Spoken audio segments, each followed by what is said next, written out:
Good day, mechanics. Good afternoon from me. Good morning or noon to you. Happy 4th of July weekend. Hi. I'm feeling a lot better. I'm feeling a lot better. I have a little tickle in my throat today. It might just be like the dry air of the air conditioning in my house, but it's a little like it's a little like thing there. But I'm pretty much over my COVID at this point. I'm feeling a lot better. Yesterday I felt pretty good. I'm getting really good sleep. I went against what I thought I was going to do and go to bed at a better time last night. I did end up going to bed at like 2 a.m., which is like not abnormal for a weekend for me. But I did sleep all the way until 10 o'clock. So I literally got 8 hours of sleep. I think this is the first time I've gotten 8 hours of sleep of like years. Honestly, years. So that felt really good. I mean, I was groggy getting up, and I don't like getting up that late these days. As a sparkly adult race cat, I want to get up earlier because like the time I get up for work is like 8 a.m. and for a lot of you that's kind of late. The bonus of having a work from home racetrack job. I'm sorry. Get up at 8, have my coffee, use the litter box, and then I'm on work meetings at 8:30. And I'm telling all my peers at work, like, don't fucking don't make meetings with me before 10 a.m. please. Just give me a little time to get the coffee in me. And everyone's actually been pretty good about that. So hello mechanics. Hello. I'm feeling good today. I just got some lunch in me. I may need to take a tea break at some point. Just to get a little bit. Yeah, we have a new stamp. We have a new stamp rally. Silverstone. The famous Silverstone in the UK. Bumfuck nowhere. UK. Beautiful racetrack. A lot of history. One of the very first Grand Prix racetracks before the Formula 1 series was even created. And as such, they actually have their own trophy. Talk car. They actually have their own trophy separate. I think it's part of the British Motorsports Club. I might have the name wrong. But if you win the British Grand Prix, you get a number of things. You get the F1 trophy. You get the British Motorsports trophy. Mowo, hello. How are you? My friend Mowo is here. I hope you had a good raid. I know it's probably really late for you, so if you got a raid and run, no worries. Thank you so much for the raid. Yeah, everyone say hi to Mowo. Mowo's super cool. Mowo's done a bunch of work for me. Mowo designed the mechanics and has been so awesome and patient with me, and I really appreciate them so much. So Mowo, thank you for the raid. Hello, Shiopi. It's been a while. I get a big smile on my face whenever Shiopi shows up because I think of Shiopi. I don't want to call you a mascot, but like your personage is very mascot coded and it's very cute, honestly. And I don't take this the wrong way. It reminds me of that Amaburi, Amagi no Brilliant Park, the light novel and the show from KyoAni. And that's my, honestly, like a lot of people poo-poo that show. That's my favorite KyoAni show. Amaburi is so good. I really like it. I don't know what it is. I think it's just like the idea of like a failing theme park, but like it's not just any theme park. Like the princess who runs it and all of the mascots that like work at the park and all the people that work at the park, they're all magical creatures from like another dimension. And it's just so sweet and nice, and it's just very, very cute. And there's a good amount of fan service too. There's some really nice fan service in there. But it's a really wholesome show. It's quirky. It's just a feel good kind of show, and I really like it. So if you ever want like a very mid KyoAni show, go watch Amagi no Brilliant Park. It's really fun. But yeah, we've got a new stamp redeem. We got Silverstone. 18 turns. Much more than the 11 and 11 of Watkins Glen and Monza. And this weekend is the British Grand Prix at Silverstone. I was watching Free Practice 1 this morning. I'll probably catch up with Free Practice 2 later today. Qualifying tomorrow, and then the race on Sunday. I may be doing a watch-along in Discord. We'll see. We'll see. Through totally illegal means. Let me catch up in chat before we get too lost. Hello, Station. Hello, Folk. Hello, Patware. Patware with the cursed jug emotes. I got gifted a recent sub to Patware, and I was using his fucking jug emotes like everywhere I could, and people are like, "Oh my god, who is that?" Who is that? I think I used it in Binka's channel when after she came back and did her con report, and she was like, "What the fuck?" Hello, Zoe Sight. Hello, Zoe Sight. New mechanic to the channel, Zoe Sight. You've been showing up for every stream. Thank you. I appreciate you.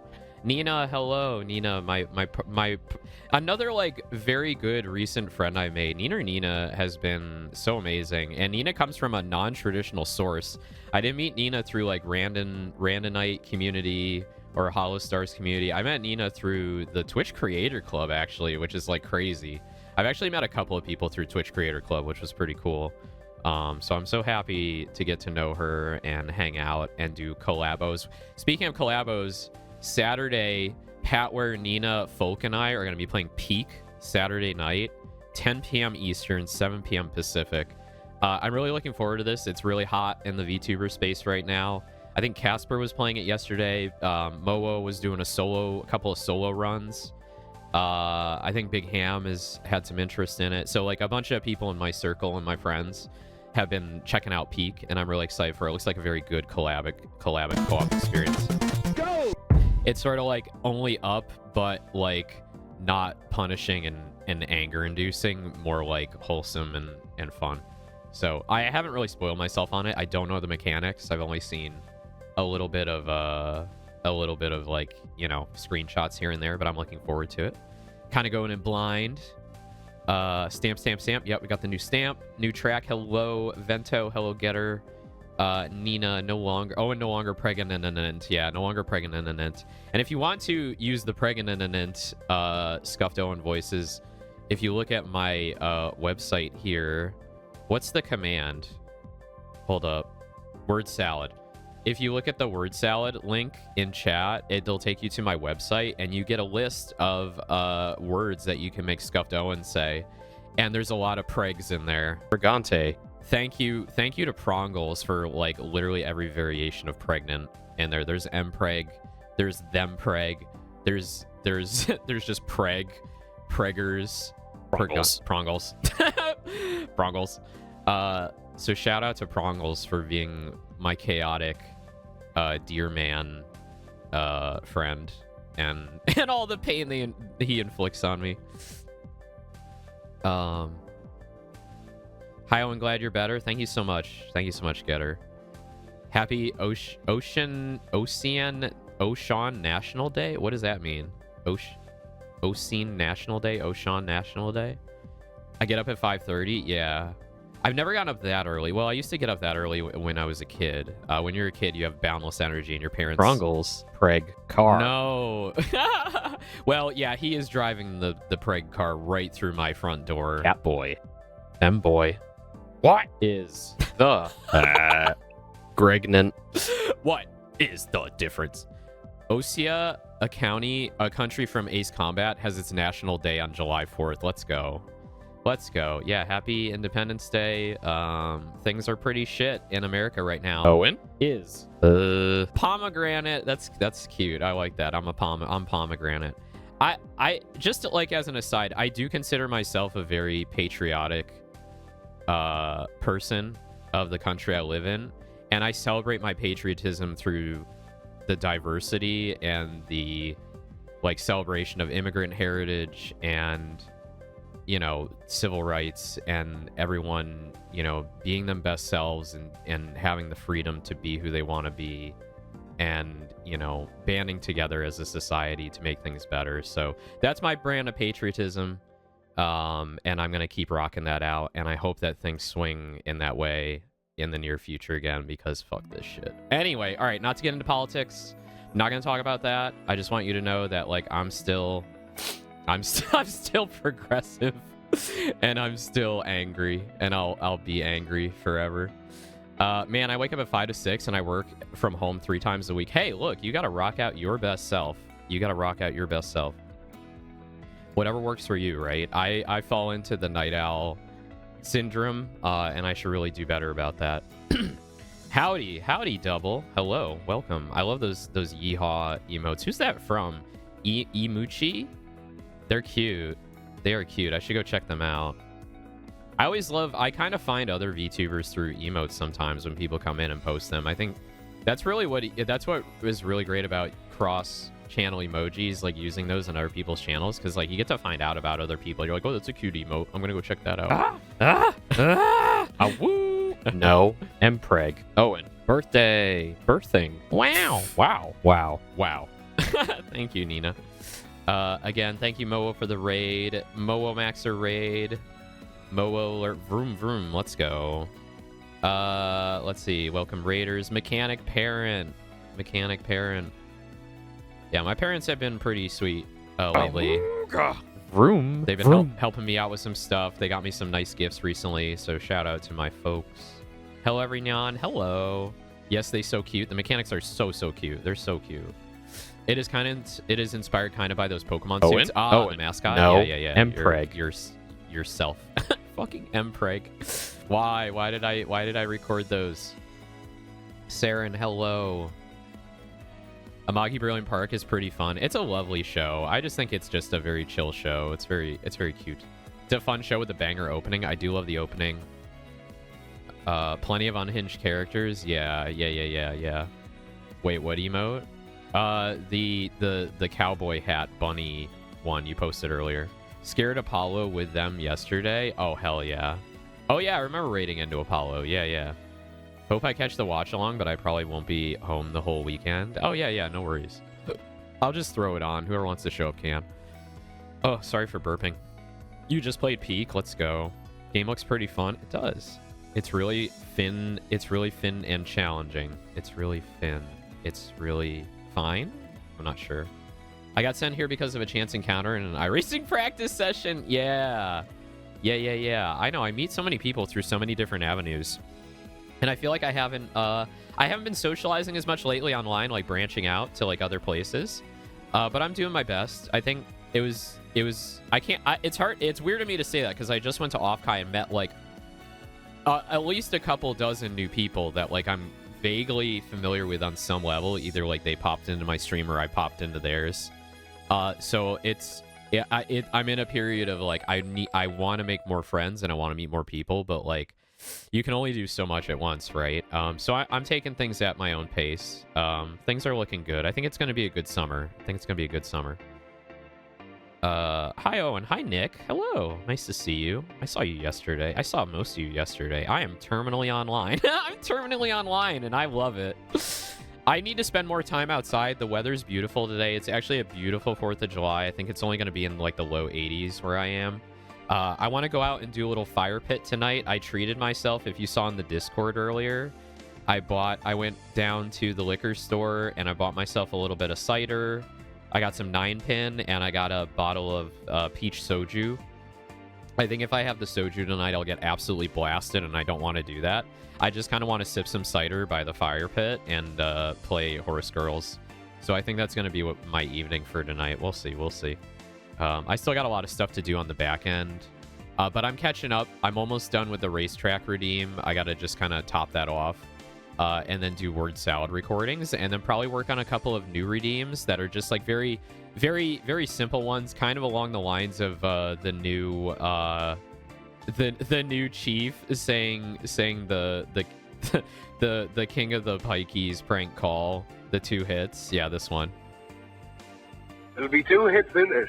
Me hitting you, and you hitting the fucking ground. You hitting the fucking ground. I just booted it for... Oh, wait, sorry. I'm getting the whole week of gaming, and now I need to straw again soon. Straw? Sleep? I need to... I don't know. I'm sorry, Mowo. I'm like... My brain is, like, foggy. I don't... Show me your performance! I'm struggling to understand some sentences right now. Pregante.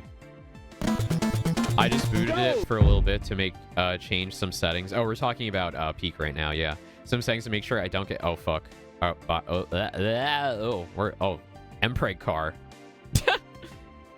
Horse go fast.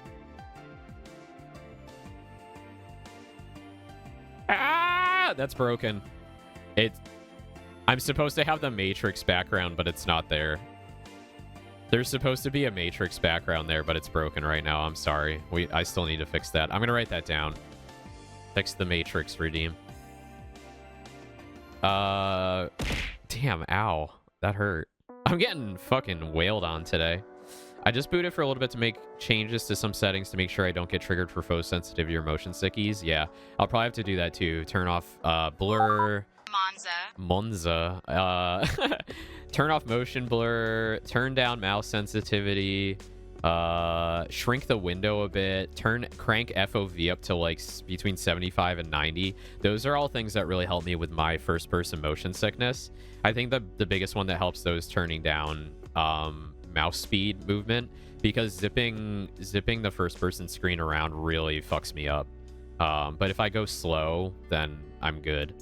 But everyone's got different sensitivities for sure. Pregante. Prongles.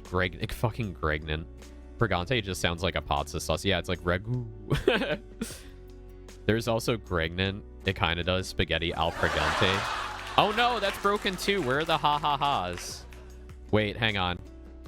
I gotta go into studio mode. Hang on. Did it like migrate off the screen? So there's actually like two things with the laugh track there. There's this ha-ha-ha. And for some reason that didn't activate. So it should do this. And then the ha-ha-has like, you know, go a little crazy. Oh, you know what it is? It might not be scaling to sound correctly. Okay. I just need to go through and recheck like all my redeems. Sorry about that. There's always scuff. I just can't help it. I just can't help the scuff. It's always gonna happen. It's a constant battle. Catboy, femboy, what is the difference? Yeah, I mean, yeah, I'm so scuffed. Fuck it. It's a terrible day for rain. Car.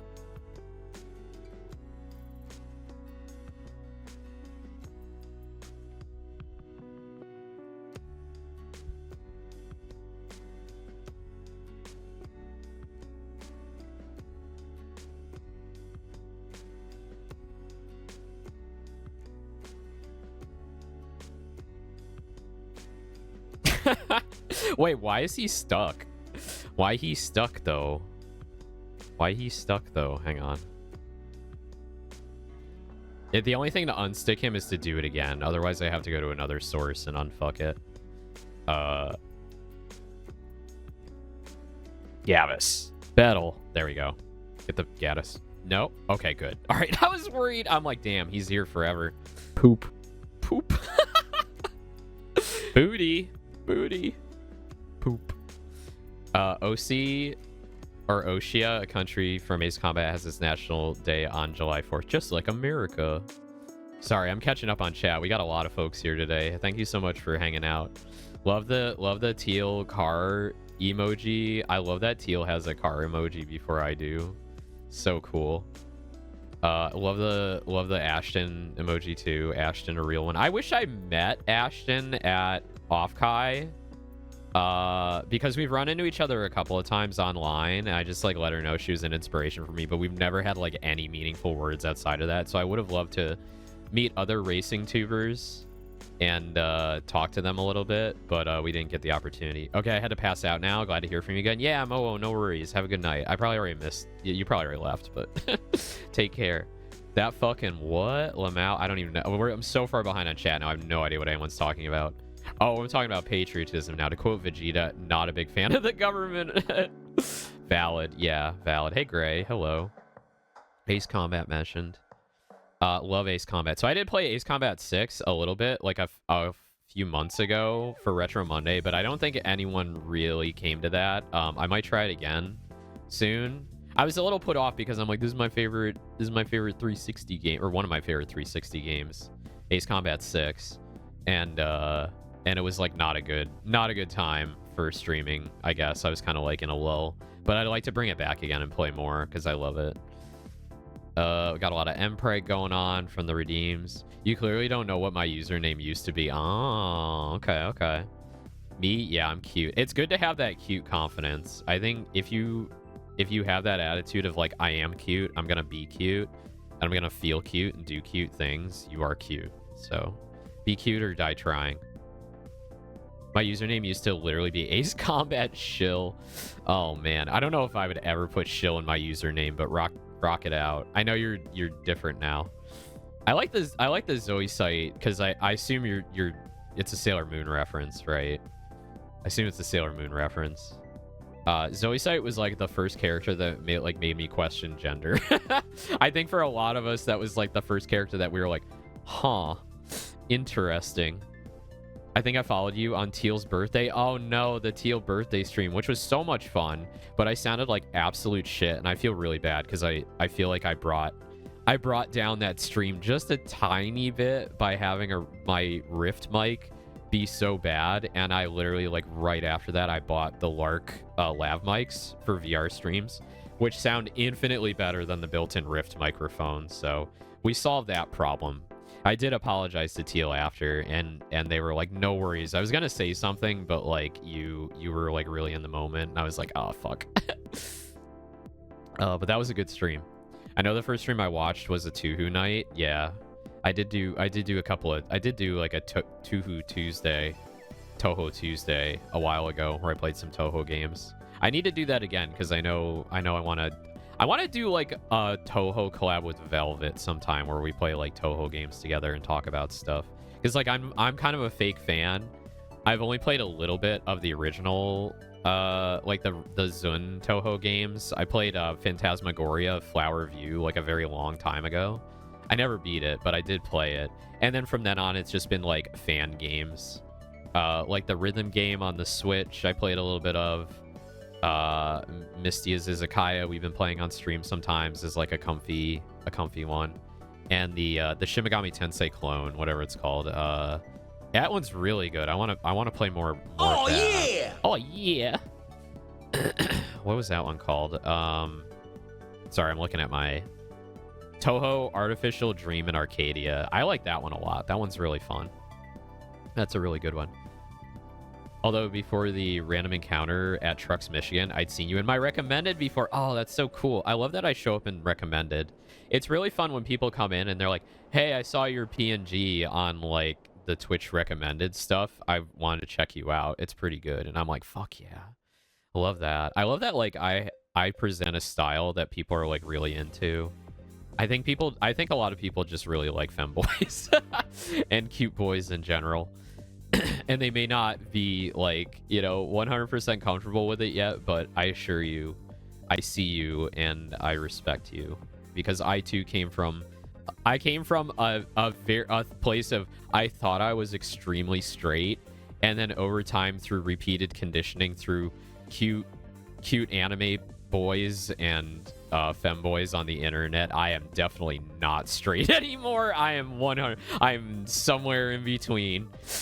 And that's cool, and I love it. Mpreg car.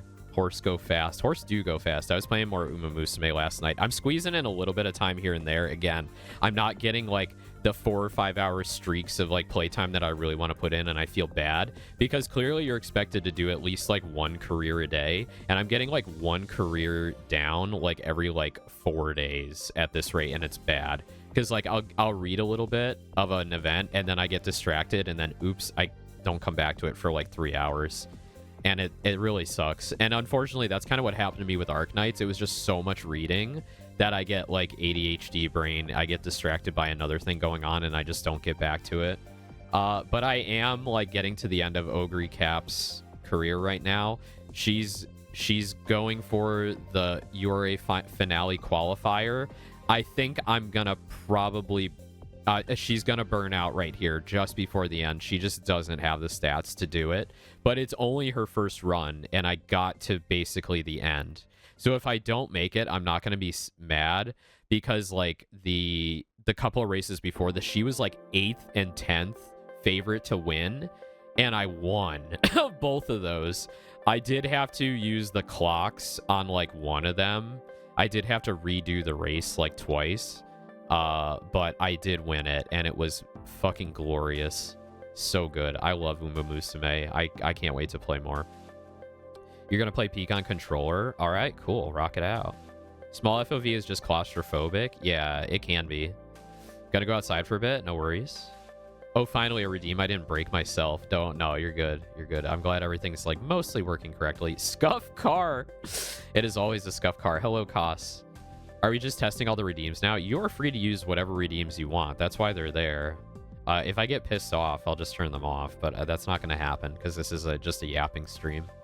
I like how Scuff Owen is just staring. Yeah, he do that sometimes. I think that's just part of his character. Con, sonar, hydrophone effects bearing 350. Bye. Evaluated to be incoming torpedo. Station torpedo. See you in the next universe.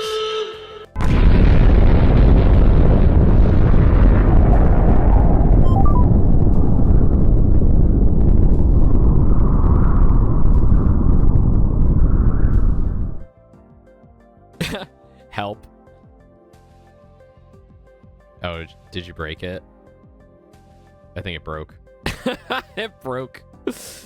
Oh, it broke. I wonder if it's because it was during the same thing or if he's just broke right now. Oh, it's on cooldown too. Let me hide. Hang on. Let me hide it. Let me hide it. I can hide this one because this one actually runs within it. Help. They both went at the same time, but he's stuck because... Folk and I can hydrophone you well over 100 times. Well over 100 times. That would suck. Oh my god. Too many channel points. We need to bring back bigger channel point redeems. The panties are always a good one. And, well, actually, they're all good. Throw the panties. You could throw 69 pairs of your panties at me. Catboy noises. I need to commission more Pantsu models. Because the ones in there, they're kind of icky looking. I kind of want some like cute ones. We need more lingerie. This is a pro lingerie environment we are in. Let's see. Scuff. He's gazing into my soul. He do that. I'm still catching up. I'm so sorry. Booty. On the one hand, I can't believe you don't have scuff in the word salad. On the other hand, it might be better if you don't. It's probably in the list of 150 words that I pulled down the other day. And you guys keep adding to it, and I still can't get to it. But this weekend, so if you've noticed, I've scheduled big blocks of time where I'm not streaming all day for the next few days. So this recap we'll probably get through this in like 2 to 3 hours. Then on Saturday, I don't have a stream until 10 o'clock at night. So I can pretty much use all day Saturday to work on stuff if I need to. And then Sunday, I'll have like, I'll be doing Death Stranding like all afternoon, but I'll probably work on more stuff in the evening. So I gave myself a lot of time rather than going the like 1 p.m. every day route for like 8 hours with Death Stranding, right? Now the Zoe site that my username is referring to is the Zoe site TLS on the ADFX02 Morgan from Ace Combat Zero, the Belkin War. Oh, okay. Okay. That's cool. I get it. And the 102 is for the space shuttle that's featured in Rush's song Countdown. Oh, okay. Yeah, big space nerd. Well, I too am a big space nerd. I appreciate that. And aviation in general. I do like aerospace. The one Toho Metroidvania goes hard too with Time Made. Nice. Catboys are a fluid. They really are. I really hope... I honestly believe this. I hope that everyone just falls in love with catboys and catgirls. And it's just like whatever you're into, just rock it out. And if catboys make you like less straight, I'm so happy for you. I'm so happy for you. Our little ears and tails are game changers. They're like they're sexuality changers. They are gonna make you feel things you have never felt before. Because imagine like hugging a catboy and then having his tail like wrap around your waist, and like, can you imagine how that would feel? Like, that would just be the best thing in the world. Anyway, it's getting real gay in here, so let's move on. One could... Oh, sorry, this got expired. Koss said this. I didn't approve it in time. One could argue it's gayer not to be into boys that look like girls. You could say that. I don't know what I believe there. I think that if you're into catboy purring made me acting unreasonably. Yeah, honestly, yeah. Like, it's just, can you resist? How can you resist, right? How can you resist? Anyway, I won't dive too much into too much of that. But anyway, thank you. Thank you for loving Catboys. Attention, mechanics. Oh, Koss, you want Catboy noises? Oh, shit. All right, can I catch up on chat first, and then we'll do that. I'm doing my around 4th career run with Bakushin, and I've only trained speed. She's gotten top 2 in every race so far. Fuck yeah. I'm so excited to hear about everyone's Uma Musume games, who your favorite Umas are. You know, all the Uma doll stuff. I love the concerts. I love the music. We're going to be watching... Wait, is it Friday? It's Friday. Tonight. Mechanics tonight. We're going to have a watch-along on my Discord. This is going to be a weekly event. Friday nights at 11 p.m. Eastern, 8 p.m. Pacific. We're going to be watching the Uma Musume anime. We're starting with Season 1, Episode 1 tonight. We're going to watch probably 3 to 4 episodes. And I have all 3 seasons. I have the OVA, and I don't know how many movies there are, but there's at least 1 movie. So I have I think the first movie. It's like Aim for the Top or something. like Gunbuster, something like that. I forget the name, but anyway, we have all 3 seasons, the OVA and the movie. Road to the Top, yeah, that's it. So we're gonna start watching Uma Musume. So this is gonna be our weekly anime watch along tonight, 11 p.m. Eastern, 8 p.m. Pacific. I understand if you're going to watch fireworks or whatever, but yeah, if you'd like to show up, we've already got 6 people that RSVP'd in the Discord. If you follow the link here in chat, you can join my Discord. There's an event there up at the top left corner. It's also in the announcements channel. So if you go to the announcements channel, we have the event you can click on as a reminder. I also created a new watch-along role in the Discord. So if you go to the rules channel and the welcome channel, you can sign up for the watch-along role, and I will ping... for various watch-alongs going on, so like race events, if we watch races together, if we watch anime, if we do a movie night, I'll try and get up events and also ping for them. So if you're interested, yeah, please join the Discord and come hang out. It's a really chill place. You know, I hang out there like all day. I may not be posting, but I always have it up on my screen, so as soon as people start chatting in it, like I'm there reading what you're saying and responding. So it's a great way to interact with me if you want more of me outside of the stream. Kind of let my hair down a little bit more. You get a little bit of me on the chatting side, where I get a little more. I get a little more Owen. You get a little more Owen in Discord. But yeah, anyway. So we're gonna have that tonight. Man, Owen, you don't want to know how many times I could redeem Hydrophone Effect. Yeah, you and Seishun could probably just annihilate me. It's broken. We have fixed it. I have like 10.9k. Let's go. I can do it 181 times. Folk more. Holy fuck. Make a catnip throw. Oh, that's an idea. That's an idea. Then dangerous. I don't want to condone drug use, but like you redeem the catnip redeem, and then I go have a nibble of an edible or something. I'm not really big on that stuff. I'll be honest. Like I just to be open, alcohol is like my vice, but I only have like 2 like drinks per week at most, usually on a Friday night. And then like edibles and stuff, like I only just barely like have like a little bit of CBD if I need to sleep. And I've done a little bit of like the, what is it, omega 8 THC, just like nibbles here and there. And it's like, it's not something I do often or want to do often. It's just one of those things that's like, oh, this is chill and interesting. And there's nothing wrong with it. And I definitely live in a place where it is legal, totally legal. 100%. So it's definitely like something that, yeah, it's like not I'm not big on it, but like it's cool. It's fine. I don't smoke though. I don't like smoking. Let's see. Make a catnip throw. I can only hydrophone 69 times. Nice. Space nerds in chat. Exo, hello. Good to see you. I'll probably be talking about Exo later in the stream. She is so cool. She is so cool. I've met so many really cool, super cool friends when I was in the Bay Area. It was so much fun. It was so much fun. I mean, I do have a space shuttle profile picture. So Zoe site, I actually have I should show these on stream later. Maybe we have a space yap sometime. So I have some really cool space paraphernalia. I have a laser engraved what's the word? Not duplicate.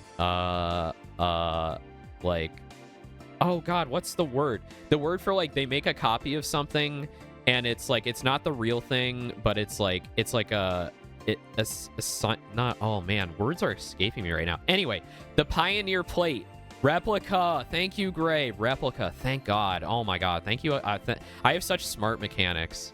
And when I get on stream and I'm just like kind of loopy right now, I forget some words. My vocab goes out the window. Yes. So I have a replica of the Pioneer plate.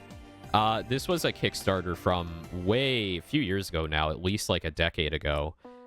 Someone was making replicas of the Pioneer plate where they have literally brass plates with the, the holes in them where the screws are supposed to go, and they laser engraved the diagrams on it, designed by Carl Sagan and a team of scientists and science communicators, to strap onto the Pioneer space probe to send out into deep space. That basically gives a map to find Earth based on other pulsars in the local galaxy. So a bit of a controversial thing, because it's like, well, what if we don't want aliens to come find us, right, in 1,000 million years? And then, it's got images of what people look like on it. So very, very simple diagrams of a man and a woman. So I'll talk about that on stream sometime. And if you're interested in that kind of thing, I did a PowerPoint presentation for Iron Mouse last year, and it's on my YouTube channel, and I don't know if everybody knows about this. I talk about it from time to time. It's on the Voyager spacecraft. So the Voyager spacecraft, of course, a lot of you know, has like the golden record on it, and the golden record also has like a modified copy of the diagrams that were put on the Pioneer plate with the same information on them, but also is, contains the golden record, which has like recorded sounds and videos and images of the Earth and people and humanity in it. So if you're interested in that thing, please go watch that, because I put a lot of work into that. I'm actually really proud of it.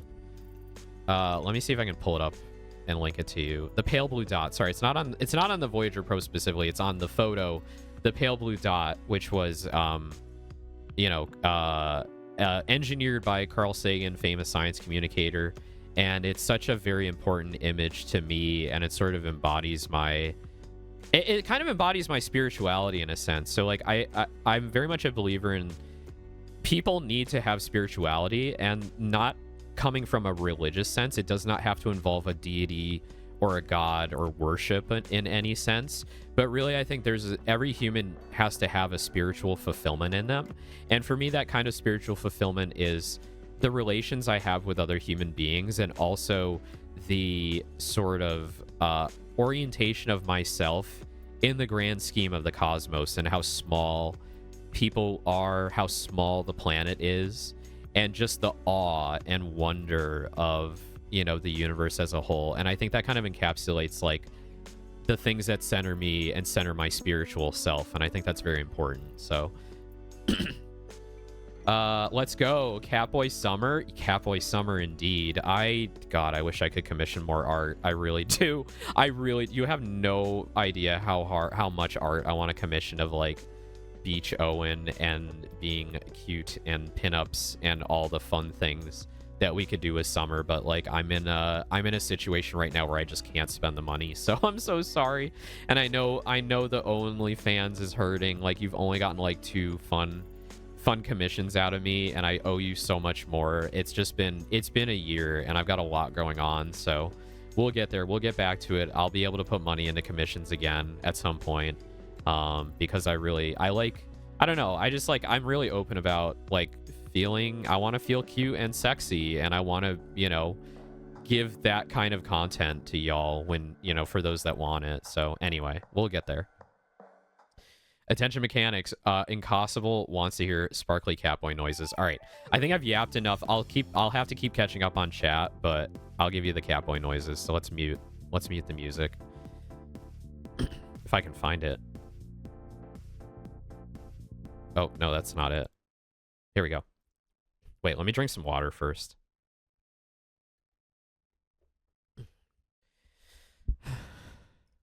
Yeah. Yeah. Yeah. Yeah. Yeah. Yeah. Yeah. Yeah. Yeah. Yeah. Yeah. Yeah. Yeah.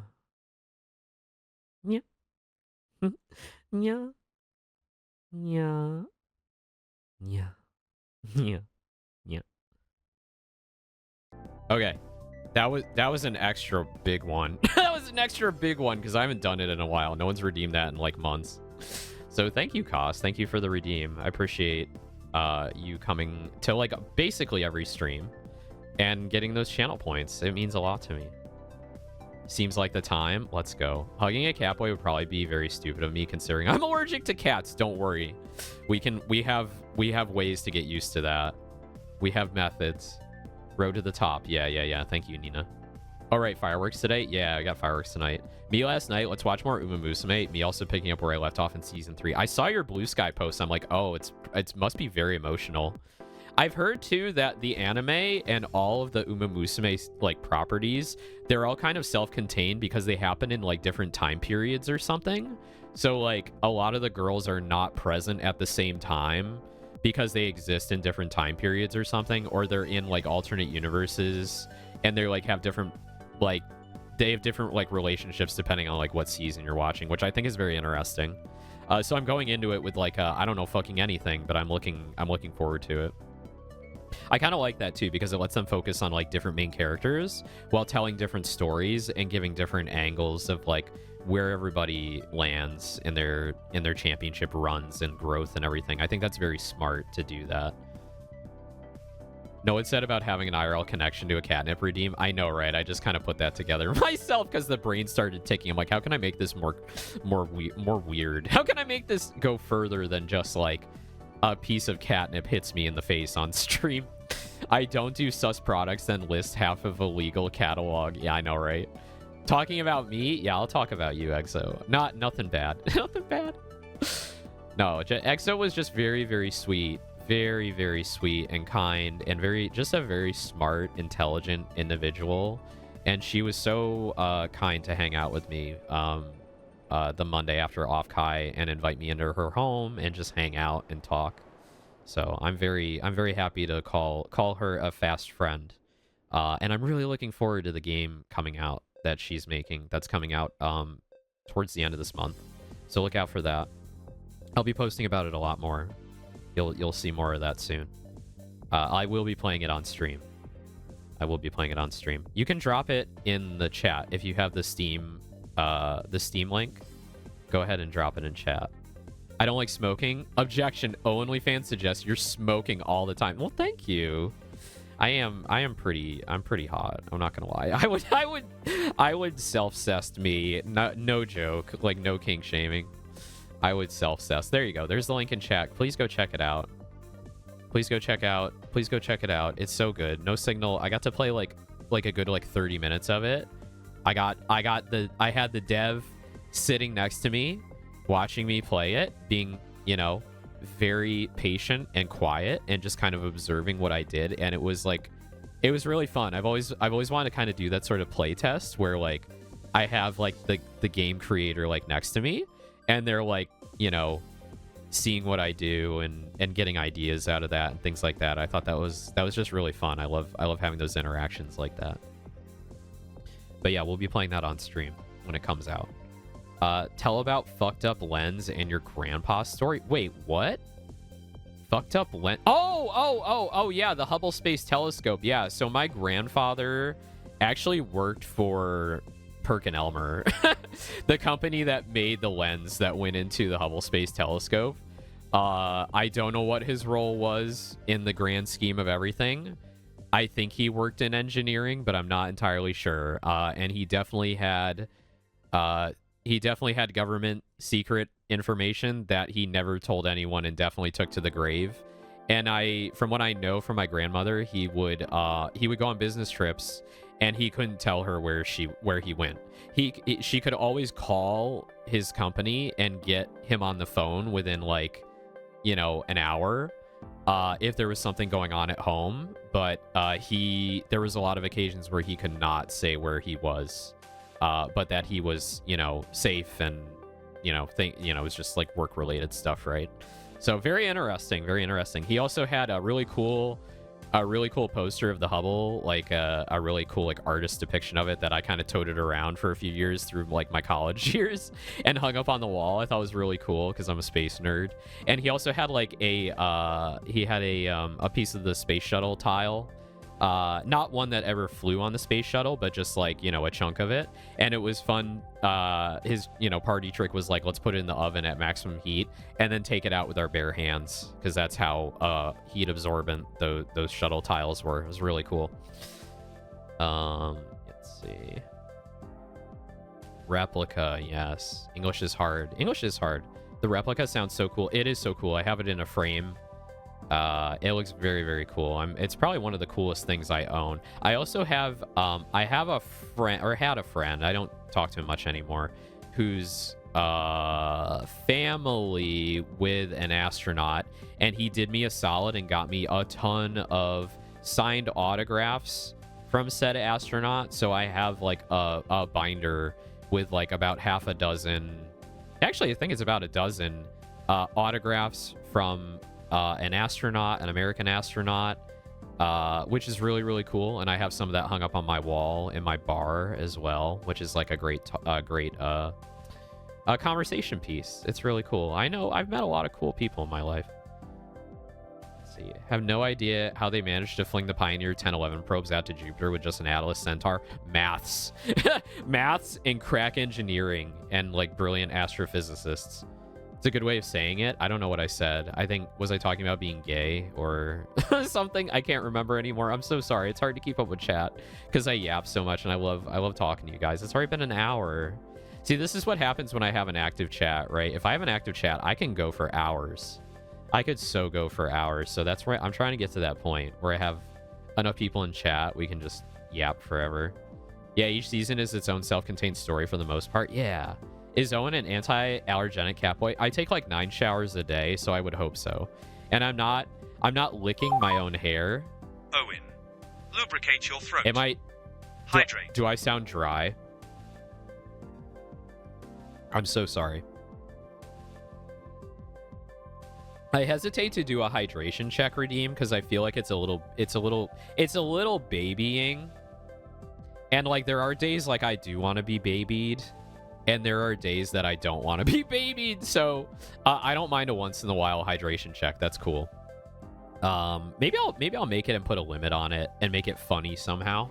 I see, the thing is like I don't like redeems that are literally just like push the button and a thing shows up in chat. I want things that like make a noise or do a video or do a thing. My cat Victor just showed up next to me, so I'm petting him right now. He's such a sweet little shit. I love him so much. I love my cats. But yeah, I bet if you put your face right up into my hair and sniffed really hard, it would smell amazing and you would not get allergies. You would not sneeze. So I hope you get that opportunity someday if that's what you're into. Add it to the wish list. Thank you, Nina. Thank you. No Signal's gonna be great. I really love. I haven't had a good escape room puzzle game in a while. And I don't want to boil this down to just, oh, it's an escape room puzzle game. It's a zero gravity puzzle, story-driven experience. There's a very cool theme to it that Exo and I talked about quite a bit. And it's a lot about like loneliness and needing to fill gaps in your need for, connection with other people. And I think that's a very powerful concept to play. So yeah, I'm very, very excited to play it. If you let me know when you stream it, I'll come by. I'd love to have you. I love having devs show up during gameplays. I haven't had one yet. I've gotten a few like indie devs that reach out to me outside of like publishers and stuff that say, hey, I got this game, can you play it? And I have DM'd them like on the side being like, hey, I'm gonna play this tomorrow night, if you want to show up, feel free. But I haven't had anyone show up yet. But I love to have devs on stream to just like talk about, answer questions, and look at it from like a game developer's perspective, because I think that kind of interaction is just like really fun and cool. Basically, oh boy, the Hubble lens. Yeah, that was a shit show. I did lubricate my throat. I drank water. Oh, I'm almost caught up. Holy shit. We got an ad break coming up, so I might take a quick break, and then we'll actually finally get into... I feel like a real streamer. I feel like a streamer who, like Bodega Rat, she goes live, and then she yaps for 2 hours, and then gets into the thing that she intends to stream to be. Or like Iron Mouse or Sea Dog. Like, everyone has their, like, hour to 2 hours of yapping before they actually, like, do the thing. And I actually feel like I'm getting that this time. So I feel real. I feel real. No, you are not a baby. You're a live service Tamagotchi. Let me think about that. 100% the Filipino grandma hair sniff and grandmama says you smell like the sun. That's so sweet. Smells like the sun. That's such an interesting thing to say. Like you're just like the brightness in the universe kind of thing. I like that. Everyone quick spam chat during the break so he has to catch up again. I know. You got 3 minutes till the ads start, so... I noticed that I started doing that, yeah, for an hour first. Didn't know big VTubers did that. Actually, streamers in general. Like, I think streamers in general and big VTubers, they want to talk about their day. They want to talk about what's going on with their fans. You want that engagement with your audience. And I think, like, chatting, and especially if you are a streamer that focuses on the chatting aspects and that interaction with your audience, I think it's a great way to do it. Not that everyone does it or has to do it, but I really like just sitting here talking to people.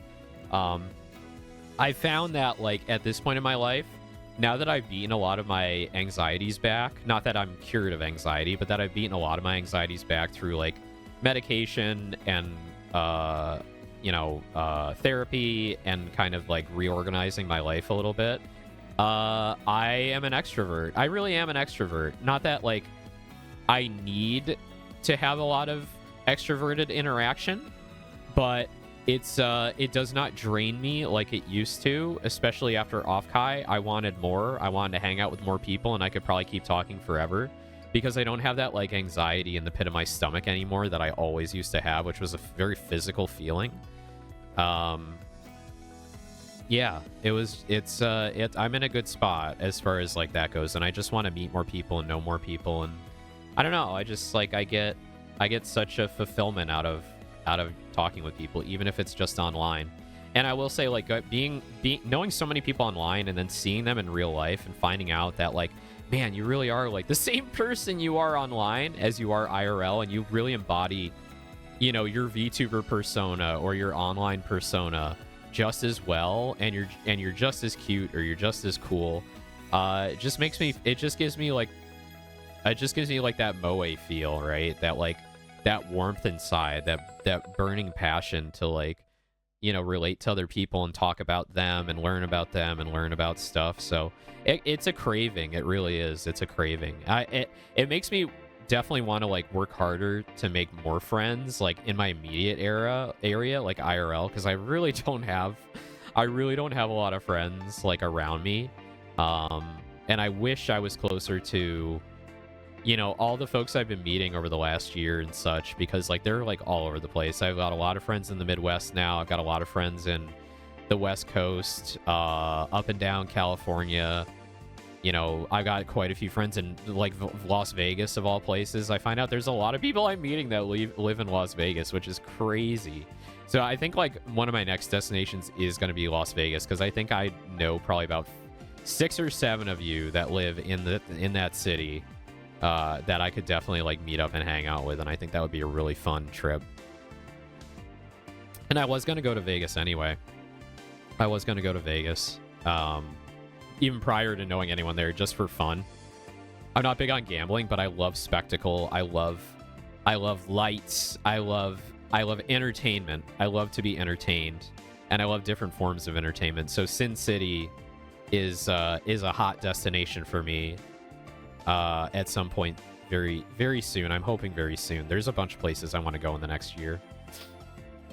But we'll see. We'll see how the finances work out. More trips means less lewd catboy commissions, so bear in mind. All right, we got an ad break. Let me go get some tea or something real quick. Let me see what I can do. I'll see you soon. Bye-bye.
Isn't the length of that song perfect for the BRB? It's like the exact like 3.5 minutes I need to go piss girl.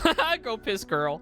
Go piss cat boy. No, I didn't piss actually. I got my parents got me some yummy. My parents have been very sweet to me recently. They've been helping me out a lot.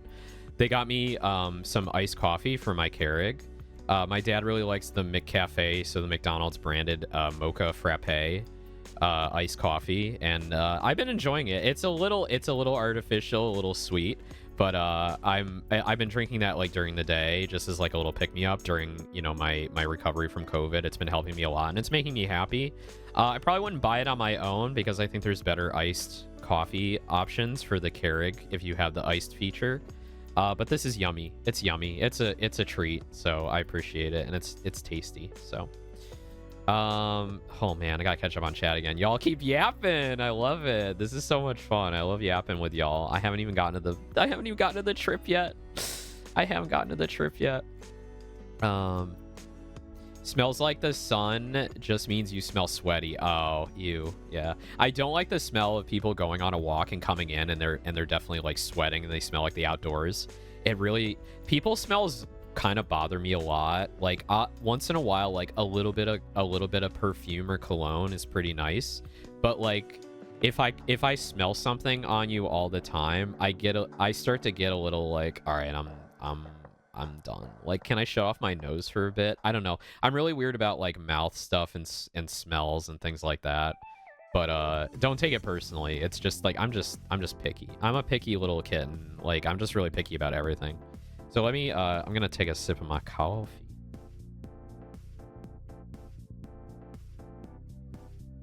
Is the best part of some streams? Honestly, yeah. Like a lot. So I'm a big Sea Dog fan, as a lot of you know.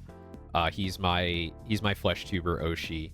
And a lot of his streams, I really appreciate the yapping sessions for the first hour or two, because after that, he's usually playing something I don't give a shit about, which is League. I don't care about League.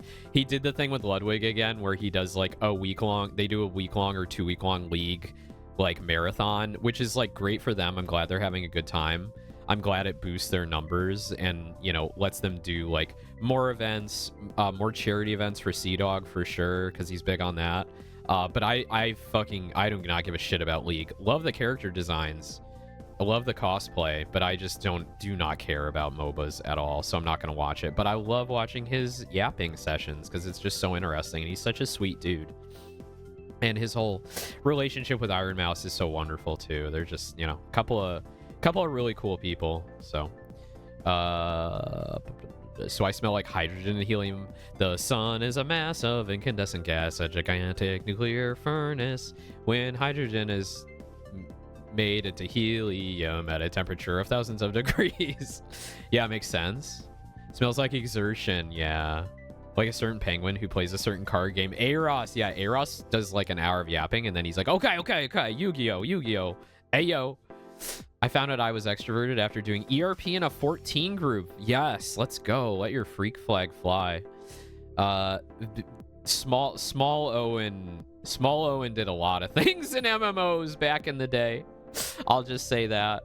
Literally dozens of us Vegas people. Yeah, a lot of people like live in Vegas, which is crazy to me. It's like that's such a stupid American like concept if you're not from that area. It's just like, who lives in Vegas? Everyone just flies in and like has orgies all weekend and goes gambling. But no, like, people fucking live there. It's a full ass city, and people have to work there too. Who do you think is fucking working the casinos? Who do you think is working like all the events and everything going on? You need to have like a living economy of people there to support all that, right? But anyway. Let's see. Howdy, neighbor. Yeah, the Vegas people are chatting with each other.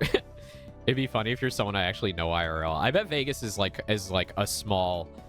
It's a small place probably when you get down to it. You probably see a lot of the same people. I don't actually know what the population is. I assume it's under 1 million.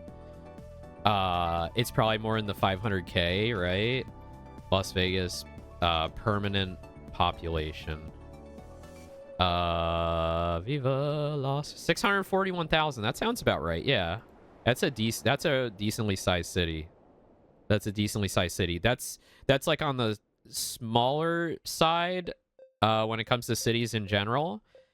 So a lot of people you probably run into a lot of the same people. You have a lot of, especially because it's like very self-contained, right? Like there's not really suburbs in the traditional sense that branch out too far. If I remember right, like you have a suburban area, a lot of suburb, but it's like within the city, right? Because outside of that, it's really just desert. So that makes sense. So it's kind of self-contained, kind of fascinating. No, we need those, Lamau. What, you need 14 ERPers? Yeah, I think for a healthy, oh, this sounds like really fucking crazy, but I think to have like a thriving scene, that has a lot of diversity to it, you need an ERP like subset of like users. I know that sounds weird, but I wholeheartedly believe that like ERPers keep things going. I think RPers in general keep things going when it comes to like games and stuff. I think that's very solid. We've got suburbs, lol. But how far out do the suburbs go? Like, do you have like separate towns outside of Vegas that are like, oh, this is the village of blah, or this is like a completely different town outside of the city that has its own like government and stuff? But I mean, I've looked at maps before, and I'm like, yep, that's definitely like suburban areas. Like I've seen places that, you know, certain friends of mine have pointed out to me. I'm like, oh yeah, that's very suburban. That's really cool. And like I've heard a lot of the best stuff is like not near the strip. It's outside of the strip, and it's there for the locals. The Las Vegas metro area is 2.4 million. Oh, wow. We've got North Las Vegas, totally different town with its own police force, airport, and Henderson. Okay, I have no idea. I really got to look at the map again. That's really cool. Excellent.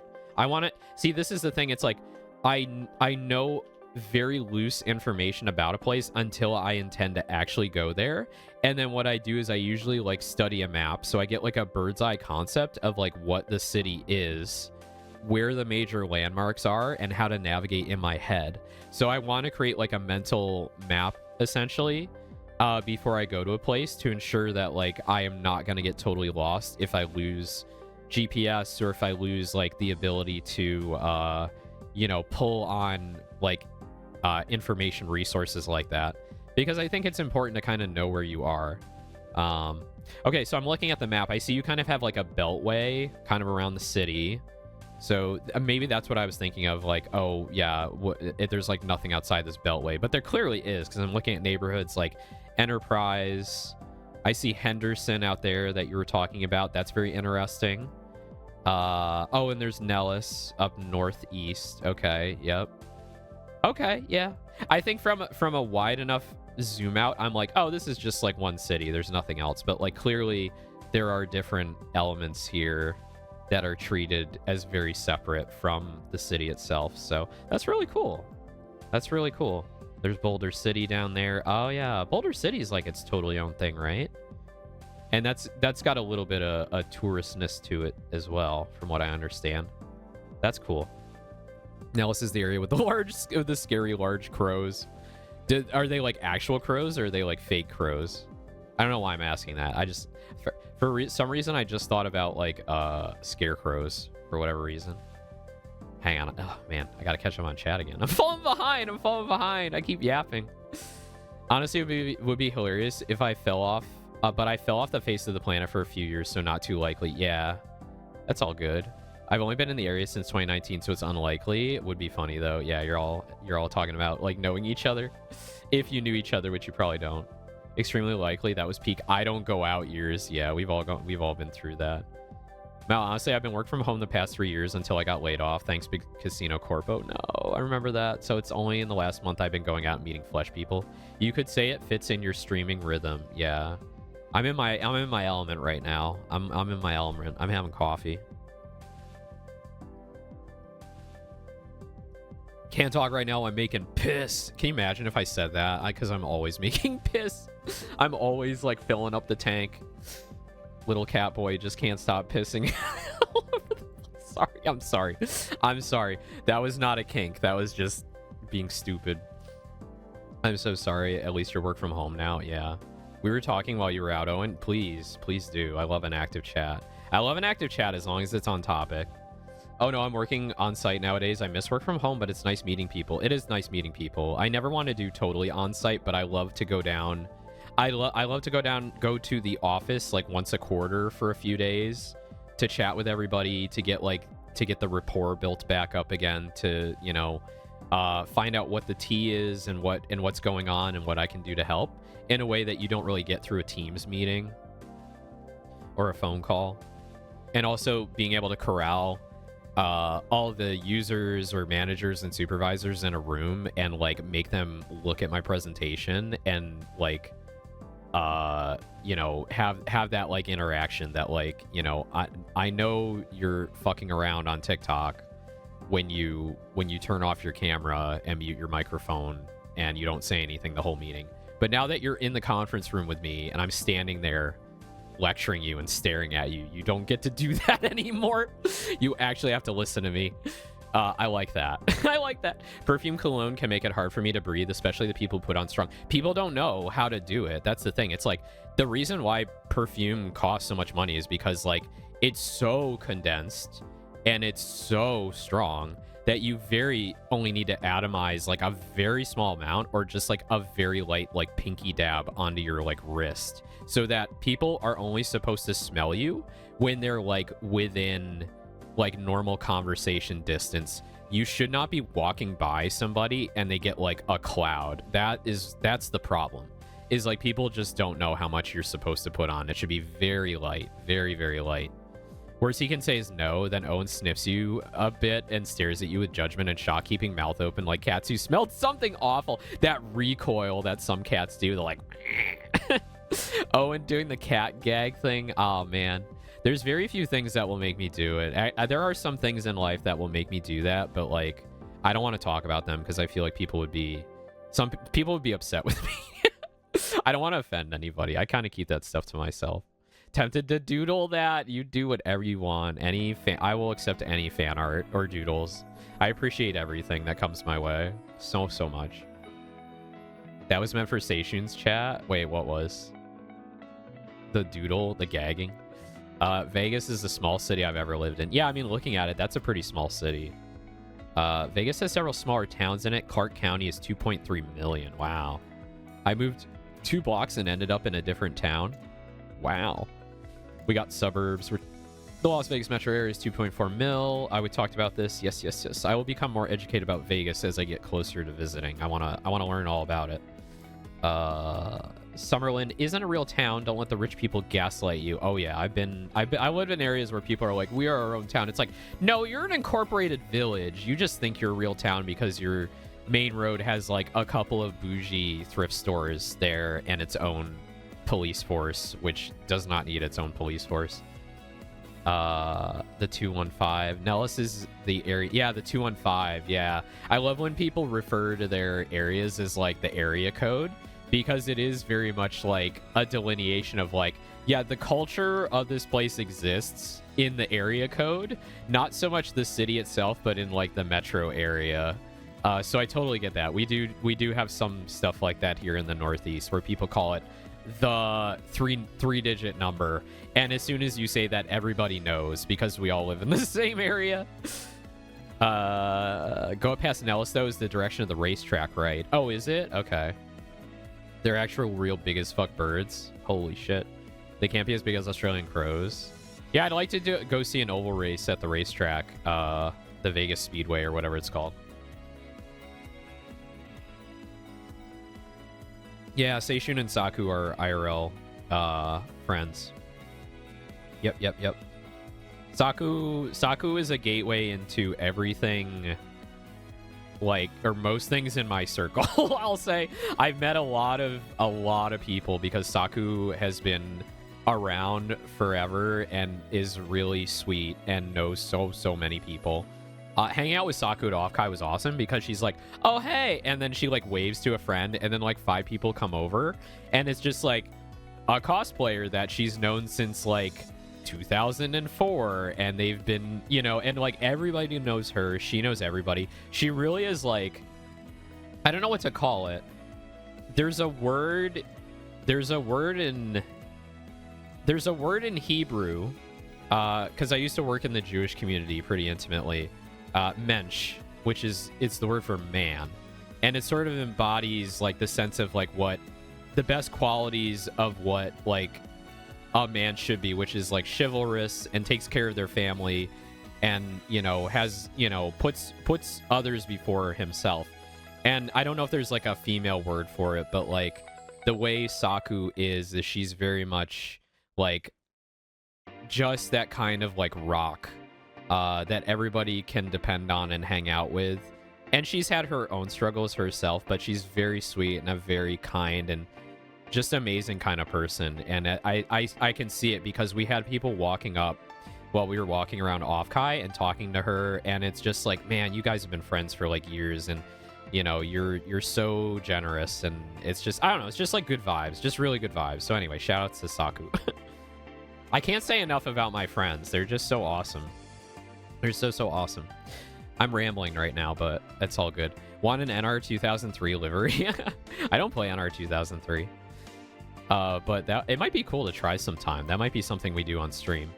More suggested but reasonable fan arts. Got it. Yeah. So actually, if you go to my website, owen.burger.moe, in the art gallery, I actually have like a whole section there about like what I'd like to see for like art and stuff. And I'm not saying like don't like go out of your way to do fan art for me. Only do if you really want to do it.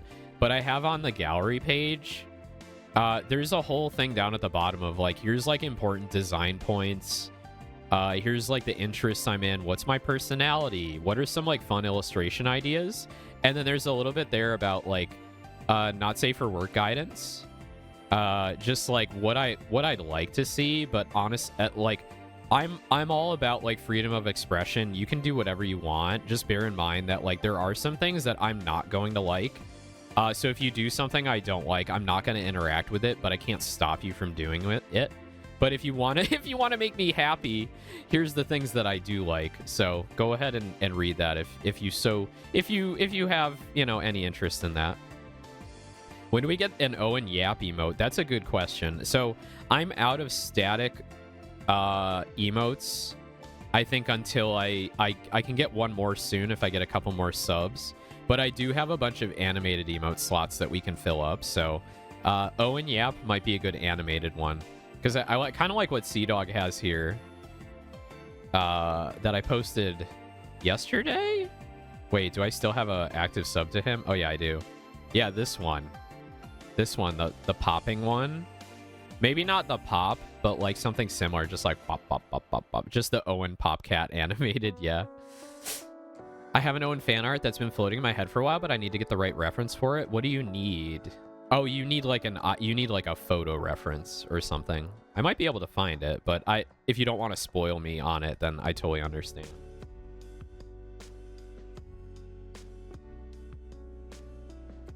All right. Sipping my coffee. We're caught up on chat. Why don't we start talking about the vacation? Because it's already 2:30 and I've been going for 90 minutes and I haven't even gotten to the stream yet. But this has been fun. Thank you guys for hanging out and yapping. I do appreciate you all being here. All right. So we got a few things I need to bring up here onto the screen. So I've got a pure ref for photos. I've got both VLC and MPC, one to do horizontal videos, one to do vertical videos. I also have the map of San Francisco in a snipping tool window that I'm going to use to like kind of like detail my trip. Like it's going to look like Charlie and Always Sunny in Philadelphia when he maps out the crazy conspiracy shit after we're done. I'll try and use different colors if I can.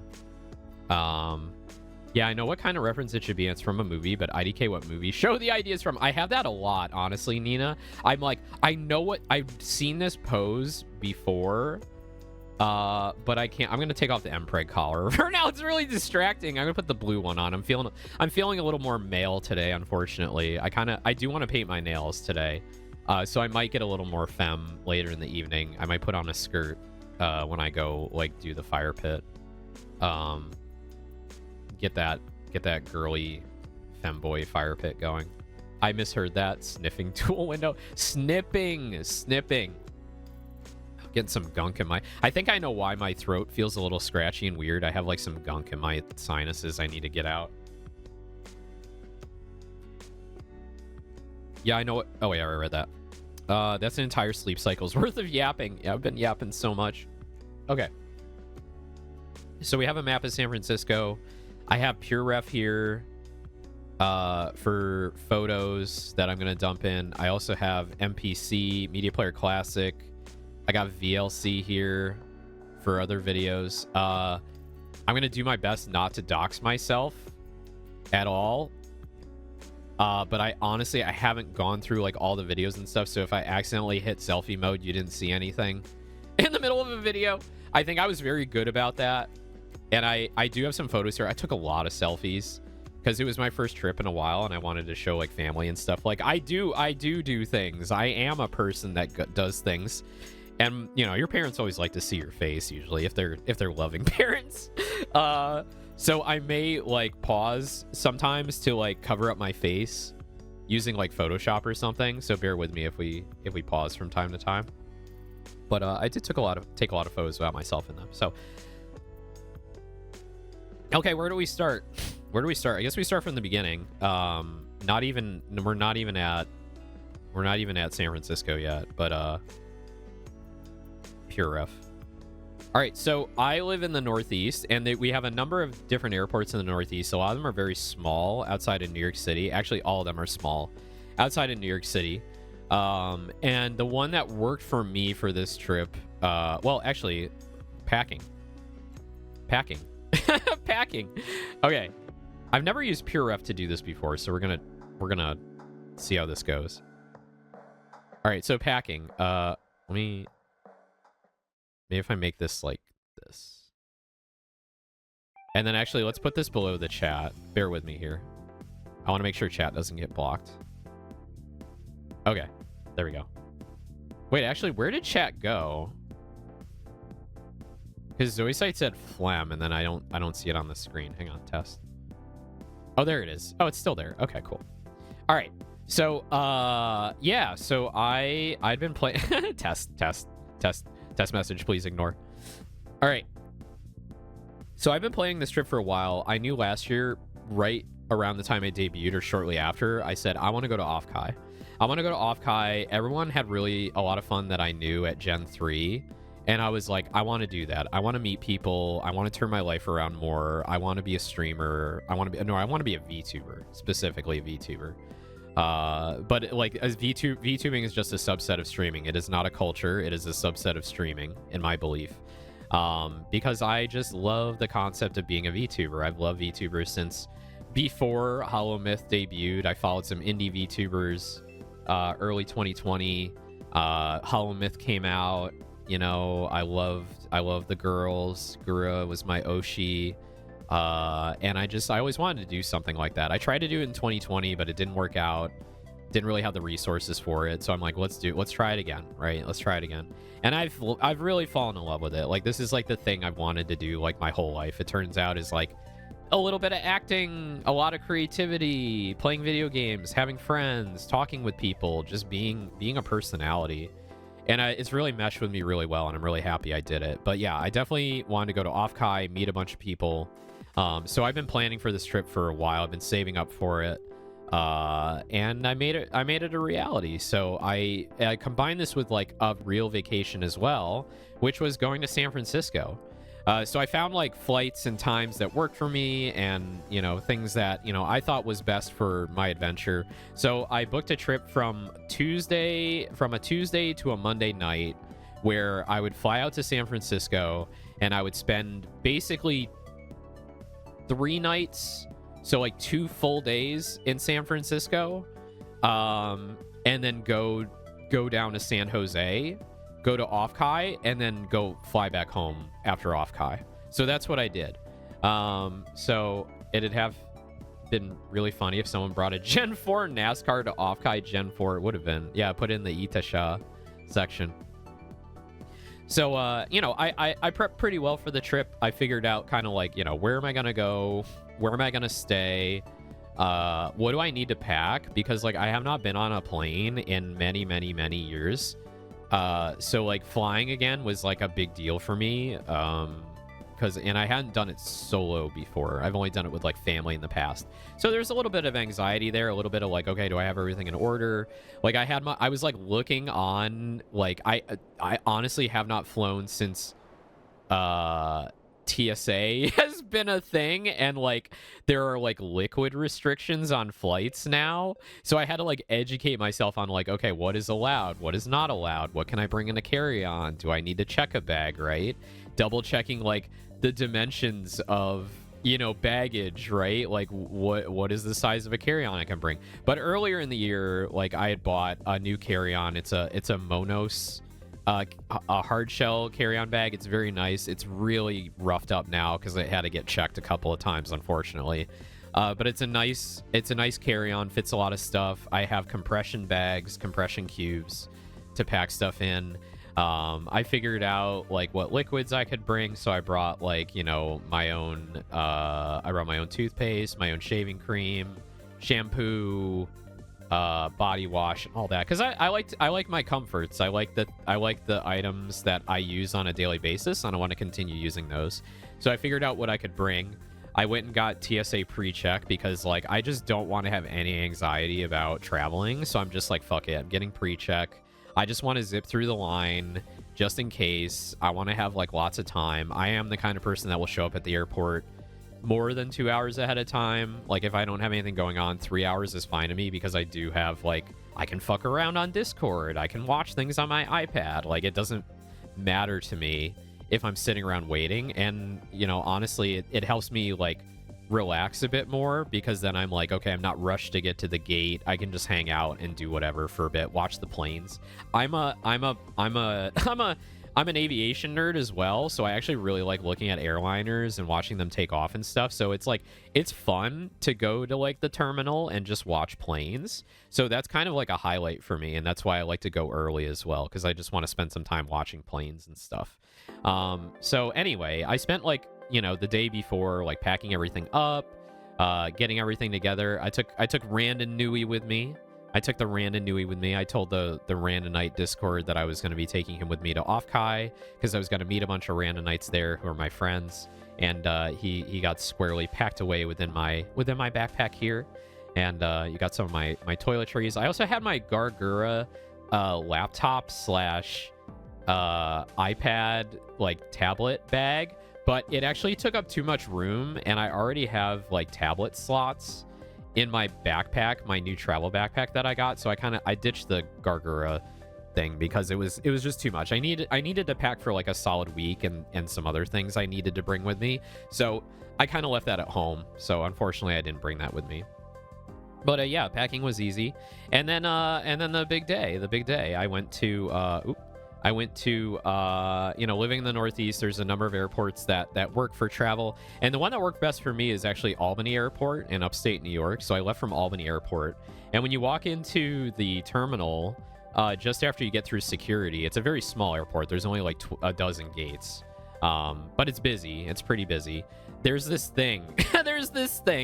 This is like the big art piece when you walk just past security, and it's a big wooden ball with like door knockers on it, with like iron door knockers. It's very interesting. It's a very interesting piece of art.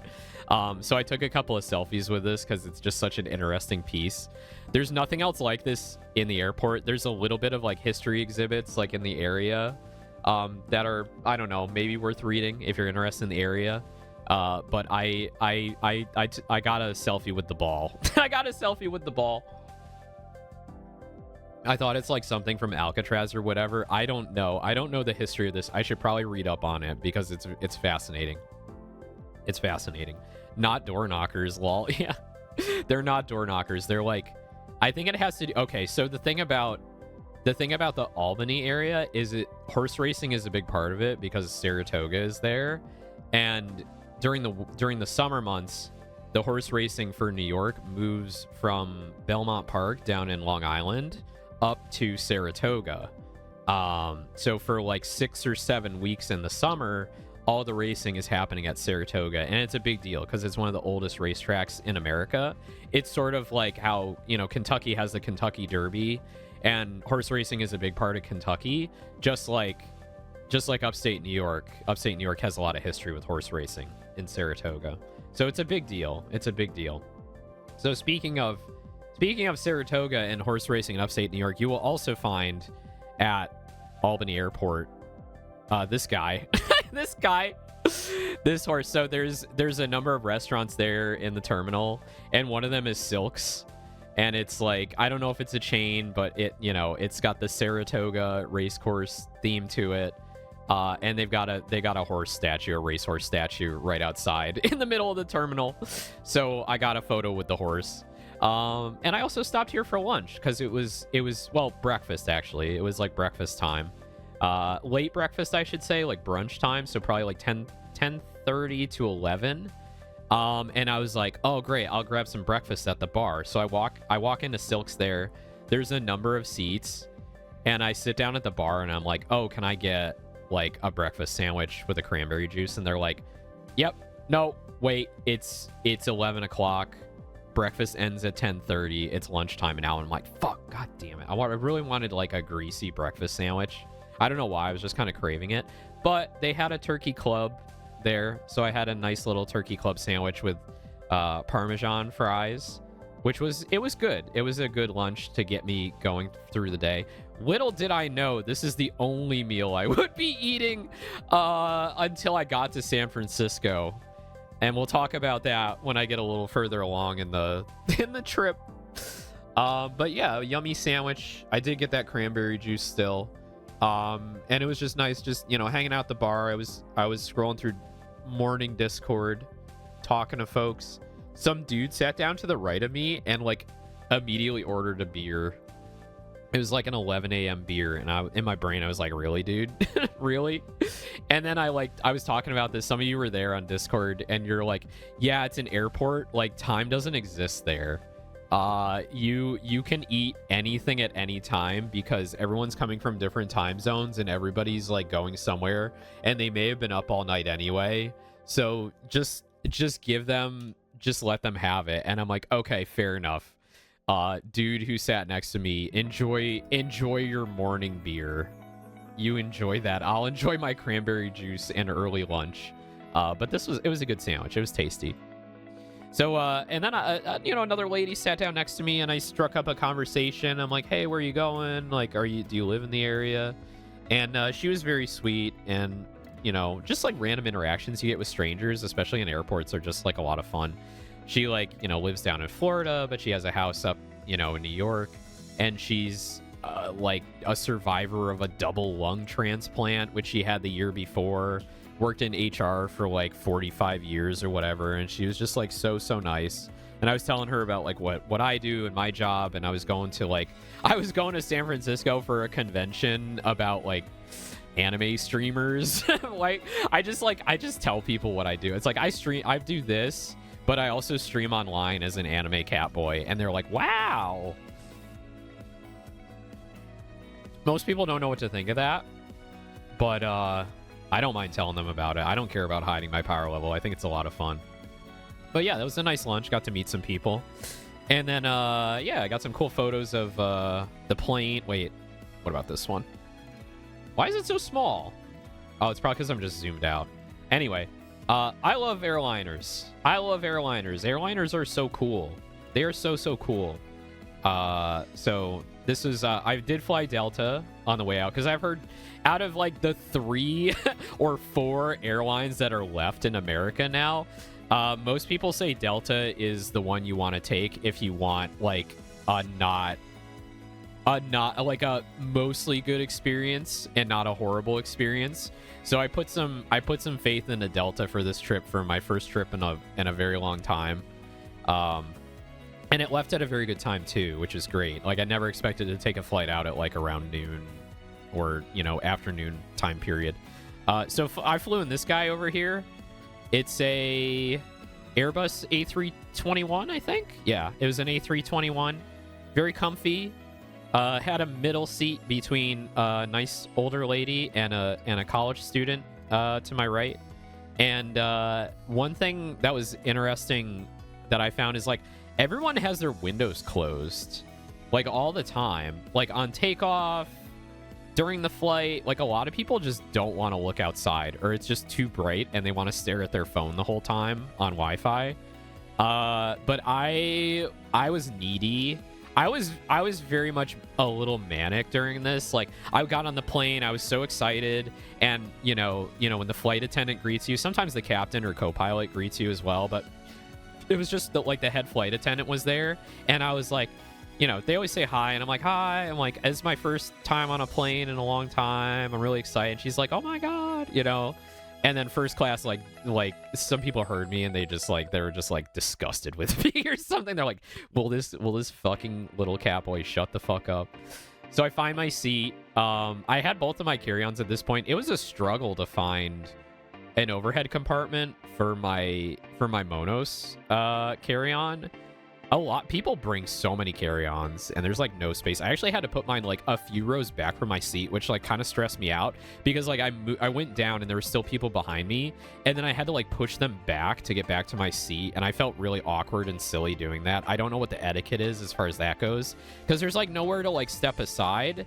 There is occasionally like a little bit of a bulkhead like area where the flight attendants can kind of step aside, but like I was not in a position to get into one of those. So I was like, can you like I'm just sitting over there. Can you move back, please? So like I just felt really fucking awkward. I just felt really awkward. But I did find a space for my carry-on. What I found out too is that if you go super budget like I do, like I bought Delta basic, like basic tickets. I did not get to choose my seat. I did not get to refund my seat, like nothing, right? I was like, I'm going as cheap as possible. How bad can it be? And it's not bad. It's just that if you're one of the last ones on the flight, like the last like 20 or 30 people, they will check your bag, your carry-on bag, because they're like, yeah, we don't think we have enough overhead compartment room in order to get the plane moving and not have people like rearranging all their bags for like 20 minutes to get the plane off the ground. They just start checking bags. So they'll take it right at the gate. I don't know if anybody else, anyone else here has like experienced this, but like if you're one of the last ones on, they'll just take your bag, free of charge, of course, because they have to. But your nice shiny carry-on that, you know, you're treating very well and keeping clean and everything, they do what they do with that. And I got my Monos bag back at the end of that flight, absolutely covered in bullshit. Like, it's got this like shit all over it, and it's so scuffed up, and it looks hideous. And I've been like, since I got COVID, like I haven't had the energy to like clean it up yet, but it just looks disgusting now, and I hate it because I like, oh no. So if you don't want your carry-on to get fucked up, you gotta pay more. You gotta pay more to be in like group, like zone like 6 or 7 at least, because if you're in zone 8, it's over. They're taking your bag. You are not your carry-on is going to get fucked up. So word of warning, if you don't fly a lot, if you fly Delta, pay for your tickets so that you don't get into zone 8. All right, so the flight was good. I get motion sick very easily, and I definitely took my Dramamine only about 35 to 40 minutes before takeoff, and I should have taken it sooner, especially because I had a full meal beforehand. I definitely felt queasy after takeoff, and I think it was a combination of like nerves and excitement and like looking at my phone and looking at the screens that they've built into seats now. I'll tell you, the last time I flew, they did not have screens built into seats. Smartphones were not a thing yet as well. So I definitely had to kind of keep it together.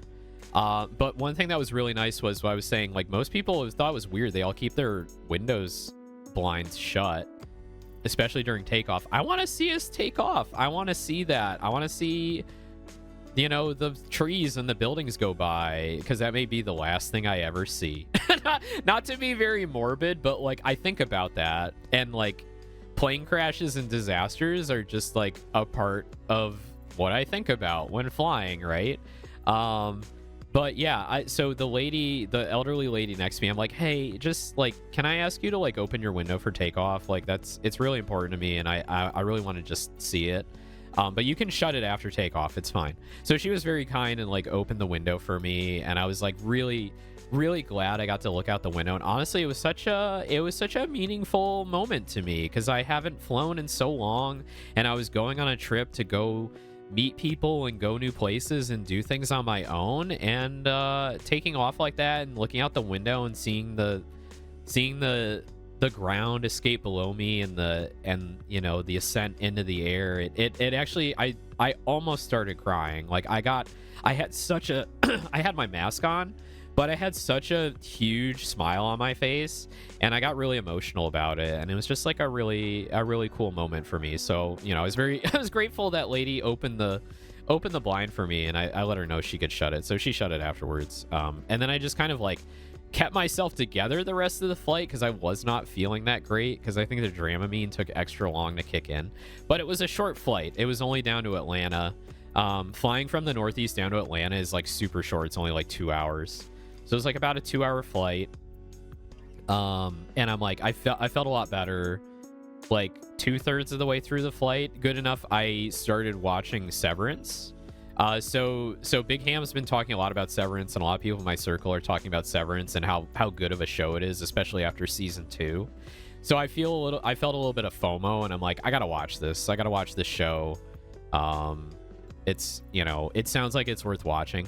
So I put on an episode of Severance on my iPad, and I'm enjoying it. I'm having fun. It's really good. I really like the characters. The actors are really good. The mysteries of, you know, what's going on are really good. I don't want to spoil anything, but essentially, if you haven't heard of it or seen it, the show is about office workers who have opted into the system where they've separated their work life, part of their brain and memories from their, like, you know, life outside of work. So they're basically living as two separate people in the same brain, and their work brain, basically they wake up every day and they're like always working, like 8 hours. You go to work, and then after the end of 8 hours, you get in the elevator to go home. And then instead of, like, you know, waking up as that other person, they wake up as themselves again and go right back to work. And it's just infinite work. And it's horrifying. It's really horrifying. So there's elements of horror to it, and, you know, psychological horror. And there's, like, mysteries going on about, like, what are these people actually doing? Like, who's in charge? Like, the punishments that they go through if they don't do the work they're supposed to are, like, so crazy. It's just very surreal, and it's a very good show. So definitely recommend picking it up. I'm only 4 episodes in, but I'm really eager to get through season 1 and season 2. It's very exciting. So yeah, definitely recommend Severance, especially if you're going on a trip. It's a lot of fun. All right, so get down to Atlanta, get off the plane. I do the thing. There's a joke in traveling that it's like everybody does this. It's like you get to the airport or you get off the plane in a connecting flight, and then you immediately go find the gate that your plane is at just to make sure it exists. And then once you've gotten that anxiety of your gate actually existing over with, that's when you go like, okay, now I'm gonna go to the bathroom, now I'm gonna go get like a nibble to eat or a coffee or something. And that's exactly what I did. I got off in Atlanta and I went and found my gate, and the weather was beautiful down there. It was so beautiful. Very blue skies with lots of clouds. It was very, very pretty out. So it was nice just hanging out in Atlanta for a little bit, looking out the windows. I think I went and I didn't want to eat dinner yet because it was still too early. I think it was like 4 p.m. East Coast time at this point. So I was like, it's still too early for dinner. It's going to be a bit of a flight, like a 5-hour flight to San Francisco. I'll get into San Francisco around West Coast dinner time. It'll be late for me. I will be hungry, but I'll have a nice, fulfilling meal when I get to San Francisco. Boy, howdy. I wish I ate dinner in Atlanta. I wish I went to the soul food place that was like pretty close to my gate, because I could have done with some good Southern cooking right then. Hang on, I'm sipping some more coffee. 100% me with my plane gate. Yeah, I think everybody does it. And that was when Owen learned he should have eaten. So yeah, so what I did was I went to, there was a Dunkin' Donuts like just like near my gate. So I was like, I need a snack. Like, I need at least a snack. Sun chips on the flight are like nothing. You get like 5 sun chips in those tiny ass bags. I need a little bit more to tide me over till dinner. So I went to Dunkin' Donuts. I just got like a couple of glazed donuts. I don't even think I got a coffee because I didn't want to start peeing everywhere. So, because I have a tiny bladder. Small Cat Boy has tiny bladder. Small Cat Boy needs to watch his intake of fluids and make sure he balances it out with electrolytes. So I just grabbed a couple of donuts and I drank, you know, from my bottle of water, refilled my bottle of water, made sure I had a full bottle of water before I got on the next flight. And just like hung out on my phone, charged up my stuff. Thankfully, most Delta waiting areas have generous amounts of like outlets and USB charging stations. So it's very easy to just continuously like charge your phone. And then of course, like, you know, you can charge on the plane as well. So I just keep making sure everything's charged up and I have like enough food in me that I'm not like absolutely starving. So I get on the next flight to San Francisco, and everything's like normal as usual. Unfortunately, at this time, you know, I found out like, okay, I'm not going to be able to take my carry-on with me.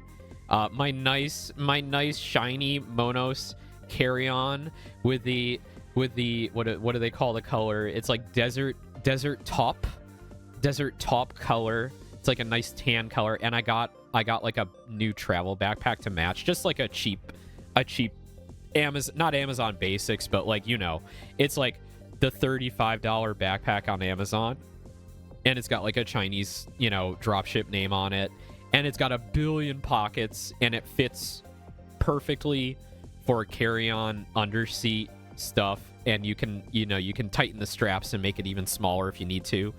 So I got a new backpack as well to go with it, and the color is like fairly matching. It's like a lighter color. But yeah, I found out this time if you're in Zone 8 on a Delta flight, you're not gonna keep your bag. They're gonna check that shit. So they took my bag from me. I worried about it a little bit, you know, because I worry about missing luggage. But whatever. I don't have a chance. I don't have a choice at this point. So they take it, and honestly, it's kind of a weight off my shoulders too, because I already had the stress of like finding an overhead bin that I could put this thing in on the first flight, and I didn't really want to do that again. So it was kind of like a combination of like, maybe I'll never see this again. Maybe I won't have any clothes. Maybe I'll just show up to Off-Kai, like, with, like, you know, whatever, like, $1 Walmart t-shirts I can grab, you know, in an emergency. But no, I did get my spoilers. I did get my bag at the end of the flight, so we're good. But yeah, I was in, what was it? What were we flying in? I think it was a 757. So we were in a 757. Out of Atlanta to San Francisco, and I got a bulkhead seat. I was sitting in row 40. I got a window seat.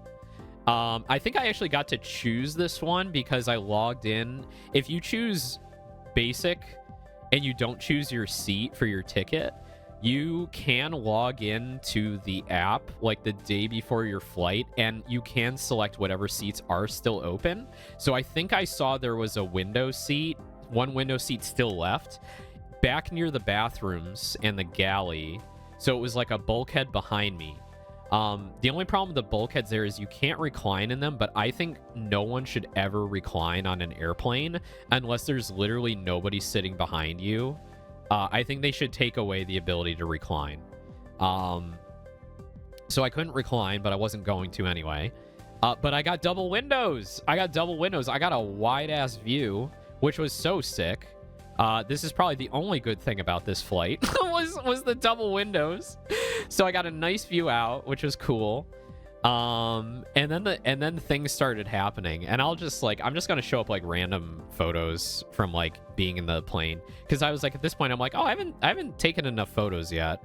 Actually I have some video here too. Let's see if we got some video. Hopefully I don't like dox myself by hitting like selfie mode or something. Not that. Here we go.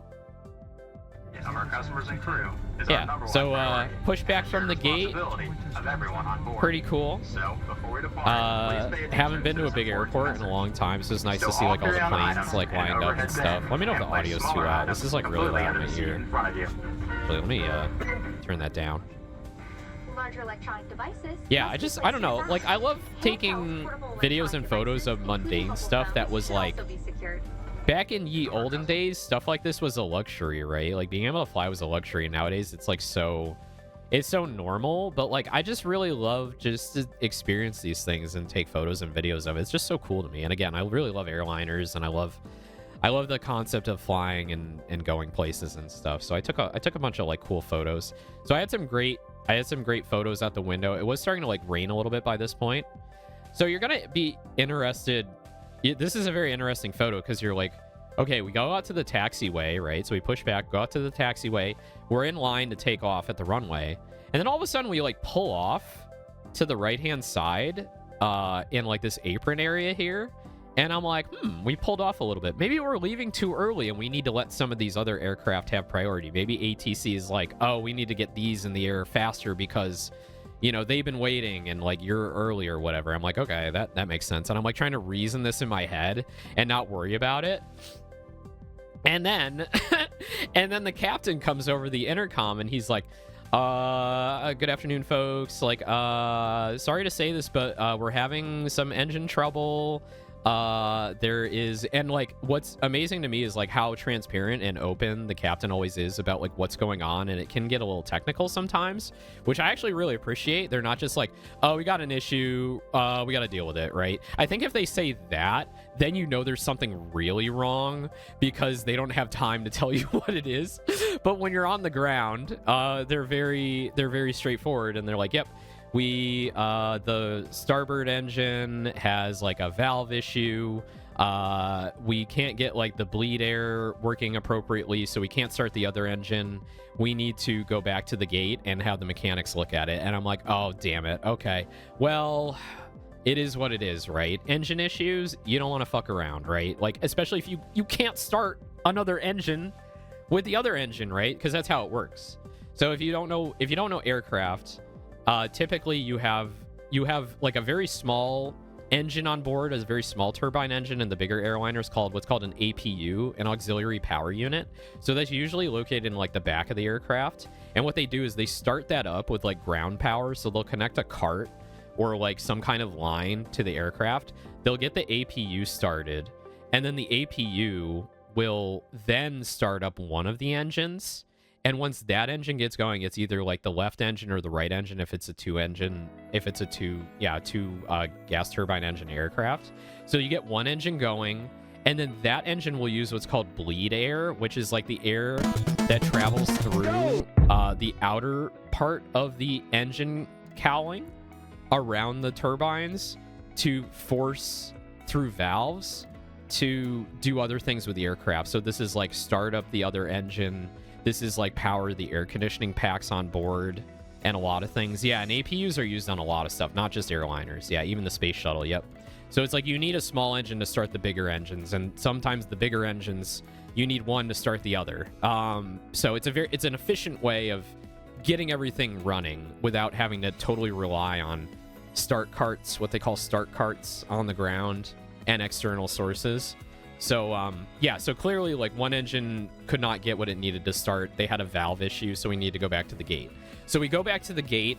Well, before that, I actually started taking like a bunch of pictures of other airliners because we were getting like really cool views as we were like moving around, and other ones are showing up. So I'm seeing like, damn, we got like a cute little, I don't know, like a 737 here, and then there's like a larger, maybe an A321 or a 757 back here. Actually, that's not big enough for a 757. That's trying to think of. I'm really bad. I used to be able to identify these things a lot better, but that's a much bigger airliner. So it's just really cool seeing airliners like lined up, one to one and side by side and stuff. And I got just a lot of really cool pictures here. So Atlanta's really cool because it's like it's the busiest. It's not the busiest airport in the world, but it's the busiest airport in America now in terms of like foot traffic and all that. So there's a lot going on. There's a lot of aircraft taking off simultaneously, landing simultaneously. Also, hello, Saku. I hope you're having fun at AX. It's probably noontime for you, isn't it? Yeah.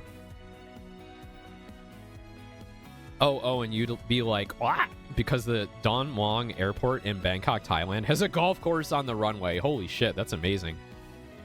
That's so cool. I thought Atlanta was the busiest airport in the world. Isn't that what I just said? Yeah, I'm sore, so I'm in the hotel room. Yeah, actually, Zoe said I don't know what is the busiest one.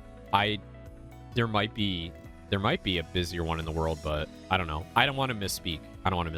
I do know it's the busiest one in America right now. But yeah, lots of cool photos of aircraft. Oh, this is a good one. Oh yeah, this one's cool. Isn't that cool? They're towing this one too, all the way out to the runway, which is interesting. I didn't know they did that.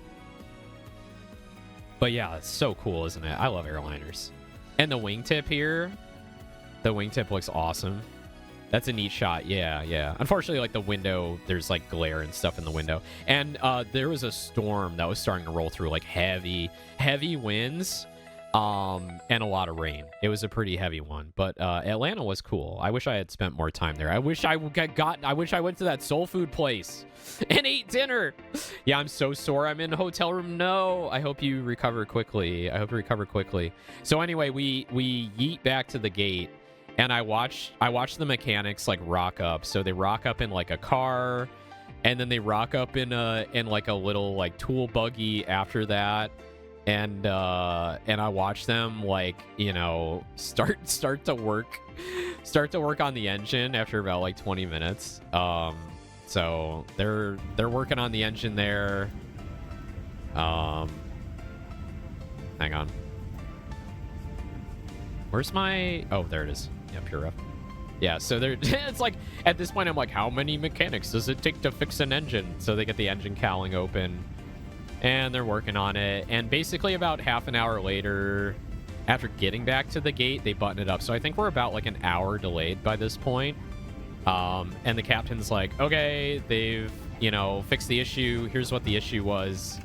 We're gonna get going again. And now it's time for an ad break. So we're gonna go to BRB screen really fast, and then we're gonna come back and talk about the rest of the flight. So I'll be right back.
I almost forgot. I titled the stream Owen's Big Bay Area Adventures, and then someone in my Discord chat said Owen's Big Gay Adventure. I thought it was the funniest shit.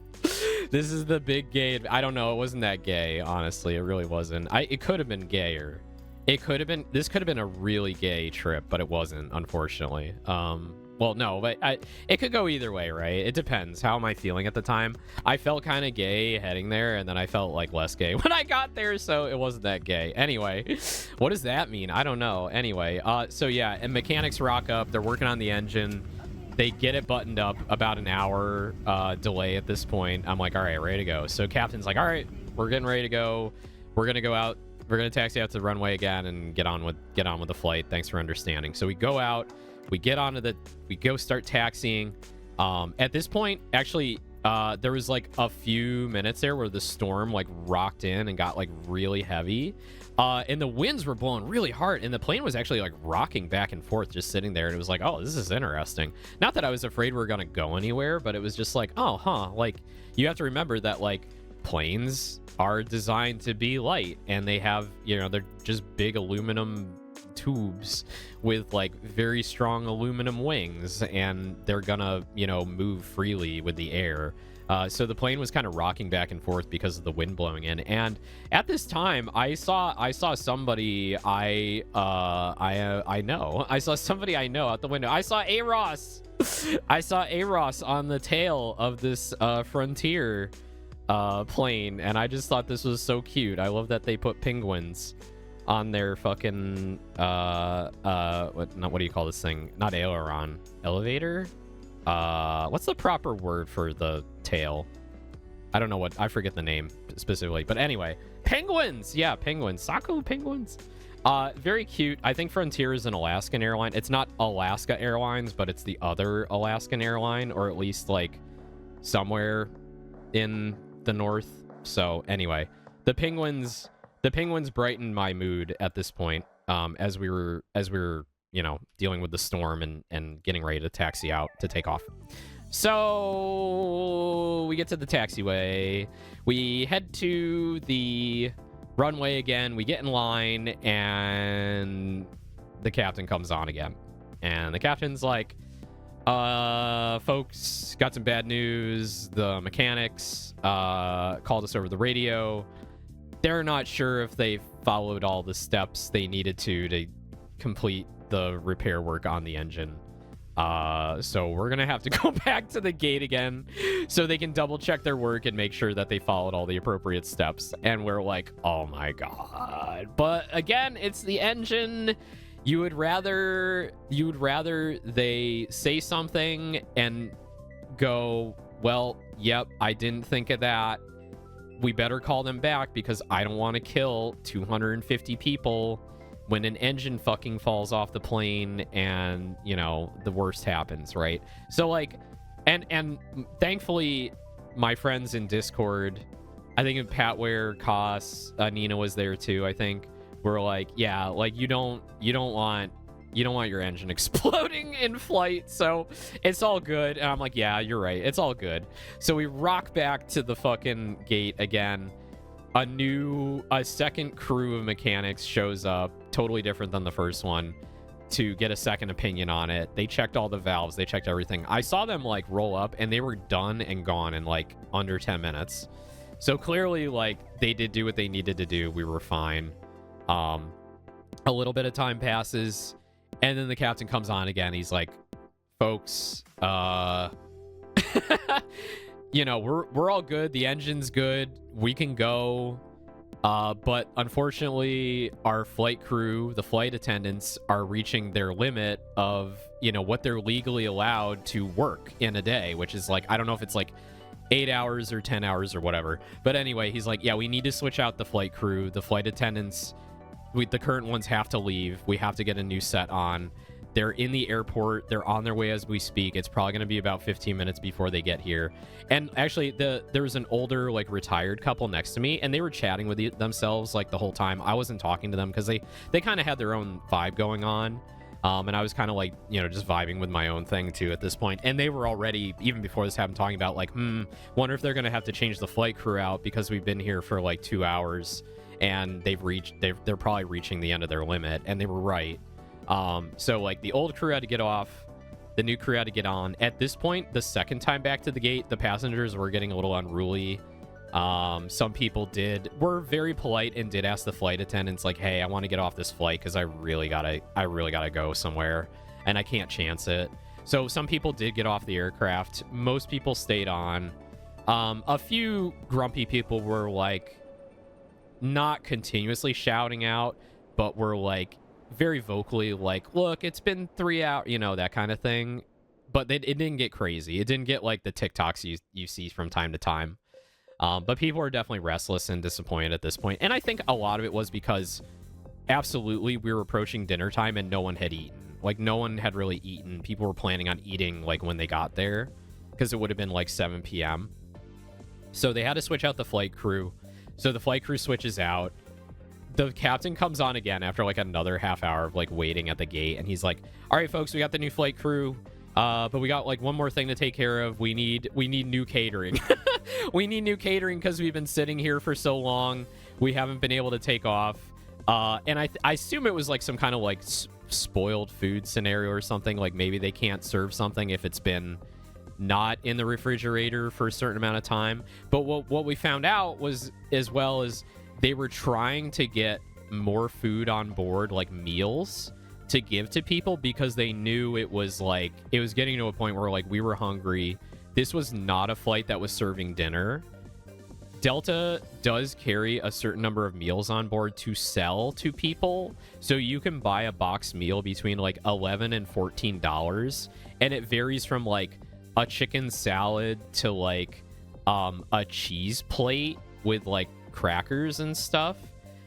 So what they were doing is the flight attendants, like bless them, were trying to get as much as they could from the catering vendor to load onto the flight so that they could sell it to us. And in reality, the chief flight attendant came on after, and he's like, please understand, like, we really tried to get you all free meals. Like, we begged them to give you free meals because we know you're hungry, but they kept pushing back on us and they wouldn't allow us to do that. The headquarters was like, no, fuck you, deal with it. Not that he said that, but like, you know, that was basically the attitude. And also, please be kind to our flight attendants because we're doing our best. And I was like, I felt so bad for them. I felt really bad for them. I was starving by this point, but like I'm content with it. Like, I knew going into this, like, if buying tickets as cheaply as I did and getting my bag checked and everything, you don't have a choice. You just have to go with it, right? Like, and it's not a big deal. I knew I was going to lose like all of Tuesday to traveling. So I just rolled with it. It just is what it is. There's nothing you can do about it. You just need to have that attitude, right? If you can't do anything about it, just go with it, right? If you feel like you have to get off the plane, you had the opportunity. I could have gotten off. It would have been a pain in the ass because I would have had to, you know, fight to get my bags back, and it would have been a whole ordeal, and it just wasn't worth it. So I stayed on. Unfortunately, once we got into the air, finally after the catering, we had been on the ground for 4 hours at that point. But by the time we finally took off for a 5-hour flight, the flight attendant said, look, we try to get you all meals. We don't have enough for everybody. So if you really want a meal, you can buy one, but keep in mind, you know, once we're out, we're out. So when they did meal service, they got to the row in front of me. I was in row 40. They got to row 39. The row 39 bought the last meal on the flight, and all I got was a bag of Sun Chips and a Coke, and that was my dinner. That was my dinner. So it was like 8 or 9 p.m. East Coast time at this point. I hadn't had like a proper meal in like 9 hours. I did get a couple of Dunkin' Donuts, glazed donuts in Atlanta before we left, but that was already like 5 hours ago by this point. And I was just like, whatever, man. fuck it. So I ate my Sun Chips and I drank my Coke and I watched Severance. Damn, not even the kind I would eat, the garden salsa. I love that they're not even full Sun Chips. They're Sun Chips minis. They're Sun Chips minis. I think the other two choices they have now are like cookies and pretzels. So I think the Sun Chips were probably the best choice I could have made. Yeah, that was my second bag of Sun Chips that day too. I think I had one on the flight to Atlanta as well. But anyway, that was my dinner. That was my first dinner. So on the plane, 5-hour flight, or 4.5 hour actually. We didn't have much of a headwind. And then we had hang on. Okay, so we get to the West Coast, and because I had such an amazing view, I got to see San Jose from the air. So San Francisco is north of San Jose, and the flight pattern coming in to SFO, the San Francisco airport, you go over San Jose. So that's the San Jose airport down there. This is the downtown area here, I believe. So I'm trying to pick out like kind of where the convention center is. I think it's like down here. The convention center's down here. And, you know, there's some other landmarks here, like the Adobe headquarters is like down here somewhere, I think. So yeah, so this is like the San Jose downtown, and this is kind of like the greater, you know, southern, I guess it's this, you would call it the southern tip of the Bay Area. Yeah, so this was very cool. Very, very cool sight. Very cool photo to get to see that coming in, and that kind of brightened my spirits. And I was like so happy to finally make it to the West Coast to see the Pacific Ocean, which was really amazing. I've never seen the Pacific Ocean before. And that was cool. So we land, the Americlaps clapped. Everybody was well, it wasn't that loud. Some people were clapping because at the end of 9 hours, you're just like, get me the fuck off this plane. I want to go to my Airbnb. So I think it was like close to 11 o'clock at night Pacific time. So midnight, 2 a.m. East Coast time at this point. So I had been traveling basically almost 12 hours at this point. Almost a 12-hour journey, noon to midnight. But seeing San Jose from the air, that was really special. Seeing all the lights like that, it wasn't emotional for me, but it was just very cool. I was exhausted by this point, so I was just glad. And then I got to well, anyway, what I was going to do, actually, let's bring that back up. So I get in the SFO airport. It's actually a fairly small airport in the grand scheme. You don't need to take like little like trains everywhere. You can just walk it. There's only like 3 terminals. So it's a sizable airport, but it's not huge. So I go down, grab my bag. It's all fucked up from getting in the checked area. It's covered in shit, and I'm just like, whatever. Grab that. Head over to like the rideshare pickup area, which was like, all right, I gotta go out the terminal, down a bridge, up an elevator. I don't know. I was kind of following people by this point, trying to read the signs.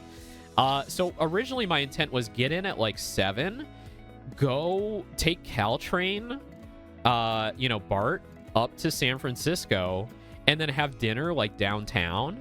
And kind of go like, wow, I'm in San Francisco. I'm downtown San Francisco. I'm eating San Francisco. Wow. And then like take the what do you call it? Streetcar. Take the streetcar to my Airbnb, which was over by the beach. So I can bring up the snipping tool now. Not the sniffing tool, the snipping tool. So the airport is off this map. It's like down there. It's like quite a ways down there. And I would have taken the train.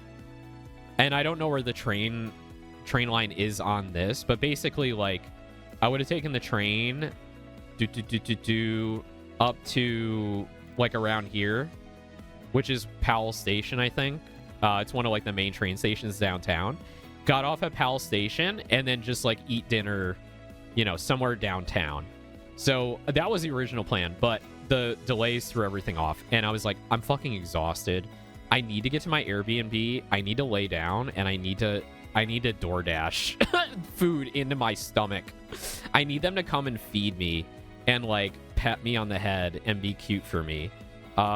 So not that you can do that through DoorDash, but that was like the fantasy in my mind. I wanted to be like, I wanted to dress in silks and have somebody fanning my face and another beautiful person like feeding me grapes by this point. That was the kind of vibe I was in for. Gotta go out for it. Be back later. No worries, Exo. Thank you for hanging out. So I was gonna do like an adventure downtown through mass transit, save some money. So I was like, nope, I'm getting a Lyft. I'm hoping to make Delta pay for it because I had such a delay that maybe they would pay like the $60 it was to take a 25 minute Lyft ride from the airport to my Airbnb. At this point, I didn't give a shit anymore. So I took the Lyft.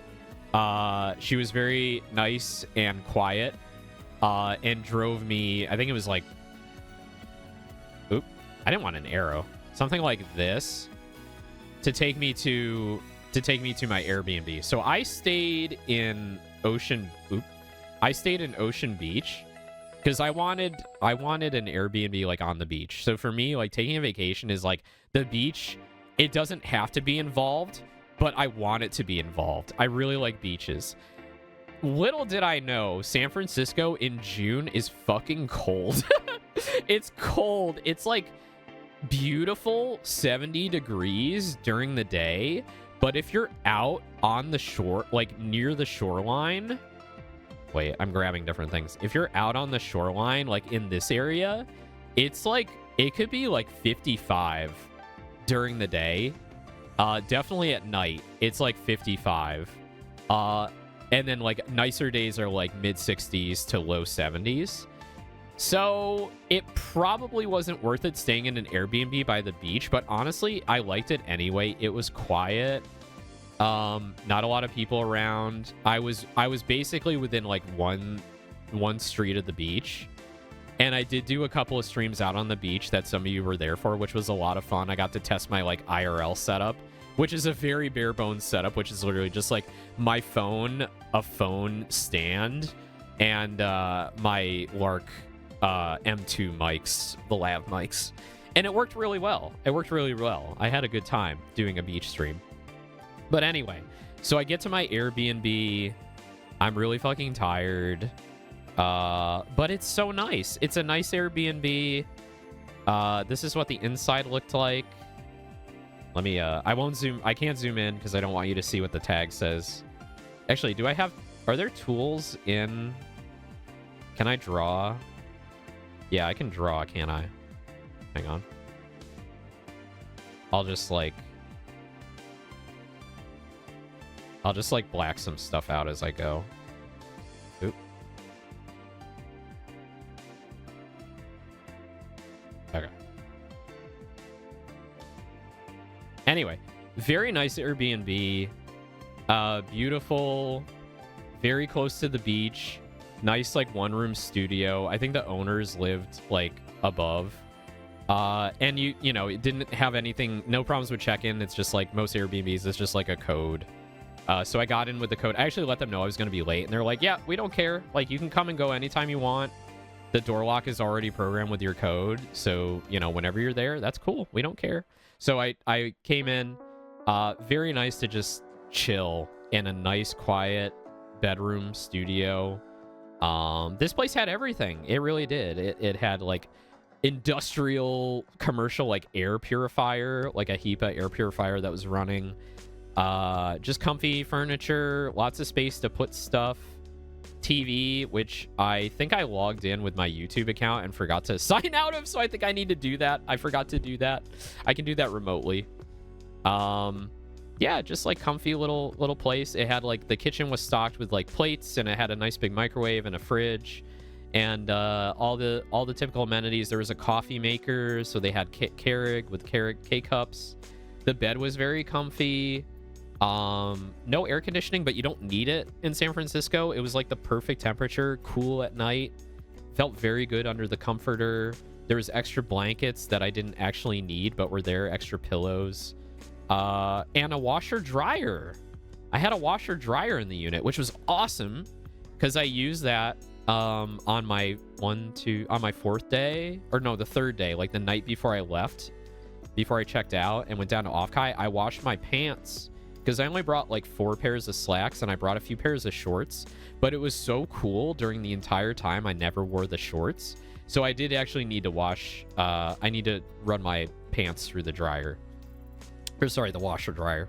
And I washed a couple of shirts as well, and like my beach towel and things like that. So really, really nice to have a washer dryer in the unit. I think like if I was to go on any trip in the future solo, this is the exact kind of accommodations I'm looking for. Just a nice studio apartment, all the amenities, and a washer and dryer. So I don't have to worry about like, you know, packing too many clothes or figuring that out. Very comfy, cozy. And then immediately after, like, well, not immediately, like 10 minutes after sitting down and just being like, I made it. I was like messaging my family, and like, because I didn't have a lot to do on the plane when I was like waiting for the delays because I didn't really want to get invested in a show yet until like I was like in the air. So I did watch a little bit more Severance once we took off. But yeah, I was like messaging my family and my Discord and everything, like telling them what was going on. But I sat down and I went on DoorDash and I ordered food, and there wasn't a whole lot open at this point, but there was a lot of like Mexican places and like burrito joints open. I ordered what's called a Super Suiza. I ordered this thing called a Super Suiza, and it's basically just an enormous burrito quesadilla. So it's like basically like take a burrito, which is like literally anything you want in it, and then like grill it flatter on the griddle like a quesadilla, and you get what's called a Super Suiza. So this is just like, it's like meat. So I think it's like steak, cream cheese. It's a quesarito, yeah. Steak, cream cheese, guacamole, something else, like other stuff. Basically just like, I'm gonna get so fat eating this, like, and I didn't care because like I had like almost no calories in me since lunch, no protein, so hungry. And this thing was a monster, and I'm a small cat boy. I'm a cute little tiny little 5'5" kitty. And I was like, I could have eaten all this, but I wanted something for breakfast too. So I ate half, and I'd say half was good. Half was the right amount. So I ate half of this thing. Very, very good. Could have used a little more seasoning, I think. I think a lot of things are in this that I was ordering while I was there was very much white people coded and not closer to more authentic ethnicities, which was a little disappointing because I come from a town that is very much like, we have the real deal, right? Sometimes they skew the spice levels for the white people palate, but like if you want Peruvian, you're gonna get Peruvian. If you want Colombian, you get Colombian. If you want Szechuan Chinese, you get Szechuan, right? Like you get those things, like they are real. You will burn your tongue off. It is horrible, but you get the real deal. You get the real deal. This was very much like a white people coded thing. It was just like, it was like steak and cream cheese and guacamole, and God, did it taste good after 9 hours of sitting on a plane and yeah, being miserable. So shout out to the Super Suiza. That rocked. All right, so I got a good night's sleep after that. I was probably going to bed at like 4 a.m. East Coast time at this point, 1 a.m., 1:30 a.m. I had a nice hot shower. The shower, I wish I took a photo of the shower. It was a cute, this is obviously like a beach themed place, right? It's a beach themed place. And the shower was like a boardwalk style shower. So it was like a raining, you know, above head raining style shower. So, you know, rainfall, nozzle. And then the floor was actually like wood. So it was like like wooden boards over top of like a stone kind of unfinished underneath. And it was cute. Though, to be honest, like, I feel like that wouldn't be super sanitary and might encourage mold. But anyway, that was the theme. And it was fine. Like, I did not think it was unclean at all. But I sort of questioned the concept. But it was nice. I had a nice shower. Plenty of towels. Yeah, again, all the amenities were great. And then I had a good night's sleep. Woke up the next day and I wanted to kind of explore the area. So I had some coffee. I ate more of my Super Suiza. Stepped outside. So this is what the Airbnb looked like. So I was on the first floor. And all the houses in the beach, you know, area there in Ocean Beach were all cute. Definitely like interesting to look at all the architecture in San Francisco, how different it is out there compared to like the Northeast. So cute little beach neighborhood. Nobody was there, like very few people walking around. I have a feeling most of these places are either like vacation properties or they're being rented out as Airbnbs, and I came at the wrong time for festivities. So it was very quiet, and it was overcast that morning, cool, like 60s. So there really weren't a lot of people around.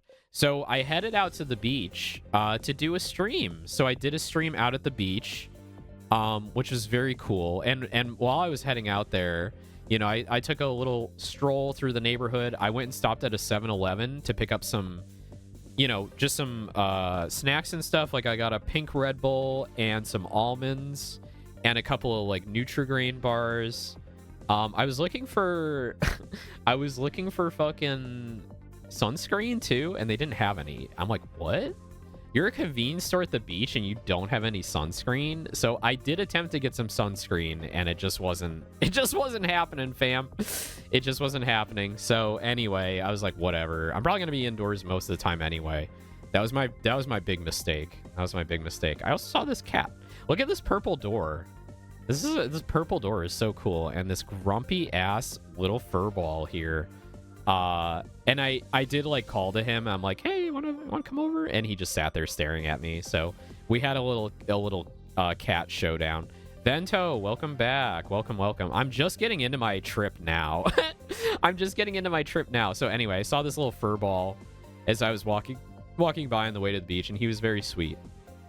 I didn't see a lot of cats. I actually saw very few cats, but this one was a porch sitter. I liked him. He was very cool. So as I was walking down to the 7-Eleven, before I did my stream, I saw, and I was very close to the streetcar line. That was intentional. I saw my first streetcar. This is my first streetcar that I've ever seen in of this type. So that was rocking in. Look at all the electrical lines going overhead for the streetcars to touch. Isn't that cool? That's so interesting. So this is the end of the N line, and this is Judah Street. So it's the N Judah at this point in the line, and this is the beach over here. And this is like the spot where it stops, and then it turns around and goes back toward the city. So I was very close to this stop. It was very, very convenient for me.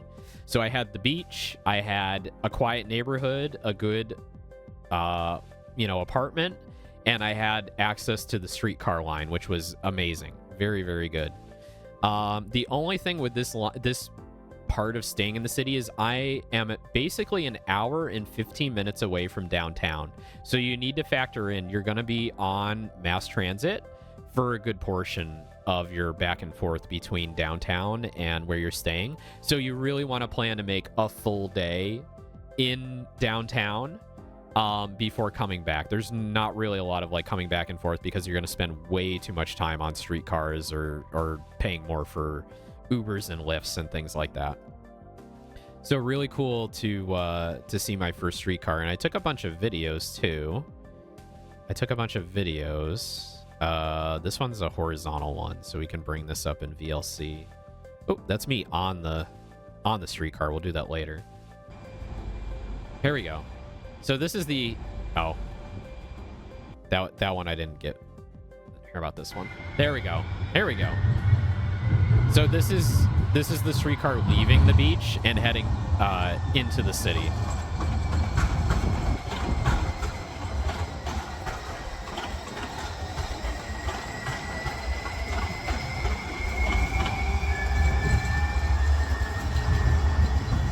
And that right there is the stop. That's like the first stop on the line leaving from the beach. So I would walk down from my Airbnb and I would stand over here to get on the streetcar, and it was so easy. It was so easy. It was so cool. Did you hear that? Did you hear that little from the power lines like getting like pushed and snapped? That sound is like, it's so memorable. Like you only hear that in like movies. If you've never heard that before, it's just such a cool sound. I love it. Yeah, so Bunt took a lot of streetcar videos because I just thought, oop, that's me at the beach. Also, this did not happen. This did not happen because it was cold. I brought my swimsuit with me and a beach towel, and it did not get sexy at the beach because it was so cold. I'm so sorry. We need to plan a beach trip for mechanics sometime in the near future where we can all like go have fun on the beach together and do something like this. Wait, where did I find this? I didn't even know I still had this. There we go. Hang on, let me bring up here. I'm flipping between sources here. I'm so sorry. Yeah, so I took a bunch of photos of streetcars, which was fun. Let's see what else we got here. Yeah, just more streetcar porn. Just really cool. Really cool stuff. Here's one more. Yeah. Anyway, streetcars are awesome. Really fun to ride. I like them a lot. So I went to the 7-Eleven, grabbed a Red Bull, grabbed a Red Bull and a granola bar. That was like, I didn't actually have this for breakfast. I thought this was going to be my breakfast, but I ended up just having coffee and the other half of my Super Squeeza, which was tasty AF. But this Red Bull did come in handy later in the trip, and I think I posted this to Blue Sky, and I said, like, Catboy breakfast or something. Daytona Beach. Daytona Beach has, does Daytona Beach have streetcars? Or are you talking about me at Daytona Beach? Owen shows up at Daytona Beach. Big Catboy beach adventure for everybody. I had a winter Red Bull for breakfast. Today's been one of those days. No worries. No worries. Oh, hey, I come to Brazil bit opportunity. Yeah, we'll all go to Brazil and party it up on the beach and wear like very tiny swimsuits. Let's see. So I got the pink Red Bull and I got the Nature's Valley granola bar. And then I went to the beach. I grabbed my gear. I grabbed my phone and my lav mics and my Randon Nui and all that stuff, and I went to the beach. And it's really beautiful. The wild beach grass there in the dunes, crossing over the dunes is cool. There's a really nice like biking, walking path all the way down the coast, up to Golden Gate Park, which is up in this area. Golden Gate Park is up there. There's this crazy windmill here that was nearby that I don't know what it is. I forgot to Google it. Actually, why don't we Google it right now? Let's see. San Francisco Ocean Beach Windmill. It's the Dutch Windmill at Golden Gate Park. Oh, wait, no. There's two of them. Oh, it's Murphy Windmill. Okay, so this is Murphy Windmill. So let's learn about it. This is and I probably have a better picture somewhere. How about this one? There we go. So this is Murphy Windmill. It's a functioning windmill in Golden Gate Park.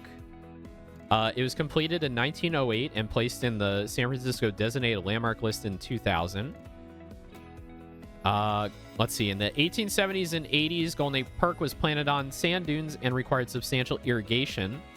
In 1902, the Park Commission authorized the construction of 2 windmills to pump groundwater for park irrigation, rather than purchasing water at exorbitant costs from the Spring Valley Water Company. Ah, I see. So the Murphy Mill was completed in 1908 and pumped 40,000 gallons per hour to the park. That's really cool. That's so cool. So it looks like they restored it later on, and now it's, you know, kind of like a landmark that you can go visit. Since 2012, the Dutch community in the Bay Area celebrates King's Day every year at the end of April near Murphy Hill. The event celebrates Dutch culture and traditions, including old Dutch kids, games, flea market, Dutch food, beer, music, and dancing. That sounds like a lot of fun. All right, we learned something. Irrigation windmills. That's really cool. But yeah, anyway, so you can tell by what people were wearing. It's a brisk morning. Everyone had jackets on and pants. And it was quite foggy. So I think it's like the warmer air coming from the east and the cooler air from the coast are colliding, and it's making it very foggy in the hills here. So that was like kind of like threw me off. I'm like, oh, it's okay. So that's how it's going to be. It's not summertime here, or not what I would consider a typical summertime. Because where I'm living, it's already like in the 90s and hot and humid and all that. So yeah, so this is like the view of the Ocean Beach neighborhoods from the dunes. So this was like a nice little crossing path to get into the beach area. And then I saw the Pacific from the ground for the first time, and oh my god, it was beautiful. Just this wide open beach, not a lot of people. Some people are doing like some filming there, taking like photos and stuff, doing like modeling. But, you know, there were probably like, I could probably count the number of people that were on the beach, probably like 20 at most. They're just kind of like walking or hanging out. So it was really awesome to be at the Pacific for the first time, and that's like a bucket list item that I've always had. So this is looking northwards toward the park. And yeah, it was just really nice to go there. I touched the Pacific waters for the first time, so I took a little souvenir, a little commemorative photo of touching the Pacific ocean for the first time. And that was basically all I did right at the water there, and I retreated pretty hastily back to get my blanket set up and start streaming. So I did a little like 1 hour stream where I yapped about my adventures so far and getting to the Pacific and everything I was looking to do that day. So I know a lot of you showed up for that, which was cool. And that stream is up on a VOD on my YouTube if you want to go watch it. So feel free to go check that out. And I set up, instead of having a Fugi, which I didn't have the software for at the time, I was just streaming from the Twitch app. I had my business cards with me. So I had my little Randanui and my little business card, and I put them together, and then I streamed. I basically streamed from this view, the waters of the Pacific rolling in, and then Randon and myself sitting together, so that we had a cute little stream, and that was a lot of fun. And I just took a few. Oh, the fog I think was retreating by this point, so I was getting a better view, but it was still like really overcast. But you can see some of the hills there of San Francisco from the western side, which was cool. So we're pretty far out from the city center from here. So after my stream, I went back to the Airbnb, and I was just kind of snapping photos along the way of certain houses. I saw my first California Republic flag. That was my first sighting of the California Republic flag since I landed. So I got a shot of that. That was pretty cool. I guess it was trash day too, because everyone had their trash cans out. A lot of cool varieties of like homes in the area, which was interesting. Saw some like interesting street art and, you know, repurposed things like this clawfoot tub somebody turned into a garden. I think they should repaint it. The rust motif it can work, but I think they should probably paint the tub. I think it would look better if it was painted. But I appreciated the clawfoot tub garden out by the sidewalk. I think it was nice.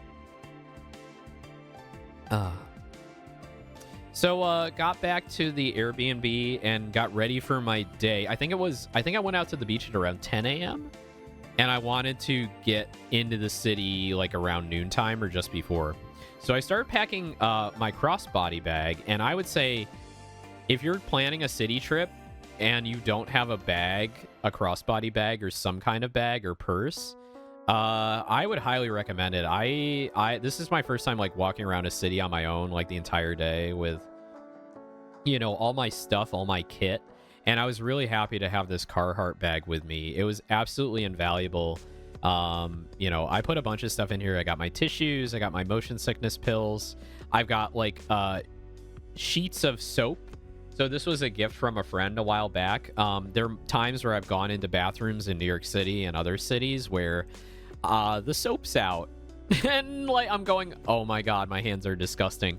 So now I carry these little containers that have small dry sheets of soap that if you wet your hands, it breaks down, and you can wash your hands with soap if you don't have it, which is very, very handy.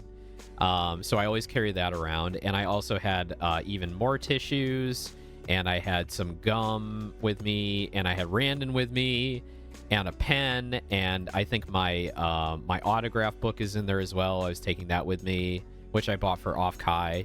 And my business cards, I always take my business cards with me. My spare lithium-ion battery, which was absolutely invaluable during the trip, especially in San Francisco. I forget how many milliamp hours it is. I think 7,500 milliamp hours. It was good for 3 days of charging, basically. And then my wireless earbuds, because I didn't know like what the mass transit was going to be like if I wanted to listen to music or a stream or something. on the way in and out of downtown, so I brought my my earbuds with me. And there was a variety of other small things as well, but I wanted to leave enough room in case I got like some souvenirs, like small things, to be able to bring back. So I was full of everything. I had everything I needed, except sunscreen, which I realized I needed by the end of the day. I really should have gotten sunscreen. I was gonna bring some with me on the plane, but it would have exceeded like the amount of liquids I was allowed to bring, and it wasn't gonna fit in that little transparent quart bag case I was bringing with me. So I left it at home, and I just said I'll just buy some when I'm in San Francisco. But apparently I just gave up after the 7-Eleven trip. I was just like, whatever, I'm not going to need it. Well, I definitely needed it. I definitely need it. Always bring sunscreen. Always bring sunscreen. Even if it's an overcast day and you think you're going to be indoors, you're going to be walking around all day, you're going to need it. So I walked out to the streetcar line, and I got on the streetcar for the first time. Not a streetcar named Desire, but just a streetcar. And I got on this one. It's the kind of the same one we've been watching videos of. And this is it rocking up to my stop. And then I was like, oh, I actually need to get on it. I need to get ready. So the cool thing about the Bay Area is paying for transportation is extremely easy. They use Clipper Card, which is you can get through Google Wallet. So basically you sign up for Clipper Card, you put it in your Google Wallet, and I loaded on like $20 to start with, because I didn't know how much traveling I was going to be doing. But I loaded up $20, and fares are very reasonable. I think the streetcars were like $350, $375, something like that. Some other things were $275.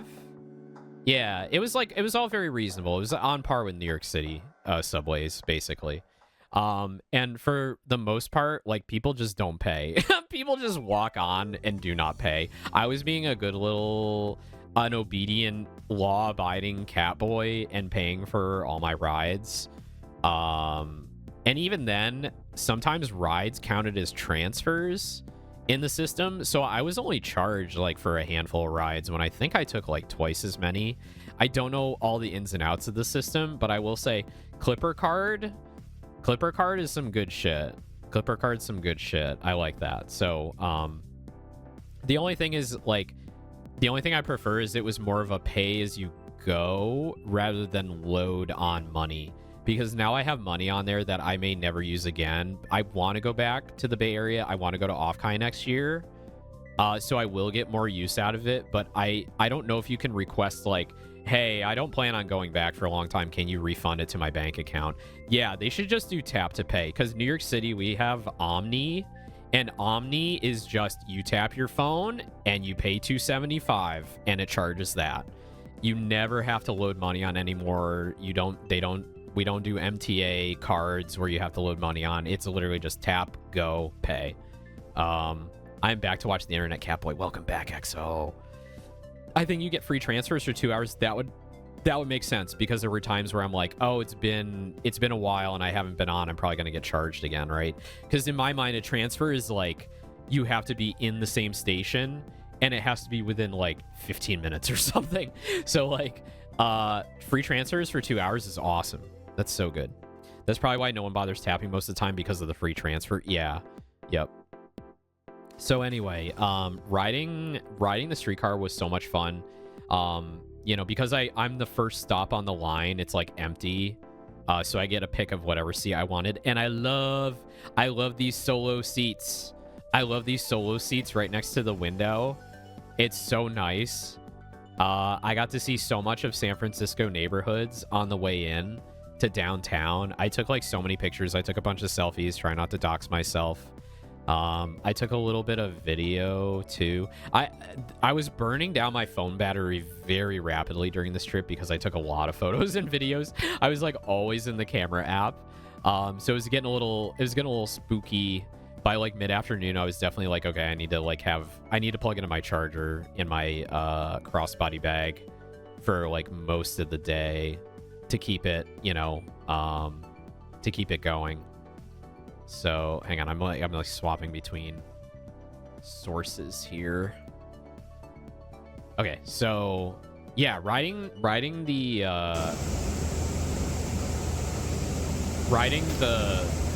streetcar is very fun.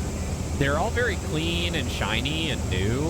They keep them very well maintained. I have no idea how new these cars are, but they felt very new. They felt way newer than most in New York City or NJ Transit for sure.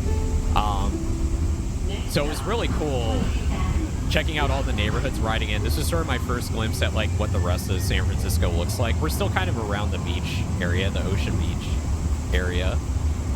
But that was very neat to get a glimpse of everything there.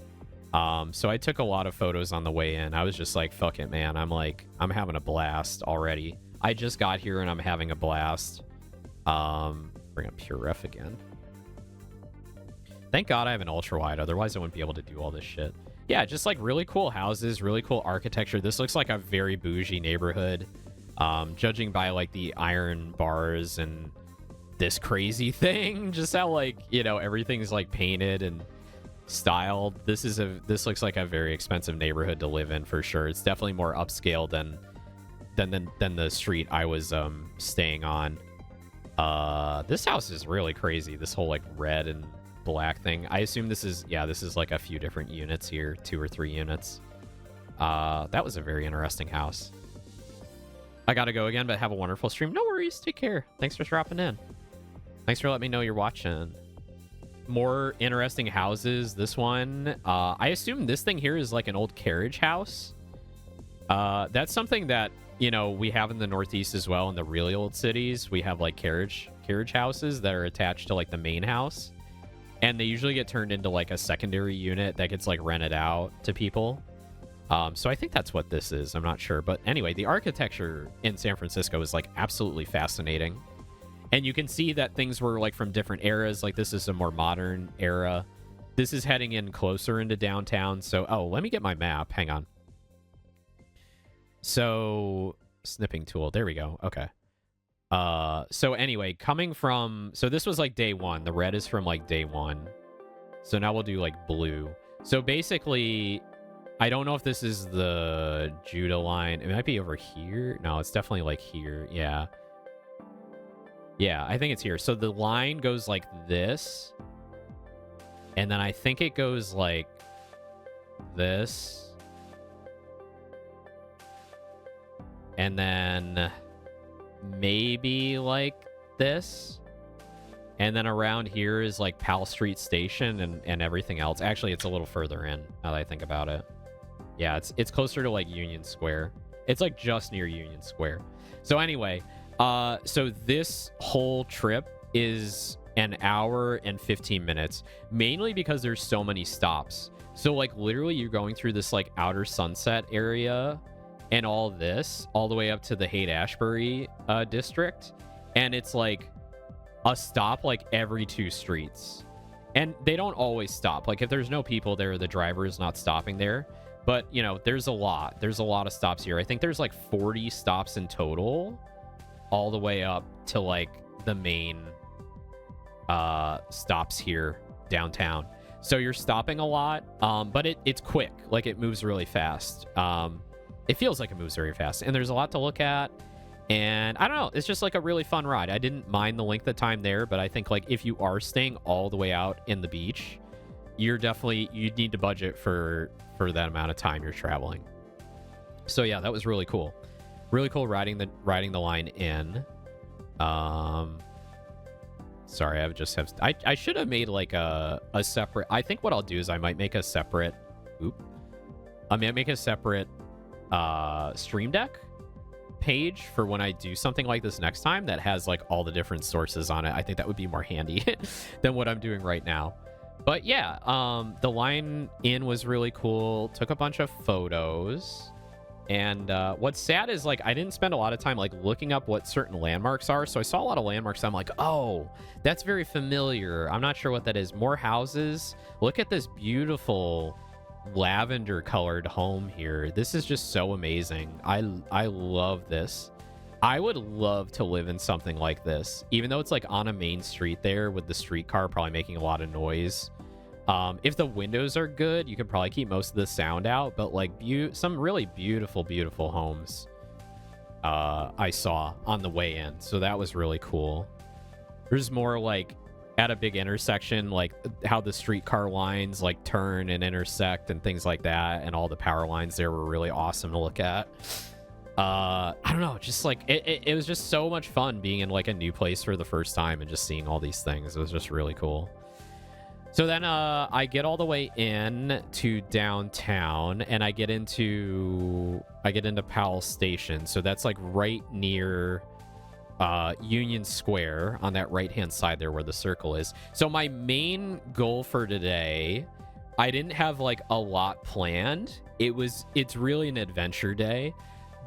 The only thing I had planned was the night before I was looking at, I'll be honest, I look at TripAdvisor to see like what do normies like to do when they go to a city. And one of the top things on TripAdvisor was take the boat tour of the Golden Gate Bridge from Fisherman's Wharf and go around Alcatraz. So there's a really awesome boat tour that leaves from Fisherman's Wharf. It goes out to the Golden Gate Bridge, just past the Golden Gate Bridge, and then it comes back, goes up to Alcatraz. Oop, doesn't go that far. Wait. Oh, shit, I removed it. Oh, well. Fisherman's Wharf, out to the Golden Gate Bridge, back here, around Alcatraz, and then back. So it's like a 1-hour boat tour of the bay there. And it's fabulous, and we'll talk about that when I get there. But anyway, so I bought a ticket to that. It was $36 for the tour, not unreasonable. $36 for a 1-hour tour, and I scheduled that at like 3 or 3:30 p.m. So I want to give myself a lot of time to like get into the city, explore, do some things, and not stress about getting there. So that was like my plan, and I knew that I wanted to go to Chinatown, because I had talked to a few friends online before, and I want to give a shout out to Hakata in the Valor Supply Discord for giving me some advice about, just things to do in and around the city. And I said, oh yeah, I've heard like Japantown's cool, and I want to go to the Mission District and some other stuff. And he was like, not to say don't go to Japantown, because he is Japanese, but you're probably going to have more fun in Chinatown, because there's more stuff to do in Chinatown. I'm like, oh, okay. So my goal was basically go to Chinatown and do whatever until my boat tour at 3 p.m. So I took the streetcar into Powell Station. I got out and I was like, okay, what's my plan?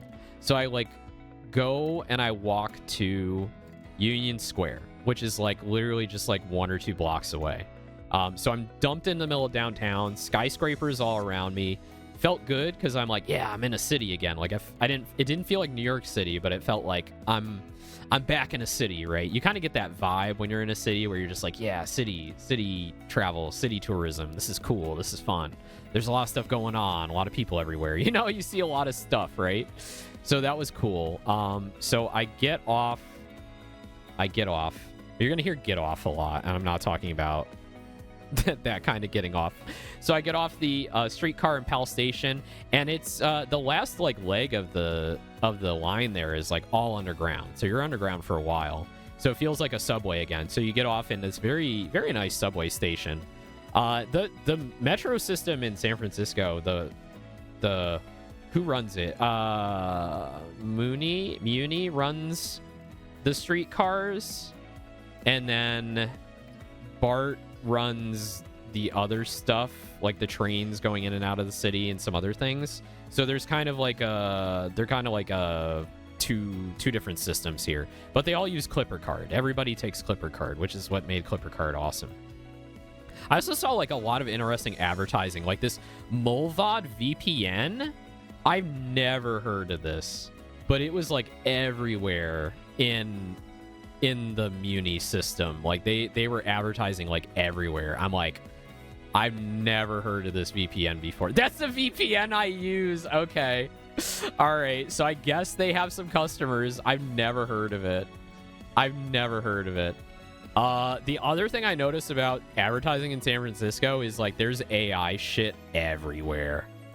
There is so much AI advertising. I had no idea. Because you don't see that in the Northeast at all. Like we don't have any AI advertising. But in San Francisco, it's like everywhere. Like every car, every taxi, every like bus stop, it's all a billboard. It's all AI bullshit. I was like, wow, I had no idea it was this prevalent in San Francisco. That's crazy. It makes sense because of all the stupid tech industry there. It's just so prevalent. But anyway, I think that was the only thing that like kind of made me go, It's kind of the only thing I didn't like about San Francisco was like the obsessiveness of like AI advertising going on in the city right now. But anyway, I get out of the station, Powell Street Station, and I'm here. I'm heading towards Union Square just to check that out, see what that's like, just to get a view of everything. And it had I got a very nice like panoramic view of downtown. So this is like the steps leading up to Union Square. I don't know the names of any of these buildings. I probably should look them up. This one on the left seems important. I don't know who owns it. It probably has a lot of history behind it because it looks very old. But this was a good place to just like come out, sit down, recenter yourself. You can see by this time the skies had turned blue and the sun came out. And we're going to take a little ad break, so we'll be right back. I'm going to go use the litter box. Hang on.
All right, welcome back, mechanics. Thank you for letting me take a break. I really need to pee. The coffee went through me.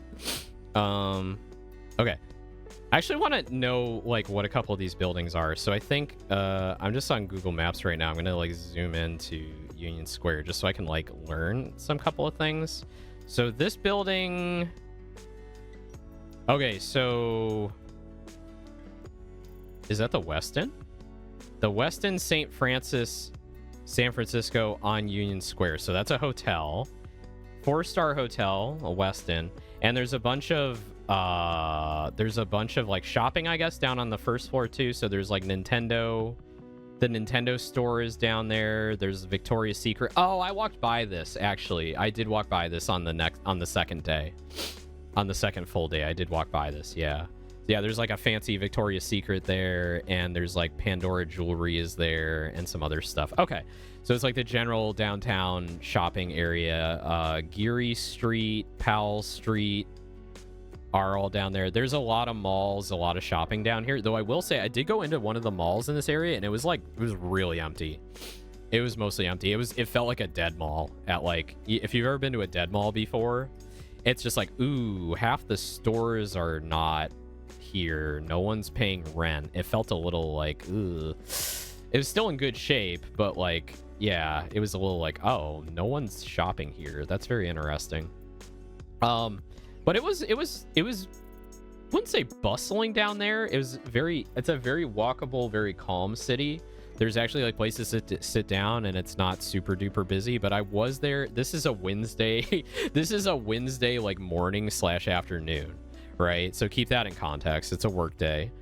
So people are working, and it's really just like a lot of tourists and, you know, parents with kids walking around and stuff. So Union Square was very cool. I really like this sort of like calm central, you know, area in the middle of downtown where you could kind of look at the buildings, the skyscrapers. And I don't know how to describe the San Francisco skyline. I would say it's cute. It's cute because like coming from someone who goes to New York City a lot and has that, you know, concept of like the city skyline is these massive skyscrapers that stretch for miles and miles, and then coming to a city like this that's closer to somewhere where I live, where it's just like, well, there's a handful of skyscrapers and some office buildings, but I mean, it's dense. It's a dense downtown. There is a lot of buildings, but like not a ton of like real big skyscrapers, right? But it's very cool. And the architecture is very mixed and pretty. You know, there's a big Macy's here with apparently a cheesecake factory as well. It's fun going back through these photos because I'm seeing things that I didn't see when I was looking at it. In this case, I wasn't trying to get a photo like of Macy's. I was just trying to get like a 360 kind of look at, you know, what was around me in Union Square. So actually, why don't we do this? We'll do it from like left to right? So imagine me, I'm sitting down in the middle of Union Square on like not a bench, but like, you know, a stone seat. And I'm like, okay, here's to the left. And then I start panning the camera to the right. So this is like, you know, starting from the left, and you get this 180-degree view. So it's like, then you have Macy's there. And actually, we can string these together now that I think about it. Hold on. So you do this. Yeah, just like this. Hang on. This is why PureRef is awesome, because you can just grab this shit and pull it in. It's so cool. Yeah, kind of like that. And then this. There you go. So kind of like that. Yeah. So like looking from left to right, it's just like, oh wow, look at all the buildings. Look at all this stuff. Very chill downtown area, very fun to hang out in. There's that Westin there. And then yeah, just like a nice city park. It was very cool. So that gave me like a few minutes to be like, oh man, the sun's out. Like, should have gotten some sunscreen. Should have gotten some sunscreen. But I kind of like dashed it from my mind because I was like, well, I need to get going. I need to start walking places. And I guess there's this like photo op spot here, Union Square in bloom, and people were like, other tourists were like rocking up and taking photos here, and it's actually really pretty. What I love most about San Francisco is that the majority of places that I went to, everyone took pride in keeping their part of the city clean, and also gardens. Like, gardens everywhere. Like, people really like to grow things to make their piece of the city look nice. And I think there is a lot of, more than any other city I've been to, attention to aesthetics and just clean looks in general. And not to say, like, yes, there are quite a lot of homeless people and there is trash floating around. And, you know, these are all problems that, like, you know, we need to put more fucking money and effort into from the government. But, you know, like, if for the most part, this is, like, really one of the cleanest, nicest cities I've been in yet. And I really appreciated the attention to art and artisticness and aesthetics. I mean, there are a lot of things that I didn't take a photo of on the way into the city. Like, a lot of pride flags, a lot of pro LGBTQ stuff going on, like pride flags everywhere. And of course it's during Pride Month as well, but we had like literally like Halloween decorations jazzed up for Pride Month. Like, there was just giant skeletons in people's front yards wearing, you know, rainbow bikinis and stuff, and it was fucking awesome. It was so good.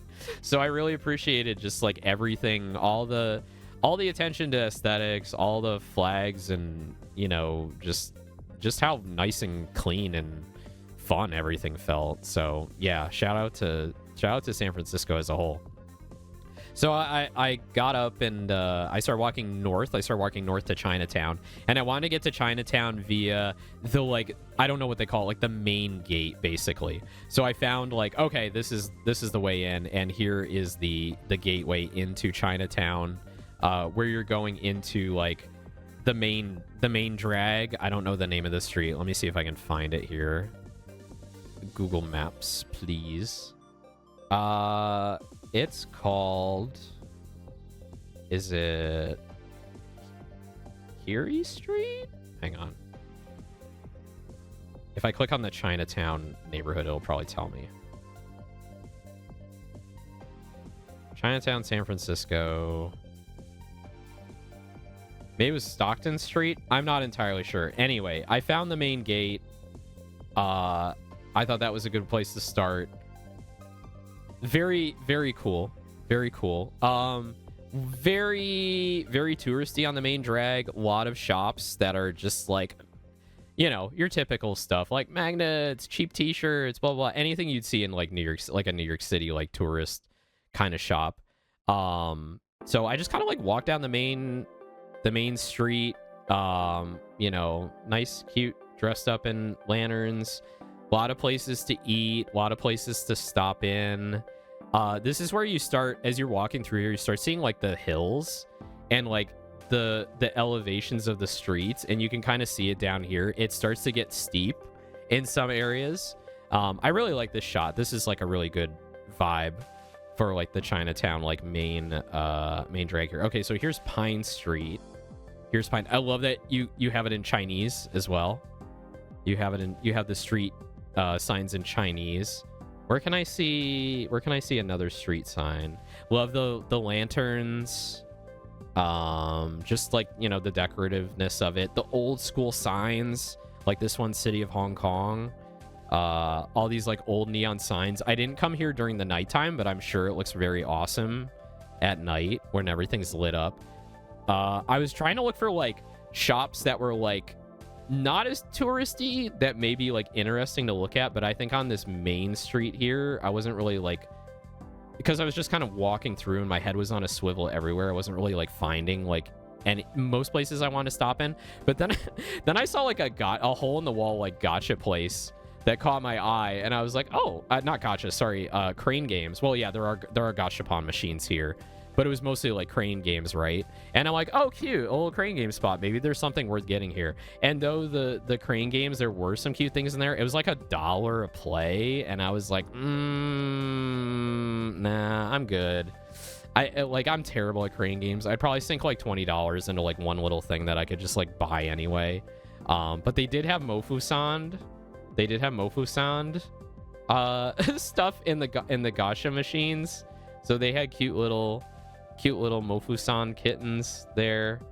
I think this is probably 400 yen, but I'm sure it was like more than that. I think it was like probably like $7 or something. Yeah, see, it says token 7, and I think each token out of the token machine was like $1.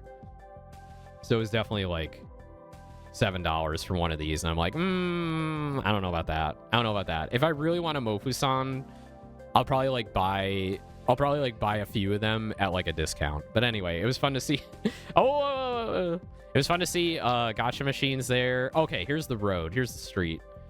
This is like my first experience with like a steep San Francisco street, and this one isn't even that steep. So you can see the cars here. They're actually parked. They're actually parked like street facing.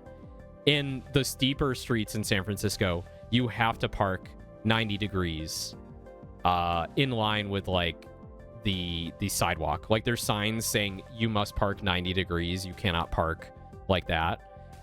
So this is my first time seeing this, and this was like, wow, look at how steep this is. And this was nowhere near the steepest one I saw, but this one was like, okay, all right, I'm getting the San Francisco vibe now. And you can also see here, I didn't notice it at the time, this is the cable car system. You can see here these lines here. This is where the cable runs under the street, and you can see access panels here. So if you stand here near the cable lines and you actually listen, there's you can hear them. You can hear the cables running under the street. They make mechanical noises as they pass through. So that's really cool. I'll talk more about that when we get there later. But the architecture, the Chinese flair on things in this area in Chinatown was really cool. I took some photos like very quickly as I was crossing the street. I never stop in the middle of the street. I just kind of like snap a photo and keep walking. So here's another view of downtown as I was passing through Chinatown. So you can see here the cable car lines. I'm walking over here. So it has the 2 tracks for the wheels and then the cable that passes underneath and the cars hook onto. I'll talk a little bit more about that. But yeah, it was really cool. This shot was really cool because I get some of downtown. You can see the bridge leading into Oakland there. I forget if it's called the Oakland Bay Bridge, but it's actually 2 bridges heading from San Francisco into Oakland.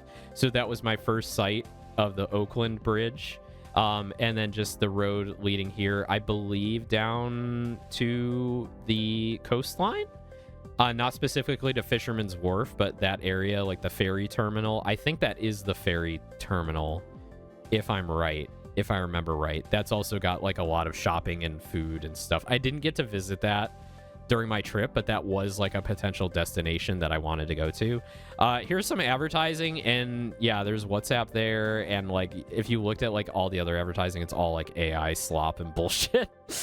But yeah, like look at how beautiful the weather is. It was so nice. It was so cool. I really loved walking through downtown San Francisco.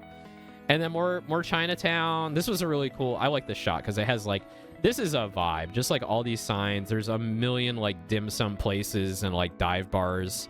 Lot of, stuff like this where it's like very touristy. It's just like the Canton Bazaar, unique treasures from the Orient. And it's like, tchotchke items and, stuff that they can turn around and sell for a lot of money to tourists and things like that. But I'm sure you could grab some deals while you're in there. A lot of little places to step into and find like, clothes and things like that. So just really cool. Just a vibe walking through Chinatown. From the Orient is so old-timey. It is, yeah. Very old-timey.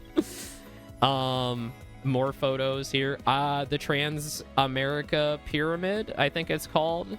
The most, I think, other than the Golden Gate Bridge, probably the most recognizable landmark in San Francisco, because I think it is the tallest skyscraper in San Francisco. I think this was my first time seeing it since walking around.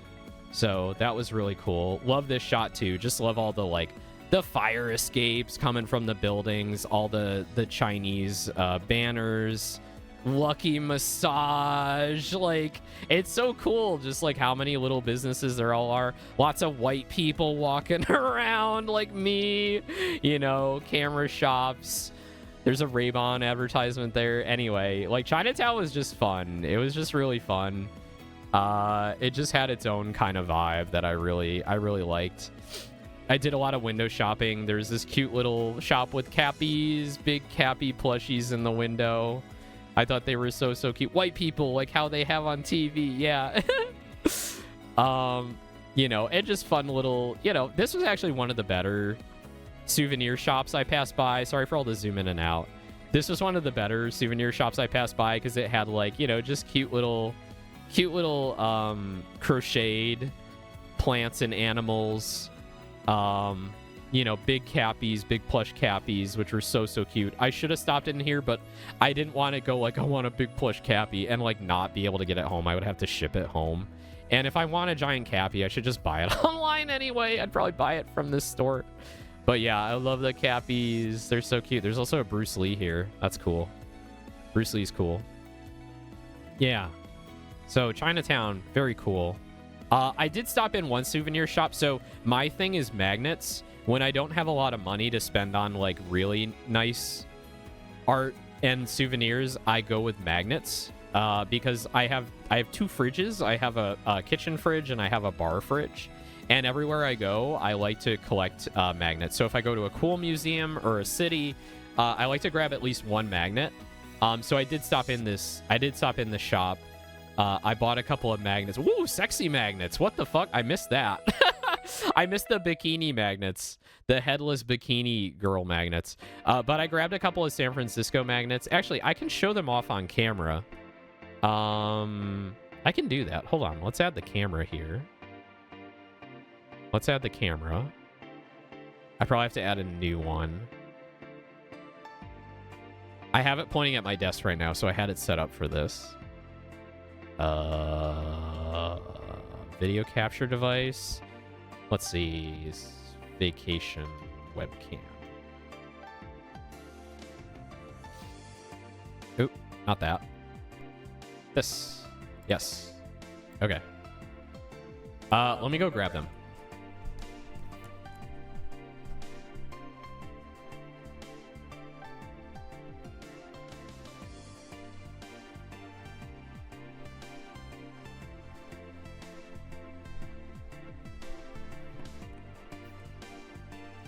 And I love gaudy magnets too. I will get things that have like dangly bits coming off of them, really bright colors. I'll get magnets that like have like little things you can pull on or move. But I really like these. I got a Chinatown themed magnet, which I thought was pretty good. I'm a sucker for just like magnets that have like a lot going on. And it's just like, yeah, I like that dragon. It's got the Golden Gate Bridge. It's got the Chinatown Gate, and it's got a cable car on it. And I'm like, yeah, that's perfect. That's awesome. And then I got this one right here, a more traditional one, but it's also like it's very shiny, a little bit gaudy. It's like a resin finish, and it's got everything on it. It's got Lombard Street, Golden Gate Bridge, a lot of the skyscrapers, another cable car, and the houses and stuff. And I just thought it's just so perfectly gaudy. Like these 2 magnets, they're just so cool. So I'm really happy I got like a little bit of a souvenir, and they're on my fridge now. So I'm really happy with that. That's really fun. So yeah, thank you to World of Magnets for for my like one little souvenir from San Francisco. Another thing I noticed, so all right, so the 3 things that kind of like surprised me about San Francisco, right? Number 1, that Molvard VPN ad. Number 2, all the AI ads. And then number 3, the fucking Waymo cars. I hate these things. These fucking Waymo cars are goddamn everywhere. And I'd heard about these from Tested. If you know Tested.com, the Adam Savage like tech and podcast site. I used to listen to their podcast a lot back in the day, from like Norm and Will, when Will was still there, and they would do a lot of VR news, which like I was a big VR enthusiast when before the Rift came out and when it came out. So I've watched like all their content on like VR and other stuff they were talking about, and they're from the San Francisco Bay Area, and their studios in the SF Bay Area. So like everything they talked about would be about the Bay Area, and they'd constantly be talking about these Waymo cars and how like fucked up they are, and like how we shouldn't be having self-driving cars with nobody in them on the road. But yeah, these things are everywhere. Apparently they're taxis, Like, you can flag one down and have it drive you around. So I saw a lot of these. Like, every... you turn a corner and there's a Waymo car. Like, I think there was just as many of these on the road as, like, regular people driving cars. And they pissed me off. So, like, people... I didn't, like, get at the time that they were, like, taxis. But, like, there would be people in them in the passenger seat and not in the driver's seat. And I'd be, like, shaking my head at them. Like, how dare you encourage this behavior kind of thing without, like, knowing what they are. But yeah, I fucking hate them. They'd always stop, though. I think the technology is probably pretty good because, like, I'd be crossing a street and they would always stop. It would always see me, but I still don't trust them. So anyway, a lot of Waymo cars. A lot of Waymo cars. I don't trust them. Also, check out update gift here with the Sailor Moon and Goku on the sign. This is... I fucking love Chinatown because you just see so much of this. You just see... It's like so much of this. It's so good. Just all these little shops everywhere with like just like anime and you know, random stuff on it. It's just awesome. Love it. So I wanted to get lunch in Chinatown, but I noticed that looking on the app on Google Maps, pretty much every place you could eat that was like on the main strip had like 2.8 stars, 3.1 stars. I'm like, oh no. So I was looking around and I'm like, what can we find like off the main drag? And I wanted dim sum. So I just poked around a bit and there was like a dim sum place with like 4.6 stars on a side street that was like very easy to get to. And I was getting hungry by this point and I'm like, yeah, let's do it. So I went to Broadway Dim Sum Cafe. So this is on Broadway Street. It's a cross street with in Chinatown, and it was very, you know, family. It felt like, yeah, this is where the family goes, right? So I stepped in and I see like giant Chinese family in the back of the room, and they're all like laughing and yelling and having a good time. I'm like, okay, this is where the real shit is, right? So I grabbed a seat. Staff were very sweet. Got the menu here, and I'm like, all right, let's go for the dim sum, right? So I'm like, pork bun, let's go. Steamed custard bun, let's go. And then I got, what else did I get? Fried wontons. I got fried wontons as well. So lunch for me was a couple orders of buns, wontons, and tea. And shout out to this place. The buns were so fucking good. This is how it started coming out. Hot, like super hot, right out of the kitchen. I had tea at my table in like 2 minutes. The buns came out in like 5 minutes. So these were the pork buns. Oh my god, they're so good. Look at this shit. This is so tasty. I like devoured this thing. I just absolutely devoured like 2 of these buns like right away. With the tea. I drank so much tea. I think I drank most of the pot. The barbecue bun was amazing. I posted most of these, if not all of these, in the Discord as well, so a lot of you have seen these already, but I gotta yap about it. So tasty. I've never had any. I have had, all right, so in Boston, when I would go to Boston for PAX, I would go to Chinatown like every time, and I go to Taiwan Cafe there, and they had dim sum that was really, really good. But I've never had anything like this. Like, this was amazing. The buns were so soft. The pork was so yummy. Like, everything was just so good, and like perfect size buns as well. Very, very good. Very good. I got the whatchamacallits, the wontons. The wontons were tasty. These were hot right out of the fryer. Burned my mouth on them. They were delicious. I think they were like, do you want sauce with those? And I'm like, no. I'm like, these are good on their own. So juicy. Meat was juicy on the inside. Didn't need sauce. Nice, perfect crunch on the outside. And then the custard buns. The custard buns were so good. Look at this. Look at the custard. Oh, that orange custard. Oh, so sweet and yummy. I've never had anything like that before. Custard bun was so good. So yeah, the pork bun, the custard bun, and the fried wontons all together was like it was good. Like it was almost too much.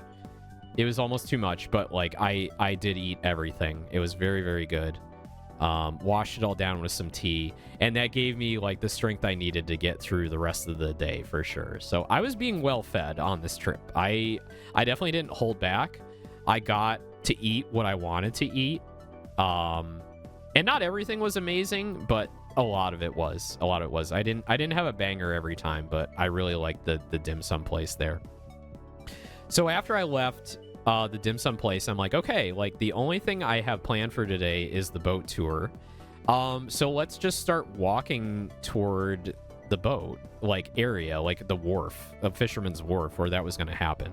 So from here on the snipping tool, yeah, so I'm in Chinatown. So I went from Powell Station here to Union Square, and then from Union Square I walked through Chinatown. There's things missing from this map. I need to zoom in. And then I started heading towards basically just north.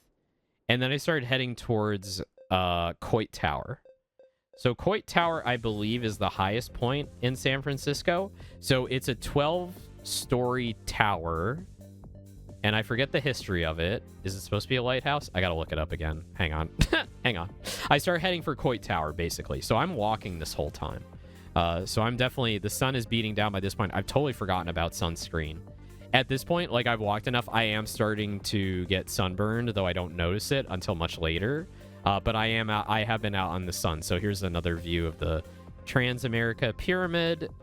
Looking... I believe this is still Chinatown. But I think I'm heading into, like, the Italian neighborhood, because suddenly Chinatown stops and you see a bunch of like Italian restaurants and Italian things going on, and just some amazing views of downtown because the elevation is starting to head upwards. So I'm getting some really cool views of, like, you know, back looking over downtown.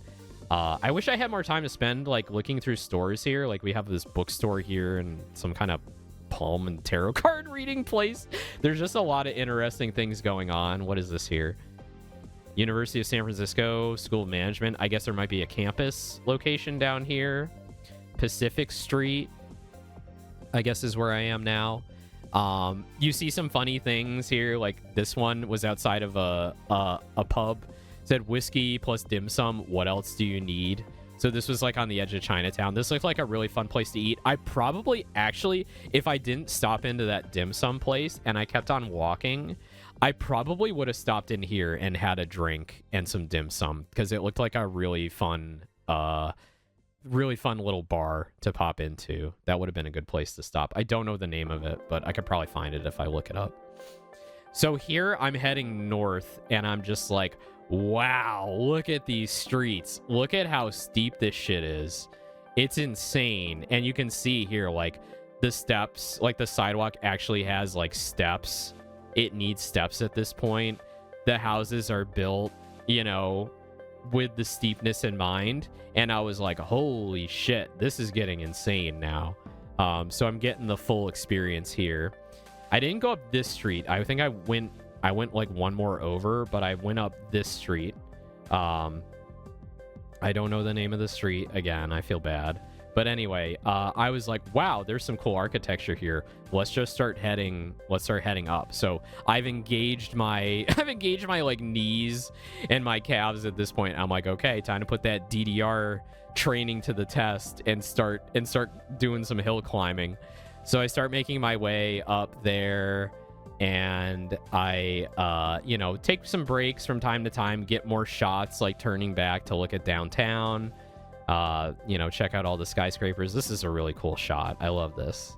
This is really fun. So I'm climbing. More amazing photos. So this is off looking towards the east. So there's the Oakland.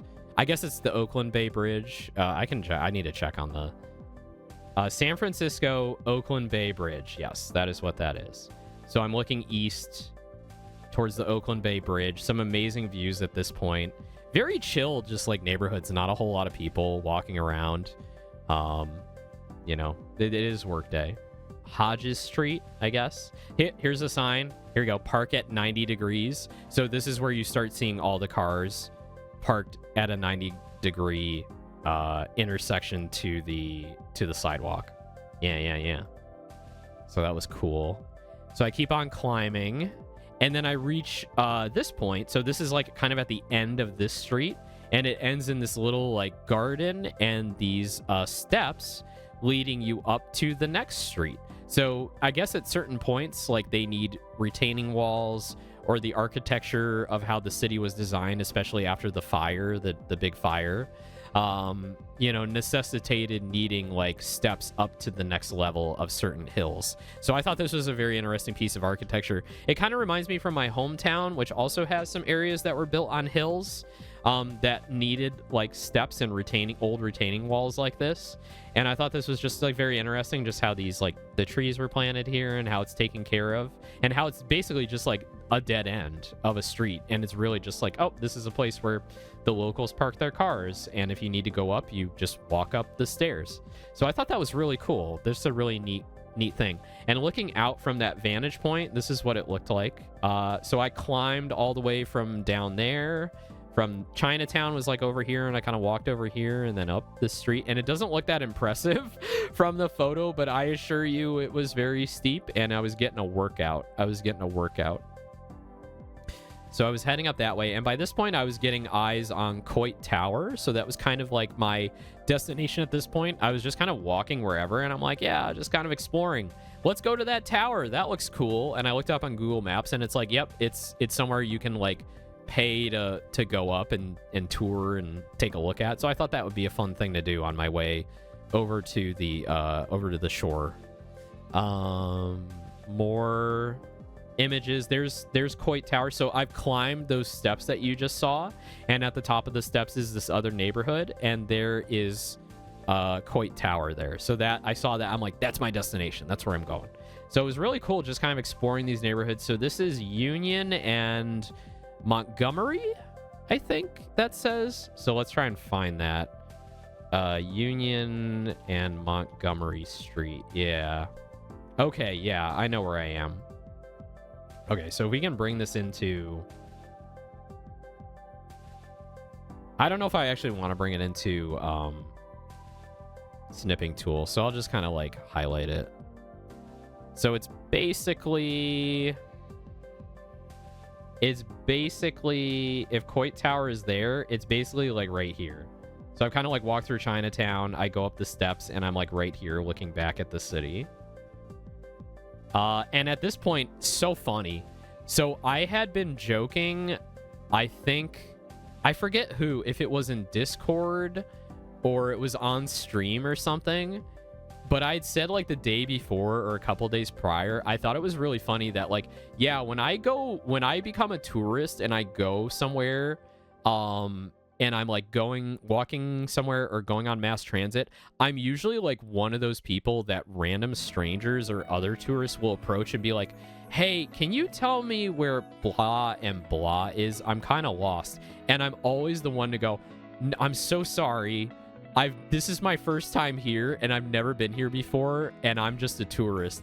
This fucking happened again. It happened again at the top of this hill. So like right after I took this photo, I like crossed the street, and off to the side here, there was a USPS truck and a postal service worker, and she approached me. She's like, hey, do you live here? Can you help me? And I probably a neighborhood she had never like delivered to before. She was filling in for somebody, and I was like, oh no, I'm so sorry, like I'm just a tourist and I'm just exploring, I don't know anywhere. And she was like, oh okay, no worries. And I was like, I get that a lot, by the way. And she's like, it's because you look like you know what you're doing and where you're going. And I'm like, damn. I guess I do. I guess I just have that air of like confidence when I'm going somewhere, even though this was like a trip of like, I don't know where the fuck I'm going. I'm just gonna walk somewhere and just have a good time and look at everything and just not have any like real hard plans. And even when I don't have plans and I'm just wandering, apparently I have that like look that like I know what I'm doing and I know where I'm going and what's going on. So shout out to the USPS postal worker who I spoke with, you gave me a good laugh. You gave me a good laugh. I really enjoyed that. Thank you very much. So in heading to Coit Tower, I was like, just kind of, still kind of walking around. I saw this beautiful garden on this one street where, this neighborhood, you can walk up these steps and it leads you up more steps through this beautiful garden in the middle of this neighborhood, and it gets you up to the towers. So there's Coit Tower again up there. And I'm just like, well, if it's an open path, I want to go through it, right? And it is like a public walking space, though the residents, I believe, tend the gardens. And they're all like gated off homes, and it's like, I'm sure it's a really bougie place to live. It's probably like outrageously, the taxes are probably insane. But the garden was very cool. It had some lovely West Coast trees. I don't know what these are. I'm sure I've seen them before. And sometimes there were palm trees and things around, and statues and flowers and stuff, and just like really, really nice gardens around. So I had fun kind of like taking a short walk through this garden. I wish I got more photos of it, but it was a very tight space and there were a few people kind of walking up and down. But you get to the top of it and there's just another beautiful view of the San Francisco Oakland Bay Bridge in the background. So just some amazing vistas like throughout the city. Like everywhere you looked, you would see something cool. Oh, I did get a photo here. This is what the walkway through that garden looked like. So again, like more like steep steps leading up to another neighborhood, another road. So I walked from there up through the steps, and it was just a really nice little private-y garden area with a public walk. What a beautiful place to live. That would be such an amazing neighborhood to live in if you could afford it, It was so cool. More just amazing views from going through there, just being able to see, the breadth of the city and different areas, and just you really get a good look at like how many hills are in the city and how big the hills are. And I can't really name all the neighborhoods or what I'm looking at, but like, it felt very cool just to get so many different viewpoints from here. This was great. So this was me looking towards the western part of the city along the coastline. So, more steep roads, just miles of road and neighborhoods and things like that. Big old apartment buildings up here. Yeah, just really beautiful, and just a lot of green throughout the city. A lot of diversity as far as like, wildlife goes. And this was my first view of the Golden Gate Bridge. So this is kind of like the road that goes up to the base of Coit Tower. And I got to see the Golden Gate Bridge for the first time. So this is my first sight of that. And I was like, wow, look at that. It's so big. But visibility, again, was like pretty low that day. So it was kind of like out there in the haze. But, it's cool to see those landmarks finally and just get context for like where they are in relation to other things and put yourself in a spatially aware situation. I don't know. It's just like, it's different, right? You see it in the movies, you see it in photos, but your own context of like where you're traveling and where these things are is totally different. It's totally different. So I have a completely different understanding of the city and where everything is and the landmarks and the Golden Gate Bridge and all that. So that was cool.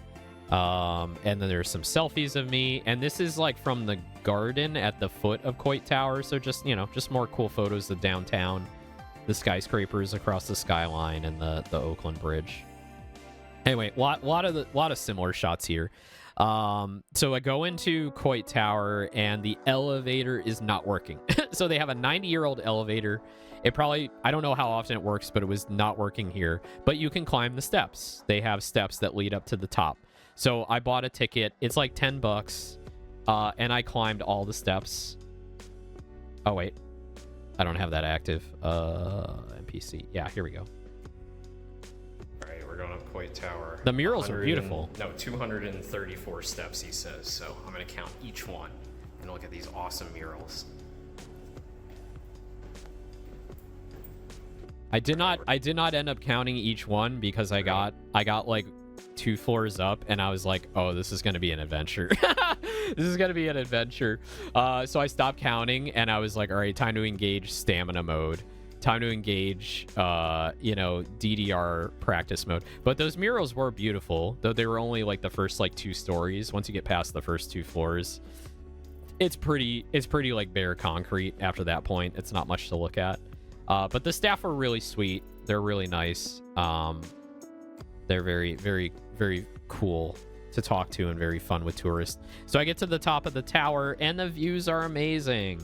The views are amazing. So just really awesome views of the city. I believe outside of this downtown skyscrapers, this is like the highest point in the city. So just fantastic view. The windows get dirty very quickly, but there is a attendant up there, like a parks attendant that goes around like cleaning the windows, and he plays music and he takes photos for you. And just you could chat about like the history and everything. So there were quite a few tourists up here, so I didn't spend too long. I think I spent about 15 minutes looking out the windows and kind of cycling around the different viewpoints and stuff. Just absolutely beautiful views of the city. Just really recommend going up here if you're gonna be in the city. I think it's a great place to stop and just take in the scenery. This radio tower is like a big reference point landmark. I don't even know what it's called. If anyone knows what that thing is called, let me know. I might look it up on Google Maps. Hang on, because I kept meaning to look it up because I've seen it before in like media, but I don't know what it's called. I'm just gonna Google it. San Francisco giant radio tower. It's the Sutro Tower. Okay. It's a unique 3-legged, almost 300-meter tall TV and radio lattice tower located on the west side of San Francisco. Okay. When was it built? Oh, built in 1973. Got it. It's named after Mount Sutro. It's a very distinct landmark. Like, coming into the city via streetcar, as you get closer to downtown, it's like, it's just there. Like, you can see it from many, many different angles. It's very unique looking. I don't know if it's pretty, but it's unique. It's unique. But yeah, very amazing views from up here. I definitely, at this point, I remembered I had the Randon Nui with me. I had the Randon Nui with me. So I got him out of my bag. I'm like, oh no, Randon, I forgot about Randon. So I took some photos with Randon. So here's Randon looking towards the Golden Gate Bridge in the background. And I always got like 2 photos. I get one with the scenery in the background, and then I get one with like focused on him with the bokeh effect. So I had the bokeh effect going on. I got one with him, looking towards the skyscrapers. So that was fun. And I posted those to the Random Night Discord because I let everybody know I was gonna be taking him with me. Here's a shot of Alcatraz. This was really cool, seeing Alcatraz for the first time. Very, very neat. You know, it stands out so much. It's just so wild just to see it like out there, and I don't know, it's a very unique island. It's just really interesting to look at. So yeah, Alcatraz is out there. This is Fisherman's Wharf down here. This down here, this is, I think, Pier 39. So Pier 39 is kind of like the Disneyland of the waterfront area. Hyper touristy, like 50 different restaurants, souvenir shops, like high-end souvenir shops. It's kind of like if you have kids, it's kind of like the destination, because there's like kind of a boardwalk area down here with a bunch of attractions. They've got a Ferris wheel. You can go watch the sea lions, I think, over here somewhere. There's like a sea lion viewing area, which I missed out on because it closes kind of around 6 or 7, and that's about the time that I was like finishing up my boat tour.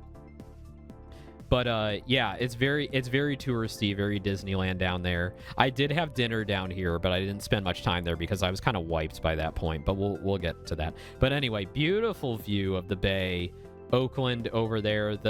I mean, it's so different, the climate and the weather, and just the terrain over there is just so different. It's wild. But really cool view of Alcatraz from there. This is what the top of the Coit Tower looks like. So I took like a fisheye photo. Very, very neat architecture. You can see it gets pretty crowded up there. There's a lot of people. But, you know, people move around a lot, so you get good views of everything. Definitely recommend going up there. Very, very cool. Here's the base of the tower, looking up. Pretty impressive from the ground. And this was just like, there's just like a nice park here to chill out in. There's like a little bit of park all the way around the tower to just hang out and chill in. And like I said, because I think it was a Wednesday, and it was, you know, not long after lunch, it wasn't super busy. So you could spend some time here just like hanging out, enjoying the views of the downtown and everything. And there's a lot of trees and shade and stuff, so good place to chill out. I took a lot of breaks. Because I was doing a lot of walking and a lot of climbing.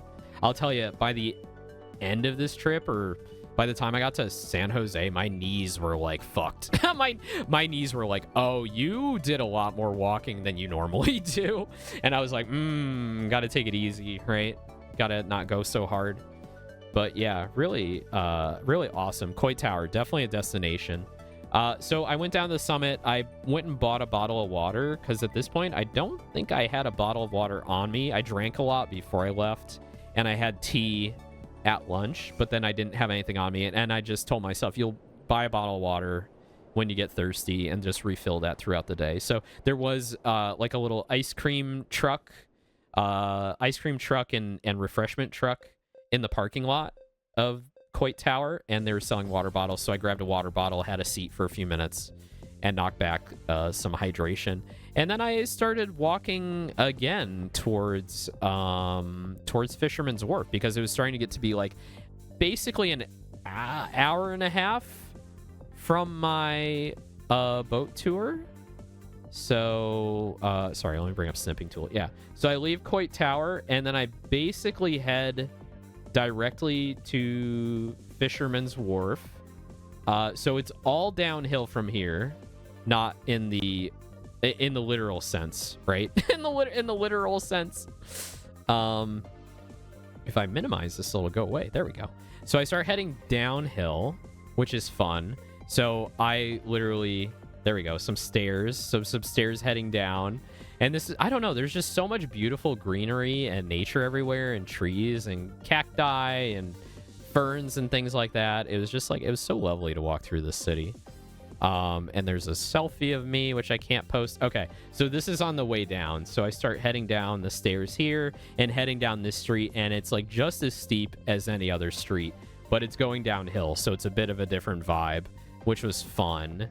So just, you know, lots of stairs. And by this point, I noticed my phone, the battery was getting low, and I'm like, I need to stop taking so many fucking pictures. But like, I knew at the same time I wanted as many pictures as I could get, because there was just so many cool, there were so many cool shots. There were so many cool places to take a photo from in a city I've never been to before. And I knew I was going to do this like travel yap. So I definitely wanted to take a lot of photos. So just, I don't know, just like cool architecture, streets. So I get down to the bottom of this street, and I'm hitting like sea level here. So I get to see some of the neighborhoods off to the west. We're heading towards Fisherman's Wharf still.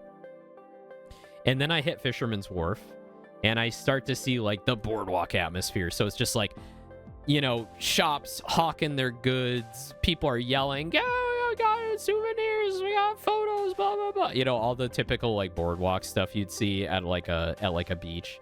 There's a Ferris wheel here, some other attractions. So it's like, it gets busy down in this area. There's a lot of tourists. There's a lot of people walking around. You know, there's a lot of, you know, your usual chains like Starbucks and other things like that. You know, lots of places to eat. So feeling very Disneyland at this point. Didn't mind it so much. It was just interesting. But by this time, I still had like an hour until my boat ride. So like, I didn't need to line up yet or anything. So what I saw on the map was something very interesting down here. And it was this. Musée Mécanique. Antique coin-operated arcade. Oh my god, fuck yeah. An antique coin-operated arcade? Let's fucking go. I've never heard of this before. Let me get rid of some of these photos. I'd never heard of this before. I had no idea this was here. I saw it on the map looking for things to do down at the Fisherman's Wharf, and I was like, this is it. This is the thing I'm going to spend like an hour just, you know, doing whatever. totally free admission to walk in. And it had so many arcade games, and I think this picture doesn't do it justice because this is like one long like warehouse kind of thing. You can see the loading docks here, the gates, and it's just chock full of games and coin operated amusements from every era. And there's a lot of signage to kind of educate you about entertainment in the region and coin op and like what these things are. Most of this stuff is from one man's collection, and I think I have a photo in here detailing it. It's this, yeah, the Zielinski collection. So most of the stuff here is from this guy, Edward Gallon Zielinski. So he collects coin operated machines, hundreds of musical and mechanical pleasures that bewitch the eye with their beauty and skill. Some are over a century old, and some so cleverly restored they seem to be ageless. So this whole exhibition is a part of this dude's collection. I guess it was passed down to this guy, the current owner, Daniel Gallon Zielinski. So yeah, anyway, most of the machines here are from that collection, and I took so many photos here. I wish I couldn't go through all these on Discord, but I posted a lot of stuff. Apologies if there are reflections of myself in anything. I tried really hard, but like, oh god, you can see stuff. When you walk in, you see stuff like this, right? So like the mystic fortune teller stuff, and you have like automatic like violin players and piano players, and you have more like fortune telling, like does your lover know, where you put your hands on things. And a lot of this stuff, it's only a quarter, it's only 25 cents, and I thought that was amazing. Some of the more expensive, more difficult things to maintain and restore, like this music player behind glass, this was like $5, right? So, and I think really I didn't pay for any of that, the more expensive ones. I basically stuck to quarter experiences, but it's really for like the preservation and restoration of these machines, because I don't know about this one specifically, but like an automatic playing violin, I mean, this has to be one of the only ones in the world left at this point. And to maintain that and restore it, it requires a lot of money, right? It requires some expertise. So I think that like if you're into this stuff, I think $5 is not really a lot to spend, because you're basically making a donation to keep that thing, in working condition. Here's a sign for it. The Violano Virtuoso. The Violano Virtuoso is an electrically operated self-playing violin and piano with a bow front case. The machine was built by the Mills Novelty Company in 1914. Isn't that cool? Isn't that so fucking cool? That's so amazing. That's so good. I do have a close-up photo. I just want to make sure I'm not in the reflection. Okay, I am not in the reflection. You can only see my arms. Yeah. Unfortunately, they're not using museum glass for most of this. It is reflective glass, so it's kind of hard to not get a ton of reflections in. But like, look at this thing. It's a whole ass violin.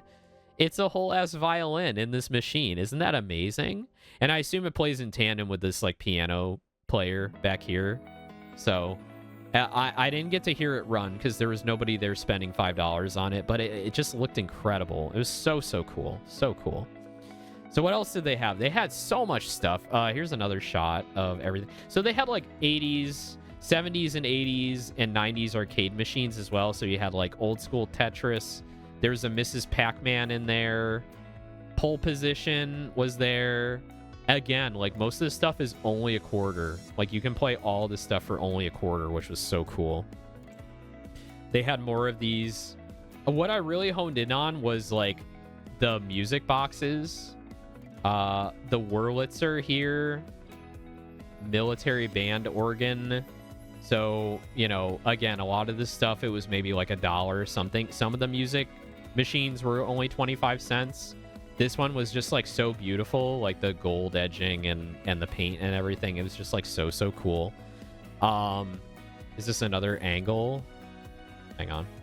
Yeah, here you go. That's just like so cool.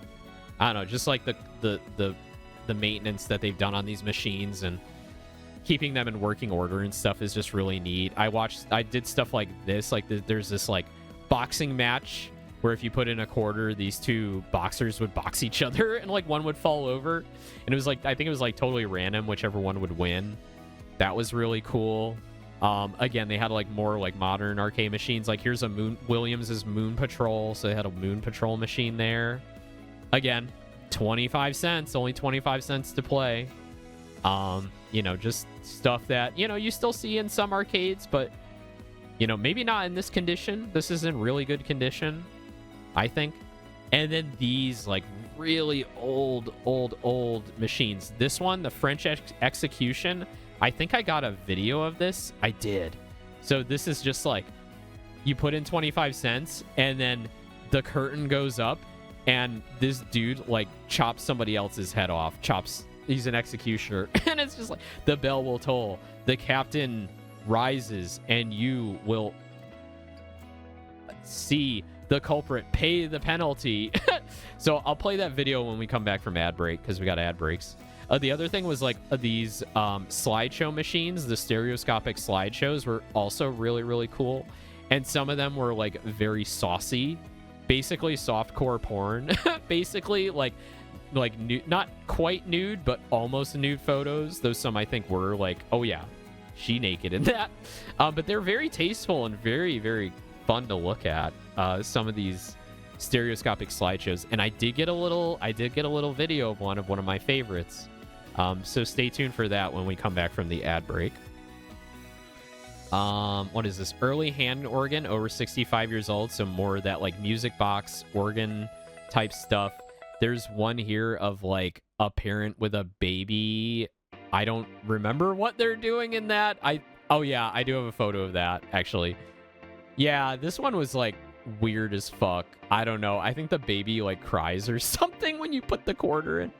But anyway, we've got an ad break now. We'll show more video when I come back. We'll be right back.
Thank you guys for waiting. Welcome back. All right, so I did take some video of some of these machines, which was really cool. So I show you the French execution photo there. So I'm actually going to show you the video of what happens when you put a quarter into it.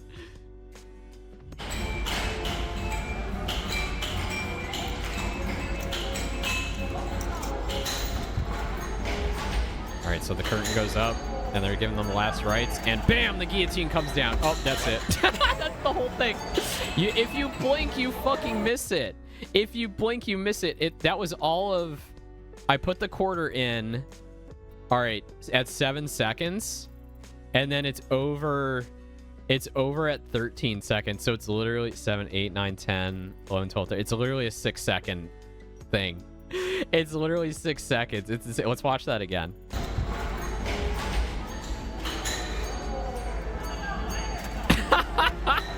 That's it. That's the whole thing. It was so funny. I was like, I took a video and I was like, wait, what happened? Like, I didn't even see it. I had to watch the video back after to see what happened. It was so funny. Okay, so then there's this organ that's like the over 65 years old organ.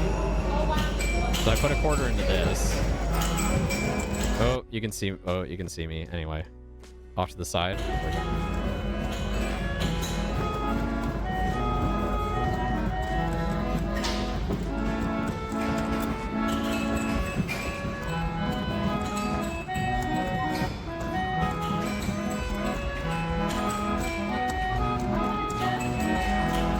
Yeah, so there was a lot of like little music boxes like that were just so cute and so cool. And I was taking photos of things that were kind of like more unique and like weird and whatever. So like we had like this one, which is the sexy love, and then some Greek here. So I assume this was like in a Greek market at some point. Sex test. So you could put your fingers here. 1992 to 2006, dpspromatic.com. So it's a more modern machine, but it's just so unique, right? It's just like you put your hand there, insert coin, put your hand on the panel, relax, test is over, read your score. I did not put my hand on this because I know I'm hot, I know I'm sexy, so I don't need a score to rate me, but I like that sexy bomb is 69. Nice. So yeah, shout out to the sexy sex test machine. That shit was so funny. And that's what I really like about this connection. It's just like a bunch of like really unique stuff. So you had a lot of these stereoscopic slideshow machines, and I don't know if the term is Nickelodeon, but I know that like that was, I think, the term used for, you know, arcades back in the day that had a lot of these machines. It was called a Nickelodeon, and that's where you get the name of the TV channel, Nickelodeon. So you had these slideshow machines where you put in a coin, you'd put your face on the viewfinder, and then you could look at like 3D images of photos, basically. So the one from before in one of those other photos I took was like, okay, photos of the San Francisco fire in the 1900s, but a lot of these were like softcore porn, basically, or, you know, saucy photos, like Grover, we call them Grover photos now. But I love the style of these machines, just this wood paneling and the you know, the flourishes of, you know, all of this, and just making it cool, and then just seeing like things like this, like, see Naughty Marietta do her stuff, right? Which I think this is a restored piece. This was probably not the original. The original was probably like ruined, and they probably like repainted it in a similar style. But it was really fun to look into some of those because it was just like so, just, I don't know, just it felt wholesome. Like that was like the porn of back in the day that people had access to, but it was very tame, and it was just like just beautiful women just like wearing like fun lingerie and like posing in chairs and doing like modeling work, and it was just like really cool. So here's just some more machines, and they had a lot of penny souvenir presses, the classics. They had some racing games here, like Williams had a road racer. I didn't play this one, but I did play American Indy. I did play this one. This one is very challenging. So become an Indianapolis expert. Drive American Indy. The better you steer, the faster you go. So the point of the game was like the car was, you know, on an autopilot motor, And as you would have to turn going into the turns and then straighten out the wheel on the straightaways. And the idea was you were supposed to put as many laps in as possible. And this like game of skill would show you how much time you had left. And this counter would count how many laps you went around. And I was very bad at this. I only played it once, and it takes some getting used to. But I think I got like 12 or 13 laps in, which was like meh. But you know, I could easily see myself dropping a bunch of quarters into this and trying to get a high score. It was very fun. It was very cute. It was cool to see like this little Pinewood Derby, you know, IndyCar kind of go around the track. It was very, very cool. So some fun racing games in there. One of the other things that caught my eye was like these entire animatronic scenes of many different little people, you know, in a town. They had these whole dioramas where all the people are on little, you know, marionette strings, and they dance and they go around in circles, and there's this fucking clown over here at the circus, and you have like people up in the windows, and you have this whole little town, and it's just like, it's so precious. The slot I think it says put in the slot, put your dime, see the Gulch's gay old time. And it was a gay old time. And let me show you. I took a video of this one because I thought this was just the cutest thing. Here we go. In the slot, put your dime. See the Gulch's gay old time. All right, let's get gay. Let's get gay. Oh my God. Look at him go. Isn't this cute? Look at him go. It was just so delightful. It was so very delightful. Yes. The clown like twitches. Clown man. He like twitches. Get over here. Yes. Victory for clowns. This is amazing. This one I felt like I got my money's worth. This one goes on for a good minute. And the carriage comes out of that like carriage house.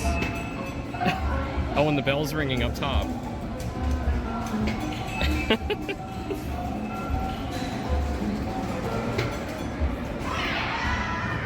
Anyway, it was just so delightful to have these machines like that I've never seen before, like still running and restored and all that. It's just like, it's just very, very cool. It was a very cool, it's hard to call it a museum because it's just so active. Like it feels like a real arcade, but you're transported back into like different time periods of, you know, coin operation and mechanical whimsy and things like that. It was just like so cool. What else we got here? What is this one? Oh yeah, no, I love all of the like very tantalizing like sexy machines, like this one, Ball Walk. So I assume like the ball comes out here and you use the little levers to try and get it like all the way to the end. I didn't play this, but I really I love the machine design. I love the bikini girl here, that just like that look on her face, just very, very, very sexy and cool. Put coin in and hold until balls clear gate. Push ball lift knob. Spread rods to move ball. Close rods to stop ball. Yeah. Please read the directions. I like that. Please read the directions. If ball hits chimes, double all scores. Ring my chimes. And it's another like bikini lady there. And just like, you know, fun bikini girl illustrations throughout. Just like crazy fun, weird machines that are just like so cool. Oh, I got a close up of this illustration too. I really like this one. I really like that one. What's this? Sex appeal meter, again, focusing on the weird sex machines, right? That are just like, how attractive are you to the opposite sex? And it's one of those like squeeze the handle, put the coin in, squeeze the handle. I like this no electric shock, right? So they're already like, yeah, don't worry, this one won't shock you. You actually do want to use this. And I guess depending on how hard you squeeze, it gives you an answer here. I love these answers. Burning, tempting, overrated, icebox, hard to get, passionate. That's so good. And just like all the wood they made the machines out of, the wood paneling and stuff, like, oh, it's just so cool. It's just so cool. 1 cent. Do you dare to find out how sexy you are? The love meter knows. Squeeze and let go. Someone had to print that out to tell people what they needed to do. So cool. Let's see. Do I have a reflection in this? I don't think you can see my reflection. This is one I actually got a video of. So this is another one of those like sexy 3D stereoscopic machines. At a lady's dressing table, an unusual study in 3D reflection. So this was a stereoscopic, you know, what they would probably call smut, but is actually very tasteful. So I think I can show this on stream. I think it's fine. Oh, wait. I gotta bring up the source. Yeah, here you go.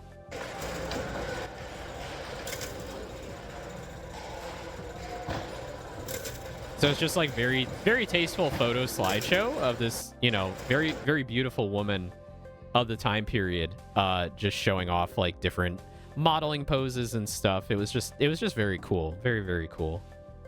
Let's see what else. I think I have another automatic piano here that I can show you.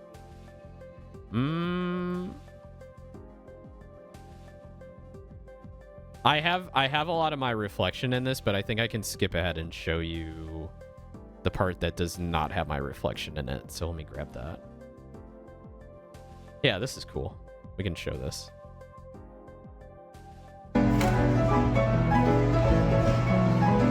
Look at how intense that is. It's so complicated.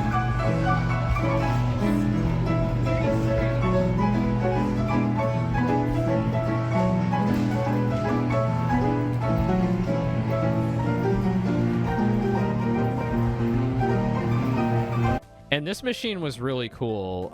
Let me see if I can grab a still frame of this. It had many different songs on it. I think it had 1, 2, 3, 4, 5, 6. It had 8 songs on it. So if I go back to like 3 seconds here, you can see it. Yeah. So you can see there on the right, this bit here. So you could put in a coin and select what song you wanted from the list. And I think they would swap it out. So they had them like handwritten here. I just thought that was just so cool. It's so neat. And I can't really show it like loading in because there's like reflections of me in there, but it was just very neat process, just very, very interesting.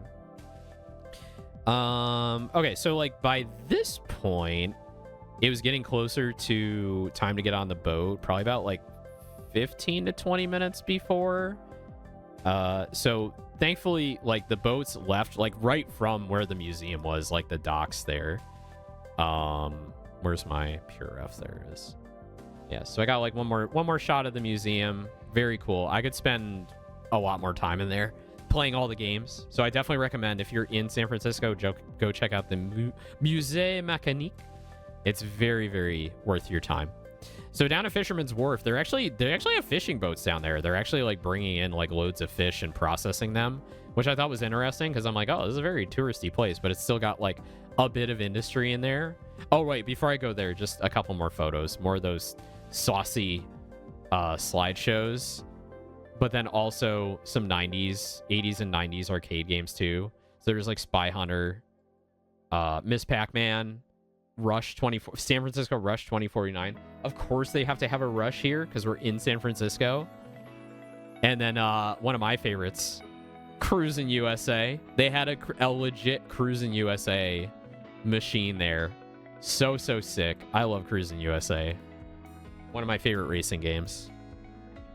All right, so boats are down there. So I went on a tour of the Golden Gate Bridge and the Bay and Alcatraz with the red and white fleet. So $36, very good tour.